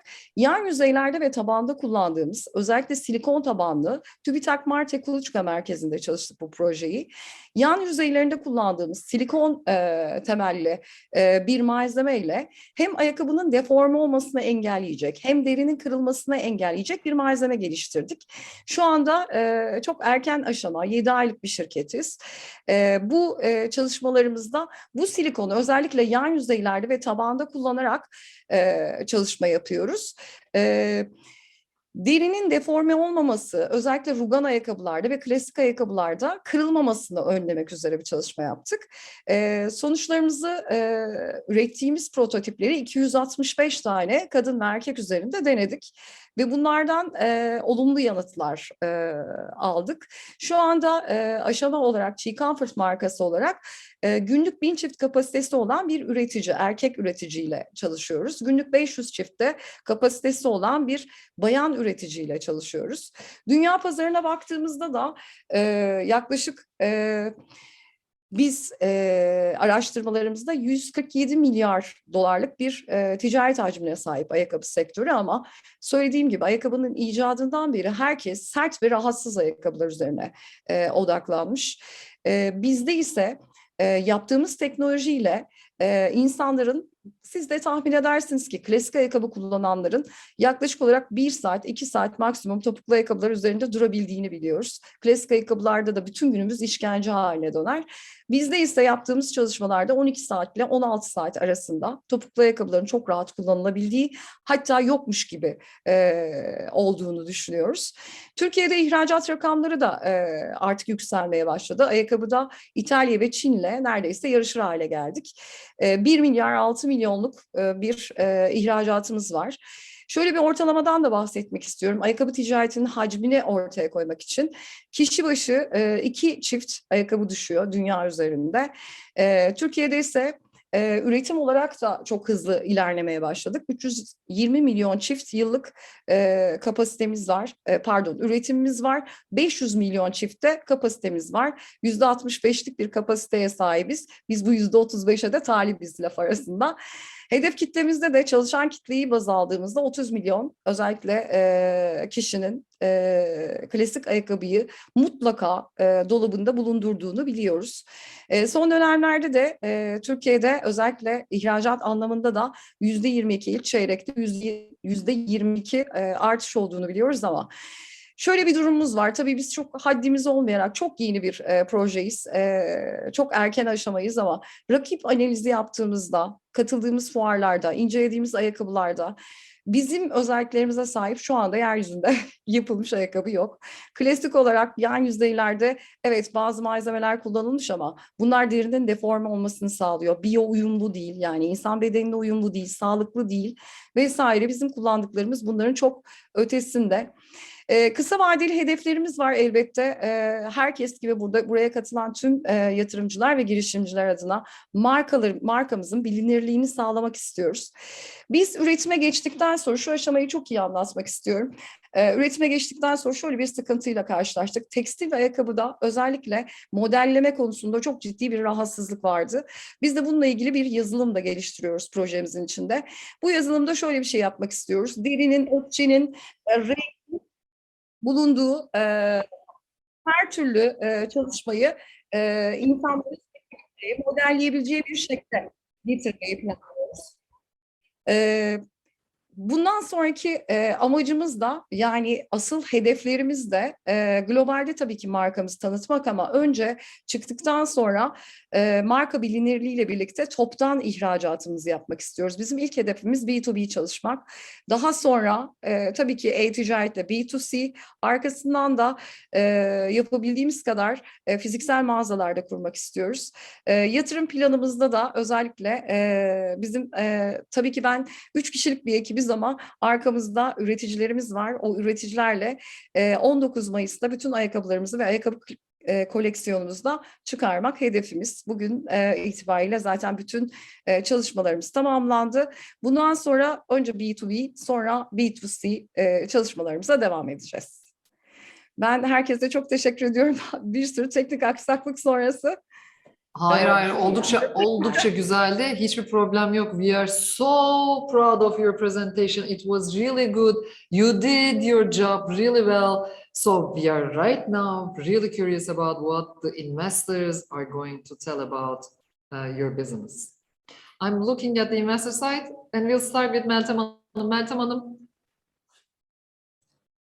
Öncelikle merhaba. Ben hiç normal ayakkabı giyemeyen biriyim. Bütün gün spor ayakkabıyla hayatımı geçiriyorum. O yüzden çok iyi bir heyecanlandırdı beni fikir. Ben şöyle gösterebilirim ayakkabıları da, sunumda aksilik olmasına rağmen Şöyle inanılmaz rahat ayakkabılar ve bakın kesinlikle formunu bozmayan ama çok rahat kullanımı olan ayakkabılar. Formu Bu tek tip model mi çalışacaksınız yoksa Hayır. daha kısa topuklular falan Evet, nasıl olacak? evet. Tamam. Yani iki form. Üretimi kendiniz mi fason yaptırıyorsunuz anladığım kadarıyla değil mi? Evet, know-how ve gizlilik sözleşmeleri bizde kalmak suretiyle ayrıca patenti bizde, patentimiz var. Çünkü bunu TÜBİTAK Martek'te zaten çalıştık. Patenti bizde, ürünün sadece gizlilik sözleşmesi yapıyoruz ve üreticilerle bir anlaşma, sözleşme yaptıktan sonra çalışmaya başlıyoruz. Şu anda 2 üreticimiz bayan ve erkekli koleksiyonlarımızı hazırlıyor. Anladım. Ben çok heyecanlandım. Daha sonra tekrar görüşmek isterim. Tebrik ederim. Teşekkür ederim. Yes, I mean, it was a good offer. It was, I suppose, a following meetup request from Arya side, from Meltem Hanım by herself. So I'm looking at the other investors. Do you have anything as a comment or offer? What you would like to say? Ahmet Bey? There are huge investors in the market like Birkenstock. What might be your competitive edge?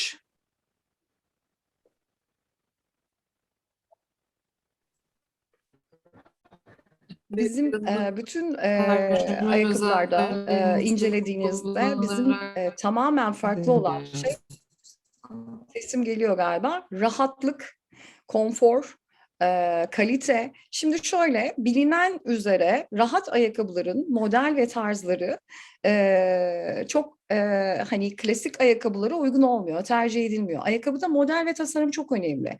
Biz hem model ve tasarımlarımızı çok daha elegans tutmaya çalışıyoruz. Aynı zamanda o eleganslık içinde daha rahat ve konforlu ayakkabılar sunmaya çalışıyoruz. Tabii ki Birkenstock çok büyük bir rakip bize göre ama ben çok güveniyorum.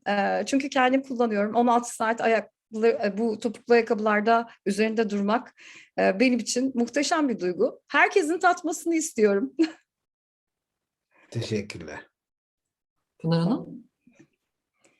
İpek Hanım merhaba. Merhaba. I'll switch to English. This is great. I mean, we all suffer from, the same problem. So this is a great effort. So thank you. But I have a question with respect to maybe different route which you could take, which is, well, I was about to ask you if you had a patent for the material or the application of the material in a certain field, which is shoes in your case. Would it be possible to, instead of going through that whole production phase, going through wholesale, online stores, B2C, and trying to create a brand of your own, could it be possible to maybe agree, have a licensing agreement with the larger shoe brands around the world and, let them use your technology or, your material? Elbette o da bir alternatif bizim için. Ama böyle hani her problem çözümüne yönelik bir çalışmayı herkes hani kendi bebeği gibi, çocuğu gibi kendi markasıyla çıkarmayı çok ister. Ama tabii ki neden olmasın? Lisans anlaşması yapıldığı takdirde biz özellikle yazılıma da çok güveniyoruz. Orayı çok net ifade etmek istiyorum. İnsanlar modelleri işte şurası şöyle olmasın, burası böyle olmasın tarzında yaklaşıyor zaten. Hani bir modeli beğeniyorsunuz ama yanı böyle olmasın, orası böyle olsun. Siparişlerde de özellikle öyle bir sorunla karşılaşıyoruz. Bu yazılımda herkes kendi modelini yapabilecek hem toptan da hem de kişisel olarak. Bir de biz artırılmış gerçeklikte kullanmayı planlıyoruz teknoloji olarak. Burada en azından tamamen bütün ayrıntılarıyla görebilme şansı olacak diye düşünüyorum. İpek Hanım, we would like to thank you for today because it was a great pitch. You have lots of offers and I would like to remind to the investors that you don't have to azıcık kısabilirsek. I'm asking to my regie that I would like to be sure that you know this voice. I really would like to remind our investors, if you didn't make your offer until now, online in a live event, you can still have your offers. We are looking at what you can provide us to our entrepreneurs. We are so ready to introduce you to our entrepreneurs, not only virtually, but also in real world too. So İpek Hanım, çok teşekkür ediyoruz. And right now we are again, we'll try the migrapreneurs. Migrapreneurs, are you there? Yes, I am here, Perfect. and sorry for the inconvenience at the beginning. It's completely okay. It's part of the new world right now, the connection problems and everything. So we are going to show your presentation. You Yes, ready please. for the pitch? Yes, I am ready. Perfect. And hello, Floor is all everyone. yours. Thank you so much. I am Hilal from Team Migrapreneurs. We are a team founded by me and my friend Zeynep Balay. We are a team of 2, and Migrapreneurs is actually based on our true stories. What we have in common in our stories, well, we both studied abroad in EU countries, but when looking for job opportunities, we failed simply because being a Turkish, meaning non-EU national. So migrapreneurs would like to develop a model for third country national migrants who are either wanting to be a job seeker in an EU country or trying to become entrepreneurs. And we developed this idea during a hackathon organized by Impact Hub Zagreb. Hence, our pilot country is Croatia, and the migrant proportion in Croatia is mostly consisted of non-EU migrants. Next, please. And the economic outlook in the country is bad due to the pandemic. I mean, actually, before pandemic, there had been negative immigration rate was very, very high. So youth unemployment is too high in the EU level. Next, please. And we found out 3 main problems about migrants. Firstly, migrants are not very well aware about the job market and or have difficulty to access this market. Secondly, they have difficulties due to legislation, taxation, etc., and they are not very well informed. And thirdly, Croatia is giving a brain drain issue because mostly youngsters are leaving the country. And when we looked at the problems on our secondary research, we saw that non-EU migrants needs to be empowered in the job market particularly. Next, please. And the brain drain issue is getting higher, so there is a talent gap which can be filled by migrants. Next, please. And we also found out there is a cultural prejudice in the public. Therefore, we would like to establish a 3 steps model in which we also would like to aim cultural merge. Next, please. And we found out that both the migrants and locals have prejudices among each other, and we would like to bring them together via cultural events, which would eliminate these negativities. But our 3 pillars of solution is firstly aiming to establish a platform, an educational platform that would offer the migrants a roadmap. Meaning when they are looking for a job or trying to become entrepreneurs, they will find the information regarding taxation, legislation. Also, we will offer the language support. Also, we will educate them with basic entrepreneurship courses. And in this platform, we would like to be a bridge between entrepreneurs, job seekers, and employers. But our unique selling proposition is converting the brain drain into brain and heart gain. And we would like to do it via local festivals in which we will bring locals and migrants via food, music, art, and that sort of events in which people will eat, shop, and enjoy. Also, looking at the SME sector in Croatia, we saw that the percentages are so high. Next, please.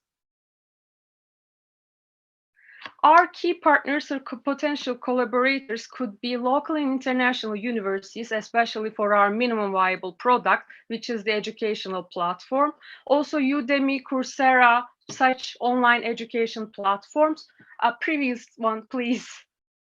Sorry Ayşegül Hanım. Bir önceki slide lütfen. Also unemployment office, blue office, local and national governmental organs, local organizations, and some banks. Now this previous, next slide, please, sorry. Next, please. We have beneficiaries and customers. Our beneficiaries would be non-EU less developed country citizens, but people who will pay for our services would be EU citizens. Next, please. Or public bodies, communities, and companies that have corporate social responsibility or benefit corporations. And our revenue stream is consisted of all these things. We would like to charge employers for labor exchange service. As I said, we would like to be a bridge between them and the job seekers. Bir önceki slide lütfen. Also, registration fees for exclusive webinars and ticket selling for cultural events, and charging migrants for profit when they will sell their products during our cultural events. We also would like to sell merchandise such as USB sticks or bags with migrapreneurs logos. And also from the local communities, we expect to get EU funds and grants. And we contacted Red Cross in Croatia, but they haven't replied yet. But churches and municipalities are also our potential collaborators.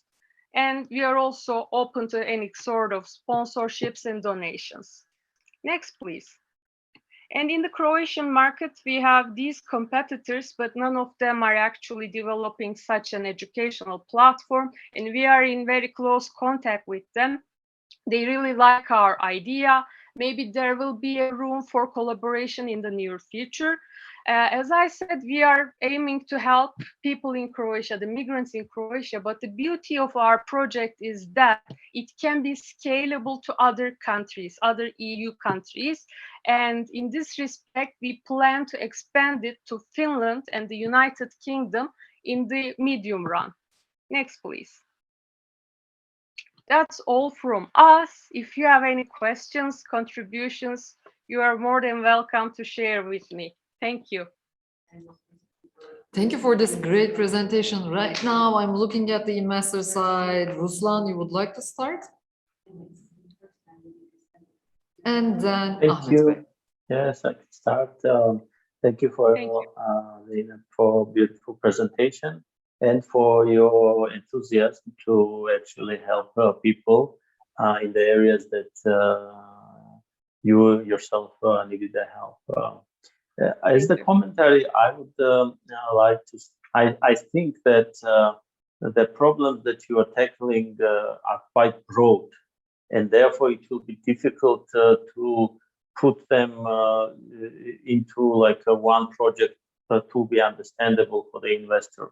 And there are too many revenue streams, and I think it's also quite labor intensive to get all those different activities organized together. So that's why I would urge you to think of how you can narrow down your ideas into more easily understandable starting points, and also customer base and the product that you want to develop. Because obviously, if that all worked, as you said, it will be beautiful and good, but delivery of this wide range of services may be quite difficult.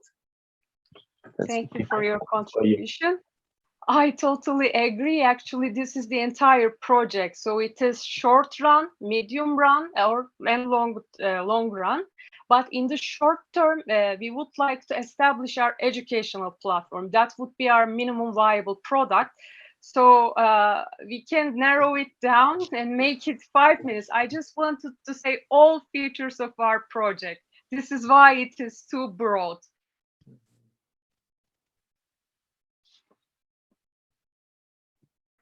Any more questions, offers, comments? I'm looking at Ahmet Bey. I wonder what would be the effect of the current war and the immigrants to your project? Great question, Mr. Ahmet.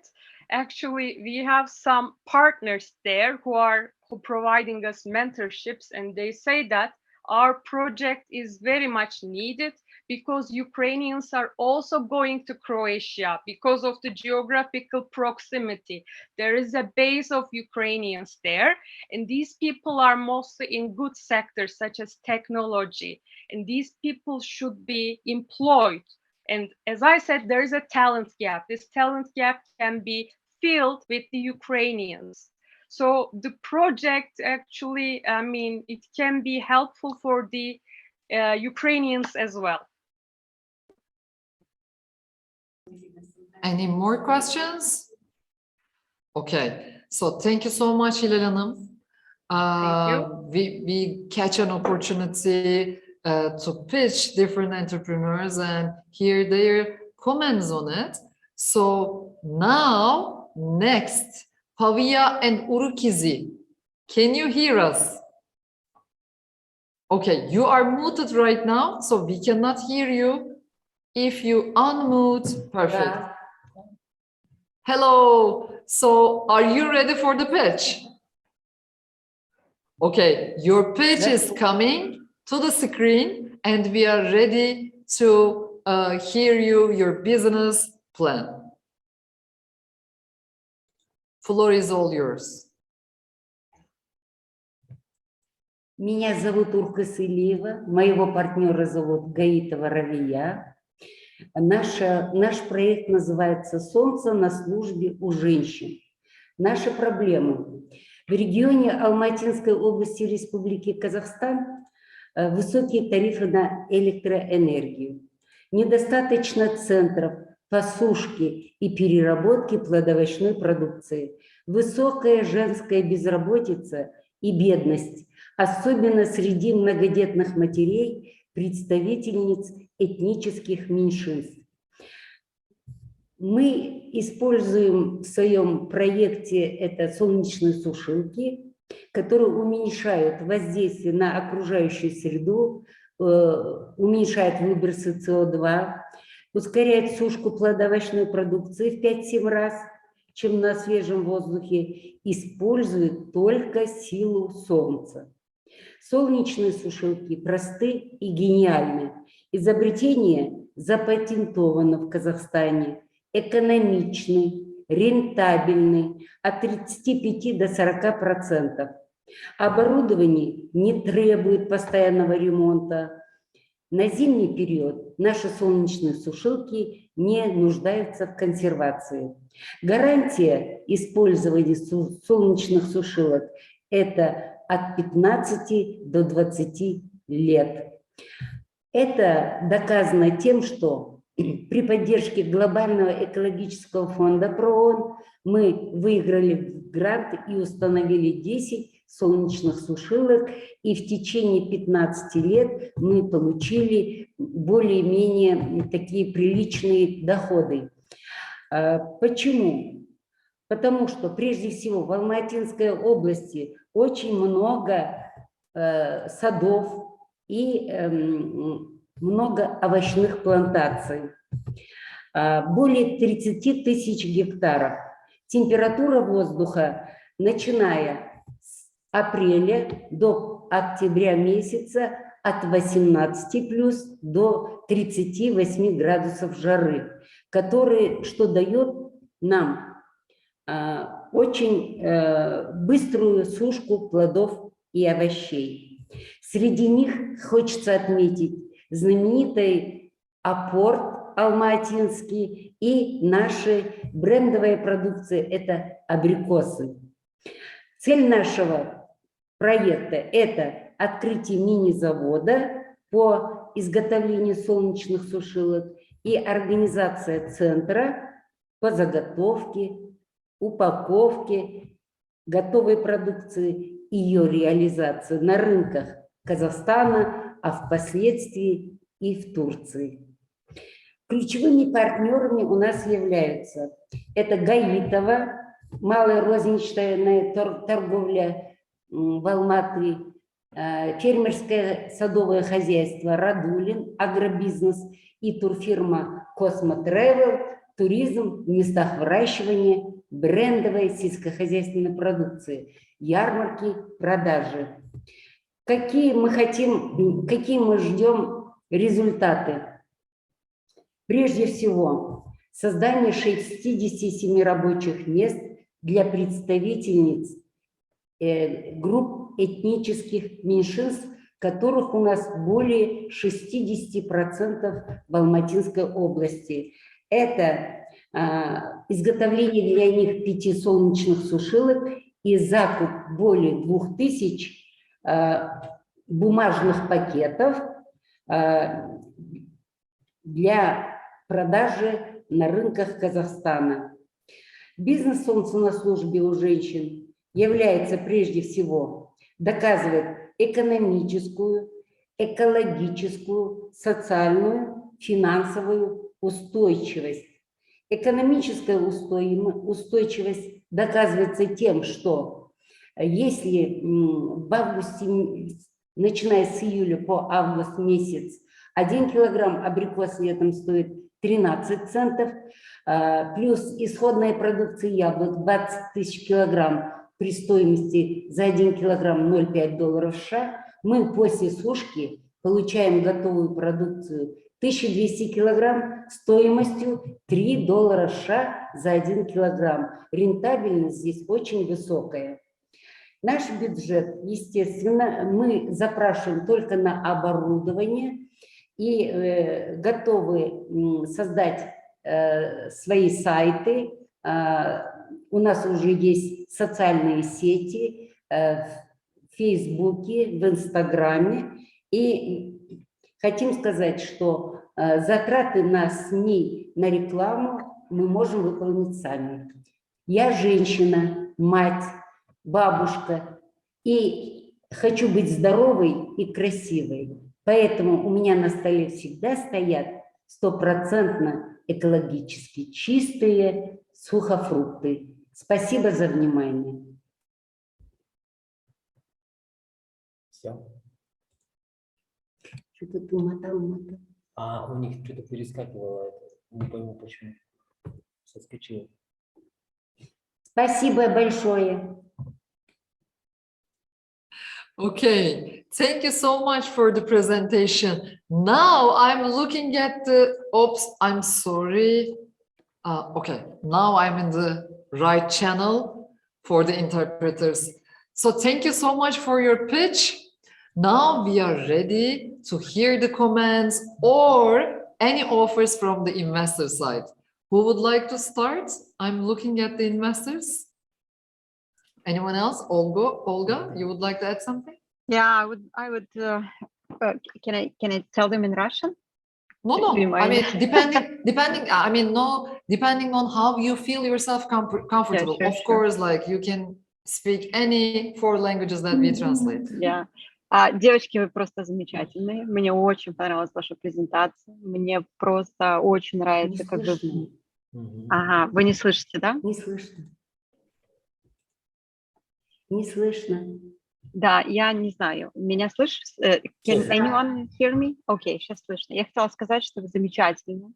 Мне очень нравится ваша идея. Мне нравится, как вы могли других женщин вовлечь и помочь им тоже развивать свой бизнес.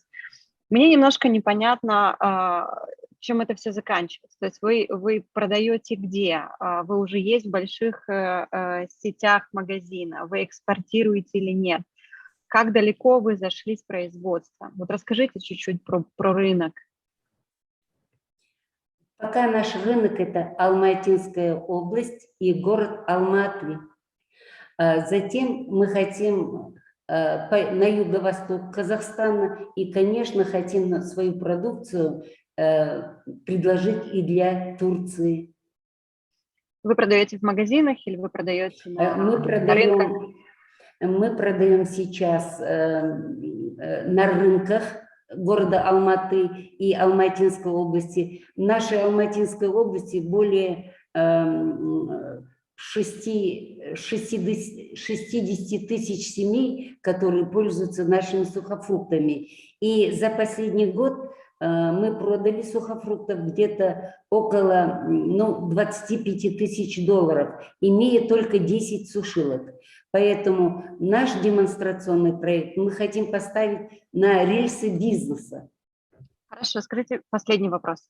Вы собираетесь продавать финальную продукцию, то есть сушеные фрукты, или вы также будете продавать сушилки? И сушилки, и готовую продукцию. Это цепочка.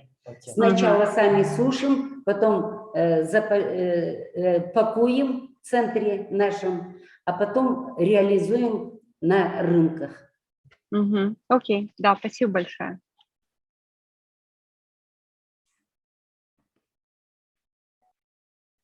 Okay. Oh, right channel right now. Okay. Any more comments or any offers from the investor side? No more comments. Ahmet Bey. Ürünü görmek mümkün olabilir mi? Yani bu kurutucu. Ben kaçırdım. We can show you the Покажем slides. сейчас. На нее патент надо сказать. Есть. Видно? Простите, видно? Видно? Фотографию Okay. видно? The presentation we are going to show in the presentation, we will share screen again to show that the photos that you have already. Что? Yes. That's, yeah.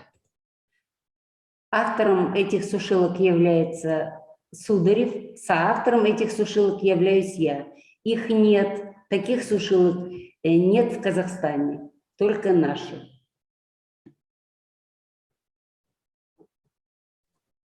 Ahmet Bey, any more comments or anything that you would like to ask?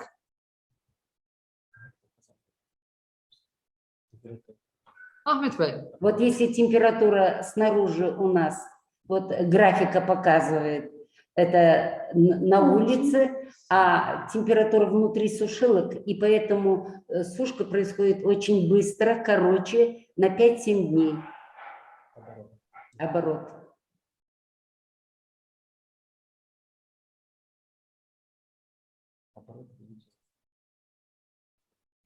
Yes. It's really interesting. Okay. И без химикатов. Самое, я хотела бы отметить, что это 100% чистые сухофрукты, в отличие от других сухофруктов других стран, где используют аммиак и сера, дым сера. Вот это наши сухофрукты, овощи. Мы сушили чеснок, дыни. То есть можно сушить любую продукцию свежую. Yes. Any more comments or offers to our this great entrepreneurs? I know that it's the first time that you are watching them, but still, anything that if you can have anything that you can offer to them, that will be really great. Ruslan?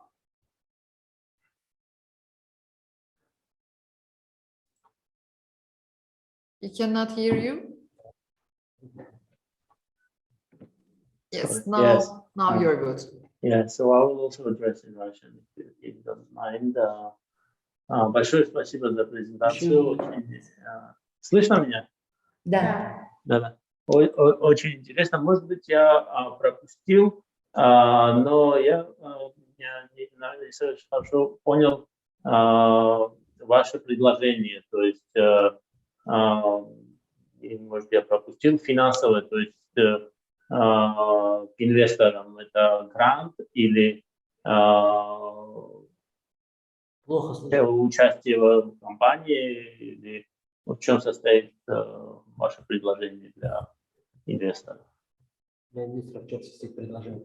Наше предложение – это помочь нам оказать помощь в материалах по изготовлению солнечных сушилок, и для реализации это прежде всего бумажные пакеты для сухофруктов с нашим этим лого, санитайзеры и расходы на сайты. Ну, грант, насколько я понимаю, да? В виде гранта. Ну, мы можем как-то частично, можно даже частичное финансирование или же инвестиции, которые можно вернуть, потому что у нас фундамент уже заложен. У нас есть территория рядом с городом Алматы, логистика работает очень хорошо. Наш проект апробирован. В течение 15 лет мы получали гранты Глобального экологического фонда, посольств разных, Евросоюза и так далее. Но тогда эти гранты были как не для некоммерческих организаций. А сейчас мы хотим выйти на свободное плавание в бизнесе, масштабироваться и расширить. Посоветовал вам как раз подумать о финансовой составляющей вашего предложения, поскольку это коммерческие рельсы, то ваше предложение, соответственно, тоже было бы интересно, если оно было коммерческое, в том числе там, с какими-то расчетами вашей себестоимости, финансовой информации прошлого, а также вот сколько там денег вам нужно для следующего этапа, что это вам принесет и что будет возврат для инвестора. Ну, проект интересный, понятно, что у него очень много хороших социальных компонентов, но инвесторам все же также надо увидеть возврат, в каком виде он будет происходить, инвестиции там, в росте и так далее. То есть вот часть финансовую я бы вам предложил поработать. Я бы даже мог, наверное, помочь с этим. Спасибо. Спасибо. У нас есть разработки, мы просто не укладываемся в презентацию. Да, можем дальше. Мы можем представить инвестору все наши за вот эти годы инвесторов по грантам отчеты. Спасибо.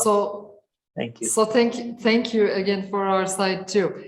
Anything that you would like to add from other investors that I'm looking at them to be sure that everything is okay for their side. So Ravi and Urukizi, it was really nice to meet with you.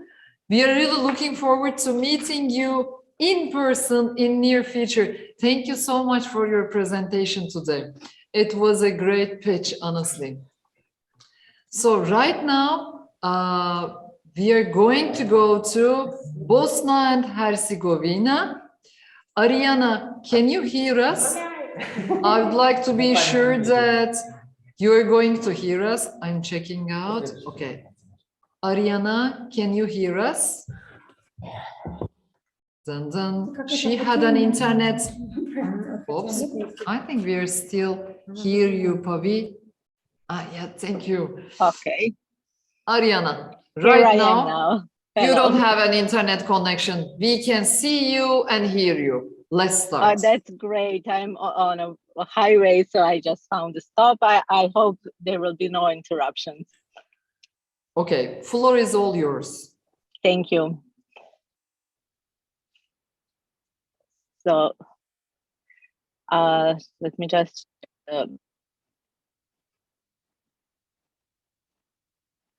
okay. We are going to share. We are going to share, and you can just pitch. Okay. We are here to help you. If your connection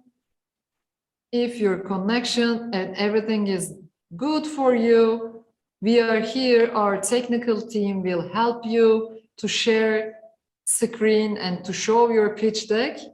If you don't have any problem, if you can hear us, you can pitch by yourself, okay? So you don't. What you're saying. I can share from does allow me to. Unfortunately, share. no. We cannot. We are just trying to do our best to hear you. We can try once again, but there is still the problem. Let's try it again. Can you hear me now? now? It sounds better. Yes, now it sounds better. Perfect. Okay.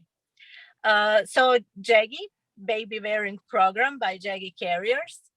So I'm Ariana Katana, and I'm the owner and general manager of JAGI Carriers. and we offer and produce all baby wearing equipment, such as baby carriers, which are very colorful. There are different kind of carriers and suitable for baby from 1 month old up to 2 years. Apart from carriers, we also produce stretchy wraps and some other accessories, such as sack pads, sack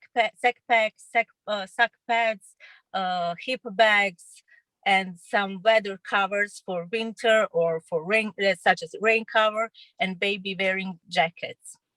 So therefore, we are one-stop baby wearing shop, and we are mainly selling it online in Bosnia and Herzegovina, and we have opened.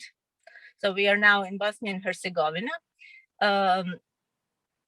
and which is a small country, but we are #1 in the Bosnia and Herzegovina, and we have opened a company in Croatia about a month ago, because we had some technical difficulties for distributing our carriers to European Union.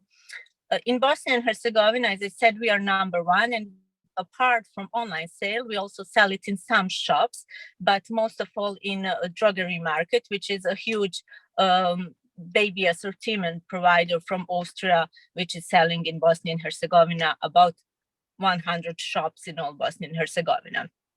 So apart from Bosnia and Herzegovina, 2 months ago, we have started our business in Croatia and through Croatia to other countries in European Union. We have lots of demands from Italy, but also from Scandinavian countries. And we are planning by the end of the year to distribute carriers to those markets, but also to the region of Balkans, which includes Serbia, Macedonia, Albania. So therefore, that is the plan for the next year. Apart from that, we are also developing, which is kind of significant, we are developing new carriers. And one of the carriers that will be developed in the next months, we are planning to introduce for the competition, different kind of competition for innovation as well, because we have found a way to put the weight from the shoulders to the carrier hips. So that will be the pattern that we could provide not only for baby wearing companies, but also for example, producers of backpacks. Now, let's talk about some business plans. We are developing, apart from, okay, I have company now. So apart from apart from the business model, this is our business model, which includes mainly online sale. We are planning also to sell online, because that is our competitive way comparing to the competitions, since we can keep the lower prices. We are the producer and we are selling it directly to the buyers. Next, please.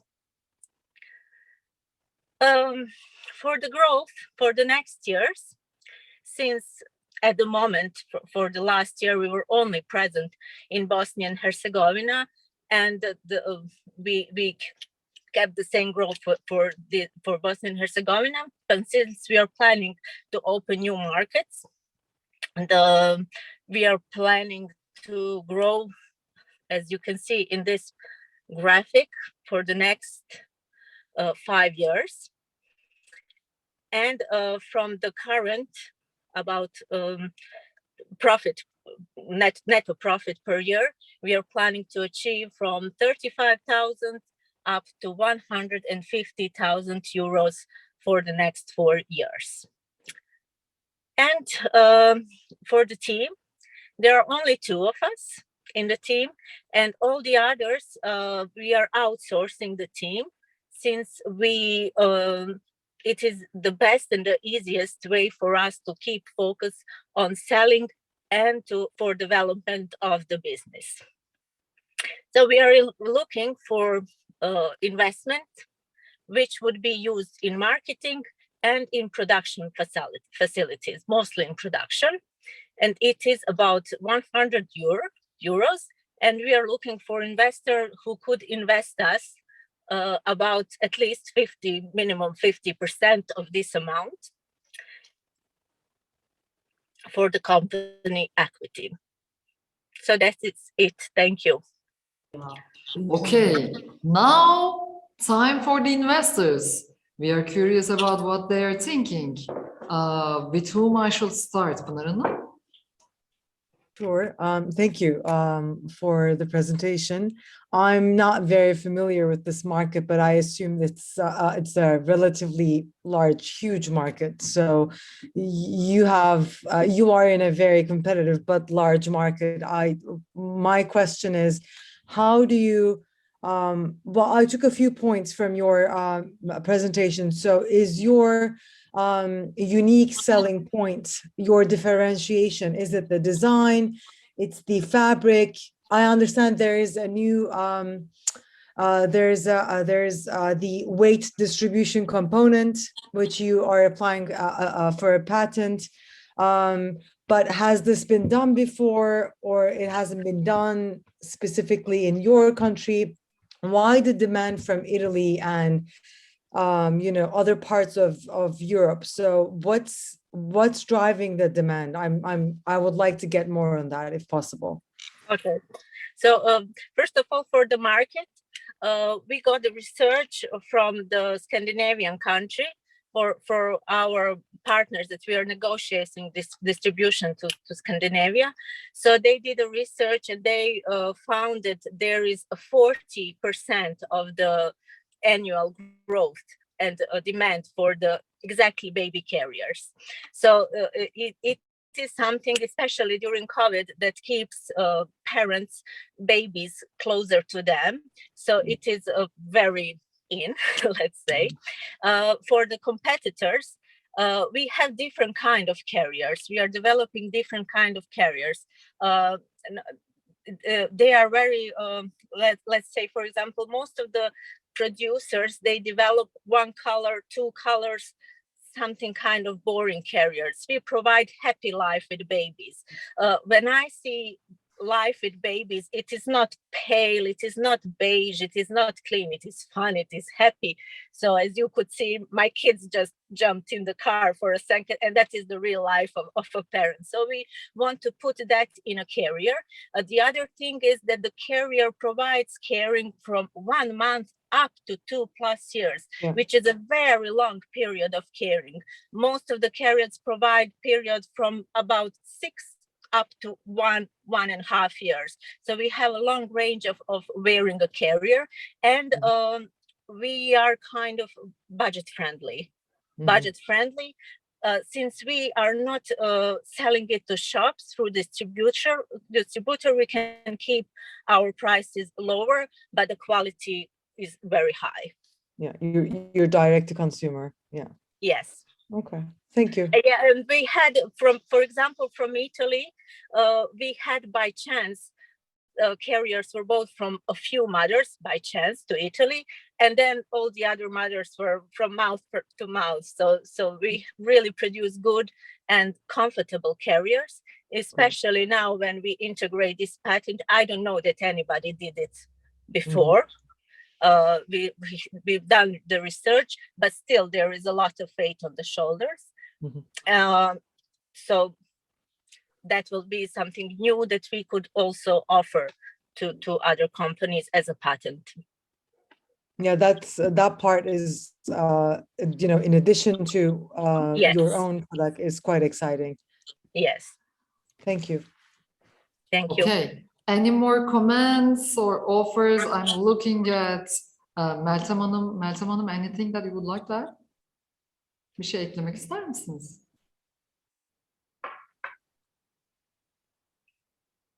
Meltem Hanım, Meltem Hanım, beni duyabiliyor musunuz? Süper. Ben öncelikle tebrik ederim. Çok başarılı. Gerçekten bizim dönemde, benim çocuklarım büyük tabii. Bizim dönemde sadece siyah vardı. Böyle renkli şeylerle çocukları büyütmek gayet iyi. Şeyi merak ediyorum. Ben de tamamıyla internet satışı yapmayı planladığınızı söylediniz, değil mi? Peki bu For example, in Bosnia and Herzegovina, we are not selling only online. We did it distribution through Drogerie Mart, which are huge and which is number one shopping market for the mothers. And but mostly we have decided that since we have started about 2.5 years, we are the only baby wearing brand in Drogerie Mart. So we have decided in the Balkan region, as far as I know, but we have decided that more as a promotional, since when you put the carriers in the Drogerie Mart, you know that you are on a high level. But from the European Union, we are planning to do it mostly online. Our strategy is to do it online. Apart if some distributor would show up and offer a big huge amount to distribute with the commission that we could achieve, and that would be profitable, of course. We are not stick to one way if some other way opens. Evet, tebrik ederim. Gayet güzel. Çok teşekkür ediyoruz. Any offers or comments? I think not only the entrepreneurs, but also the investors starts to feel a little bit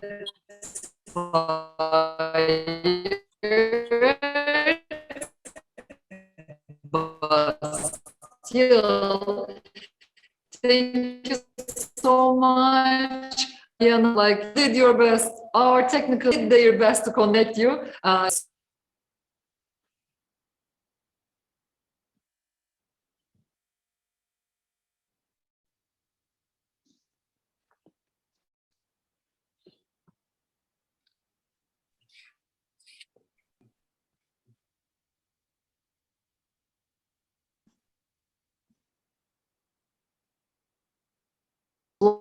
Live event too. So this is for you. If you have a meet, you can do so to connect you with the entrepreneurs. So the last entrepreneur is, okay.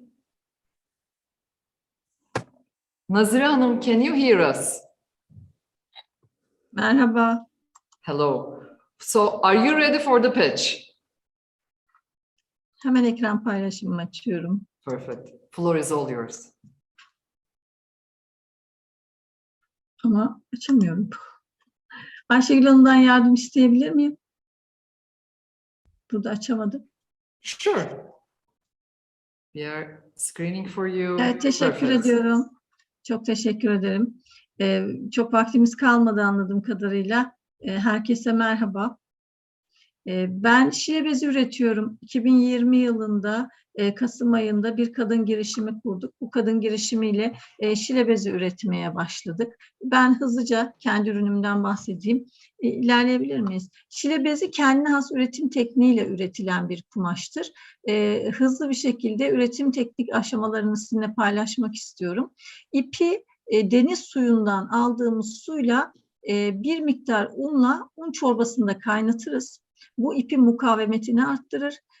Daha sonra bu ipi un çorbasında kaynattıktan sonra yine deniz suyunda yıkarız.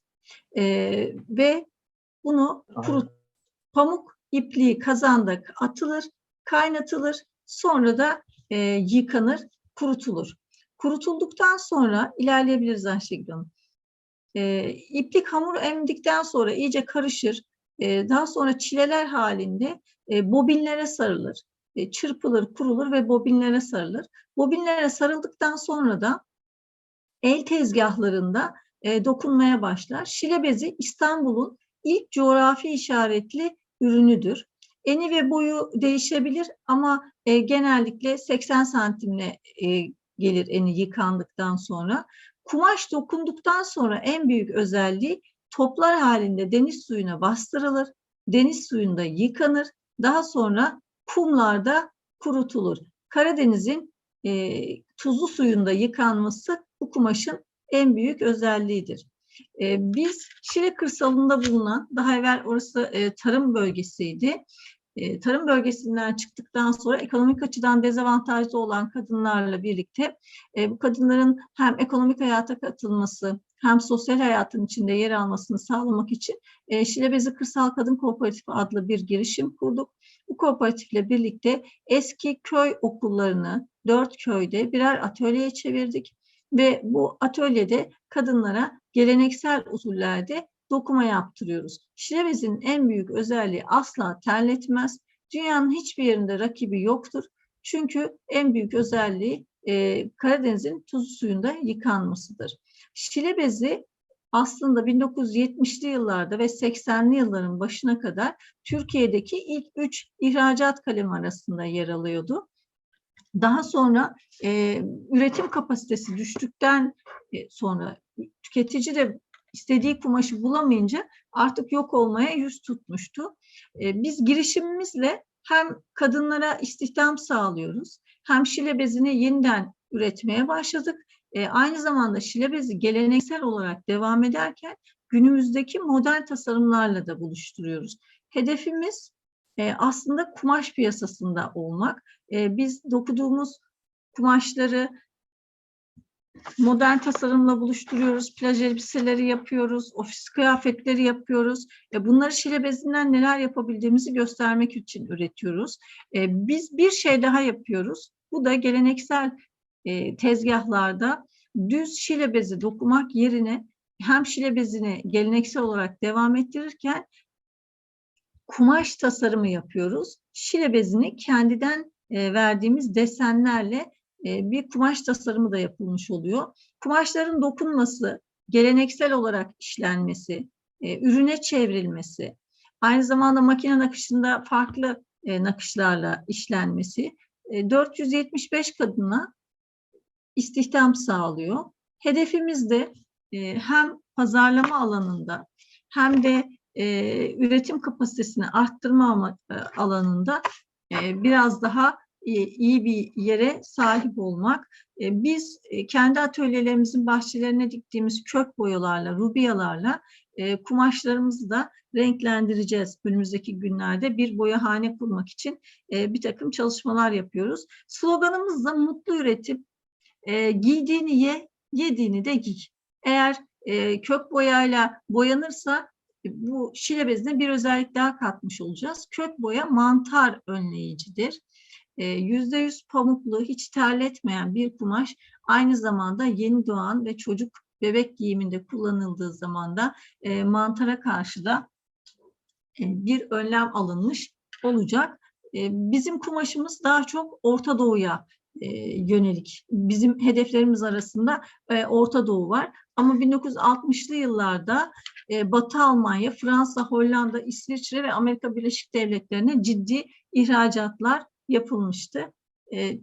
Teşekkür ederim. Biraz heyecanlıyım. Kusura bakmayın. Çok teşekkür ediyorum. Sunumum bu kadar. You did great. You did great. So no worries. Like, I'm looking for the investors right now. I mean, any comments that you would like to add? I will start with Meltem Hanım, I think. Meltem Hanımcığım, sizinle başlayabilir miyim? Pınar Hanım? Okay. Then I'm jumping into Pınar Hanım that, to be sure. Meltem Hanım. Evet. Yes. Öncelikle, Meltem Hanım first and then Pınar Hanım'dan. Öncelikle tebrik ederim. Ellerinize sağlık.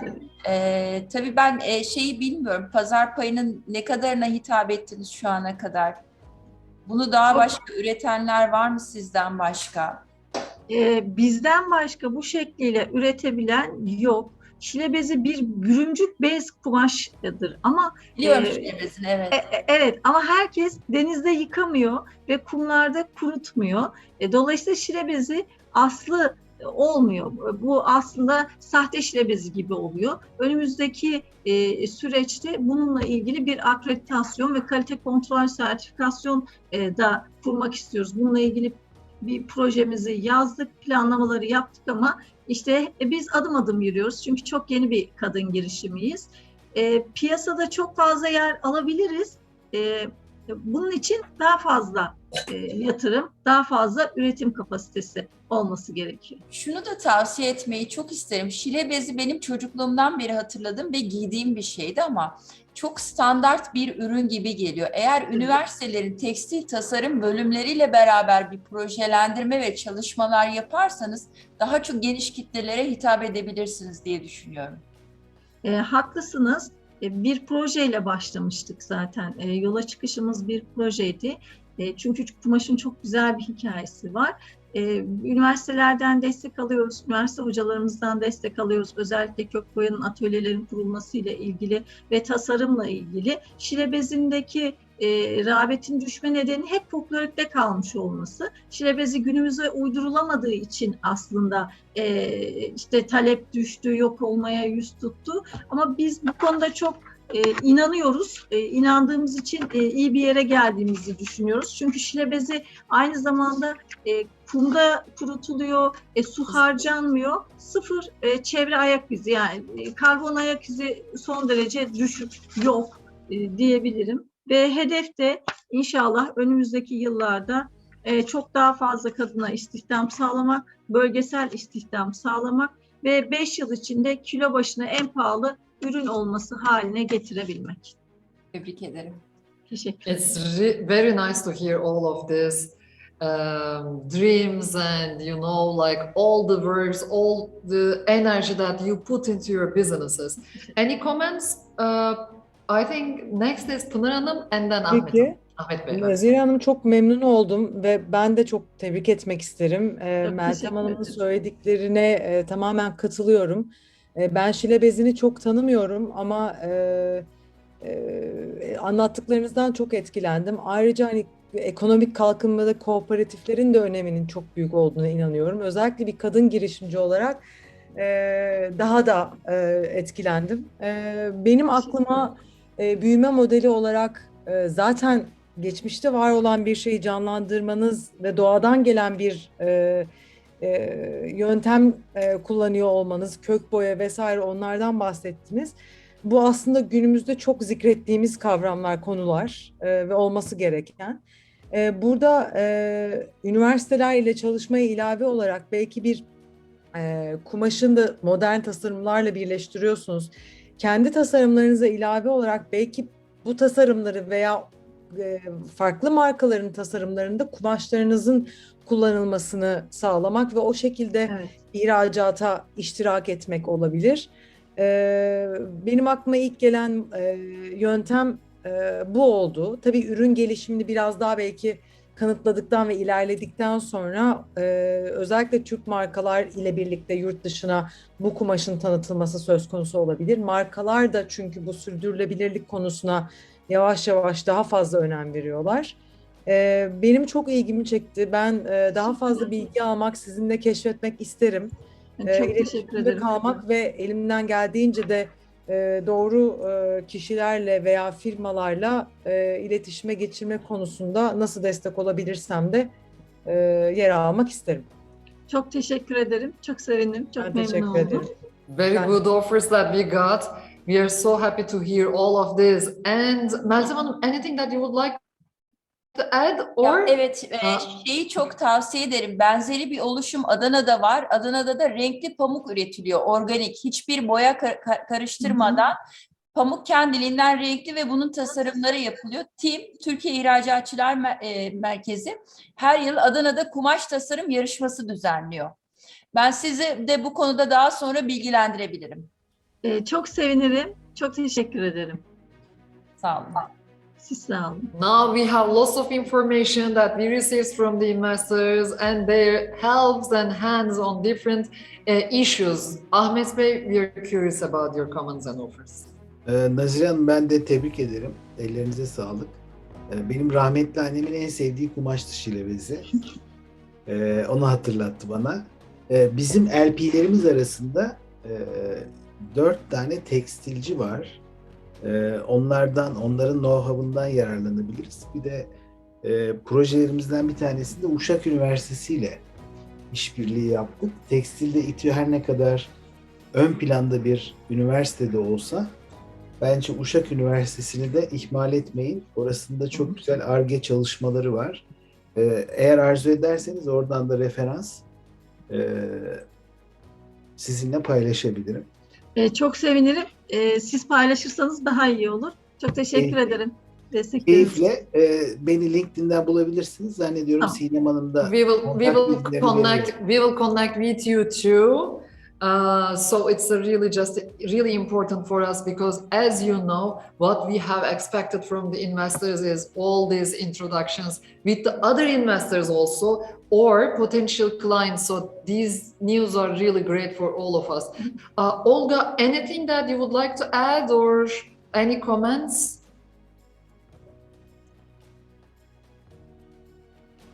Well, my thoughts are that this is very new. I never heard about that. So I wish you luck, and as soon as you get scaled, let me know. We will definitely connect you to Moldovan companies that would buy this kind of textile. Thank you so much. Nazire Hanım, now on your hands, you have lots of introductions, offers and good comments and all good feelings about what you're doing, your businesses. Now all your efforts are really just appreciated by everyone, but it's not only you, but also all entrepreneurs who catch the opportunity to pitch today in a live event. So thank you so much for you, Nazire Hanım. I mean, on behalf of you, for the other entrepreneurs. So right now, it is another thank you time for the investors. Pınar Hanım, Ahmet Bey, Olga, Ruslan, and Meltem Hanım, thank you for all your offers, comments, and contributions. We will keep in touch if you have anything more, and we will make all this. We will just be sure that we will get all these commitments that we have heard of today from you. So thank you for your time, your support to our entrepreneurs, and good energy. So now it's time for the closing remarks. Vice President of KAGIDER, Women Entrepreneurs Association of Turkey, Berin Kuleli is going to be with us. Berin Hanım. Hi, I'm very glad being here. I'm so honored to listen all of you. It's time to close this program. Dear UN Women team, KAGIDER team, all participants, investors, and women entrepreneurs from 8 countries. Today, we were very excited to meet you for the Investor Peak Finale organized by UN Women and KAGIDER as part of the Women Entrepreneurship Accelerator initiative supported by Mary Kay. We came to the end of this challenging program. There was a really great work done by each party participated in this program. I would like to make a quick summary of what we have done up to now. The women entrepreneurs whom you have watched today have met with us for in-depth interviews. And following these interviews, they have attended 4 different workshops in which they all worked on business model canvas, pitching to investors and potential questions from investors, affecting pitching techniques. Following the workshops, each woman entrepreneurs have been assigned to work with a coach to practice what they have gained from these workshops. And today we were here with the investors. As you know, entrepreneurship is a long journey, and we are so happy to share a part of great entrepreneurs from 8 different countries. Thanks for being with us today to share the excitement of women entrepreneurs. We are hoping to meet again at the future events and programs. Be healthy and safe. Thank you so much. Bye-bye.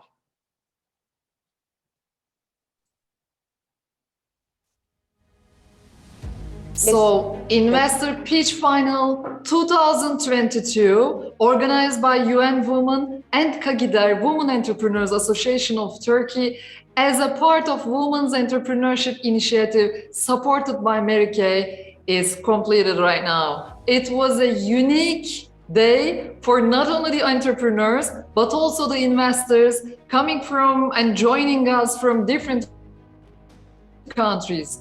So from 8 countries, entrepreneurs was so excited, and right now, at the end of the day, they have a lot of offers and comments on their hands. We will for sure follow up with the investors and the other parties, and we would like to thank you, UN team, KAGIDER team, our partners, VEA team, and also Mary Kay's team for all of things. We were not here alone, as you can guess. Tens of people have worked for this organization and did their best for this program. Thank you so much. Please don't forget to our hashtag invest in change, because we believe in invest in change. Bye-bye.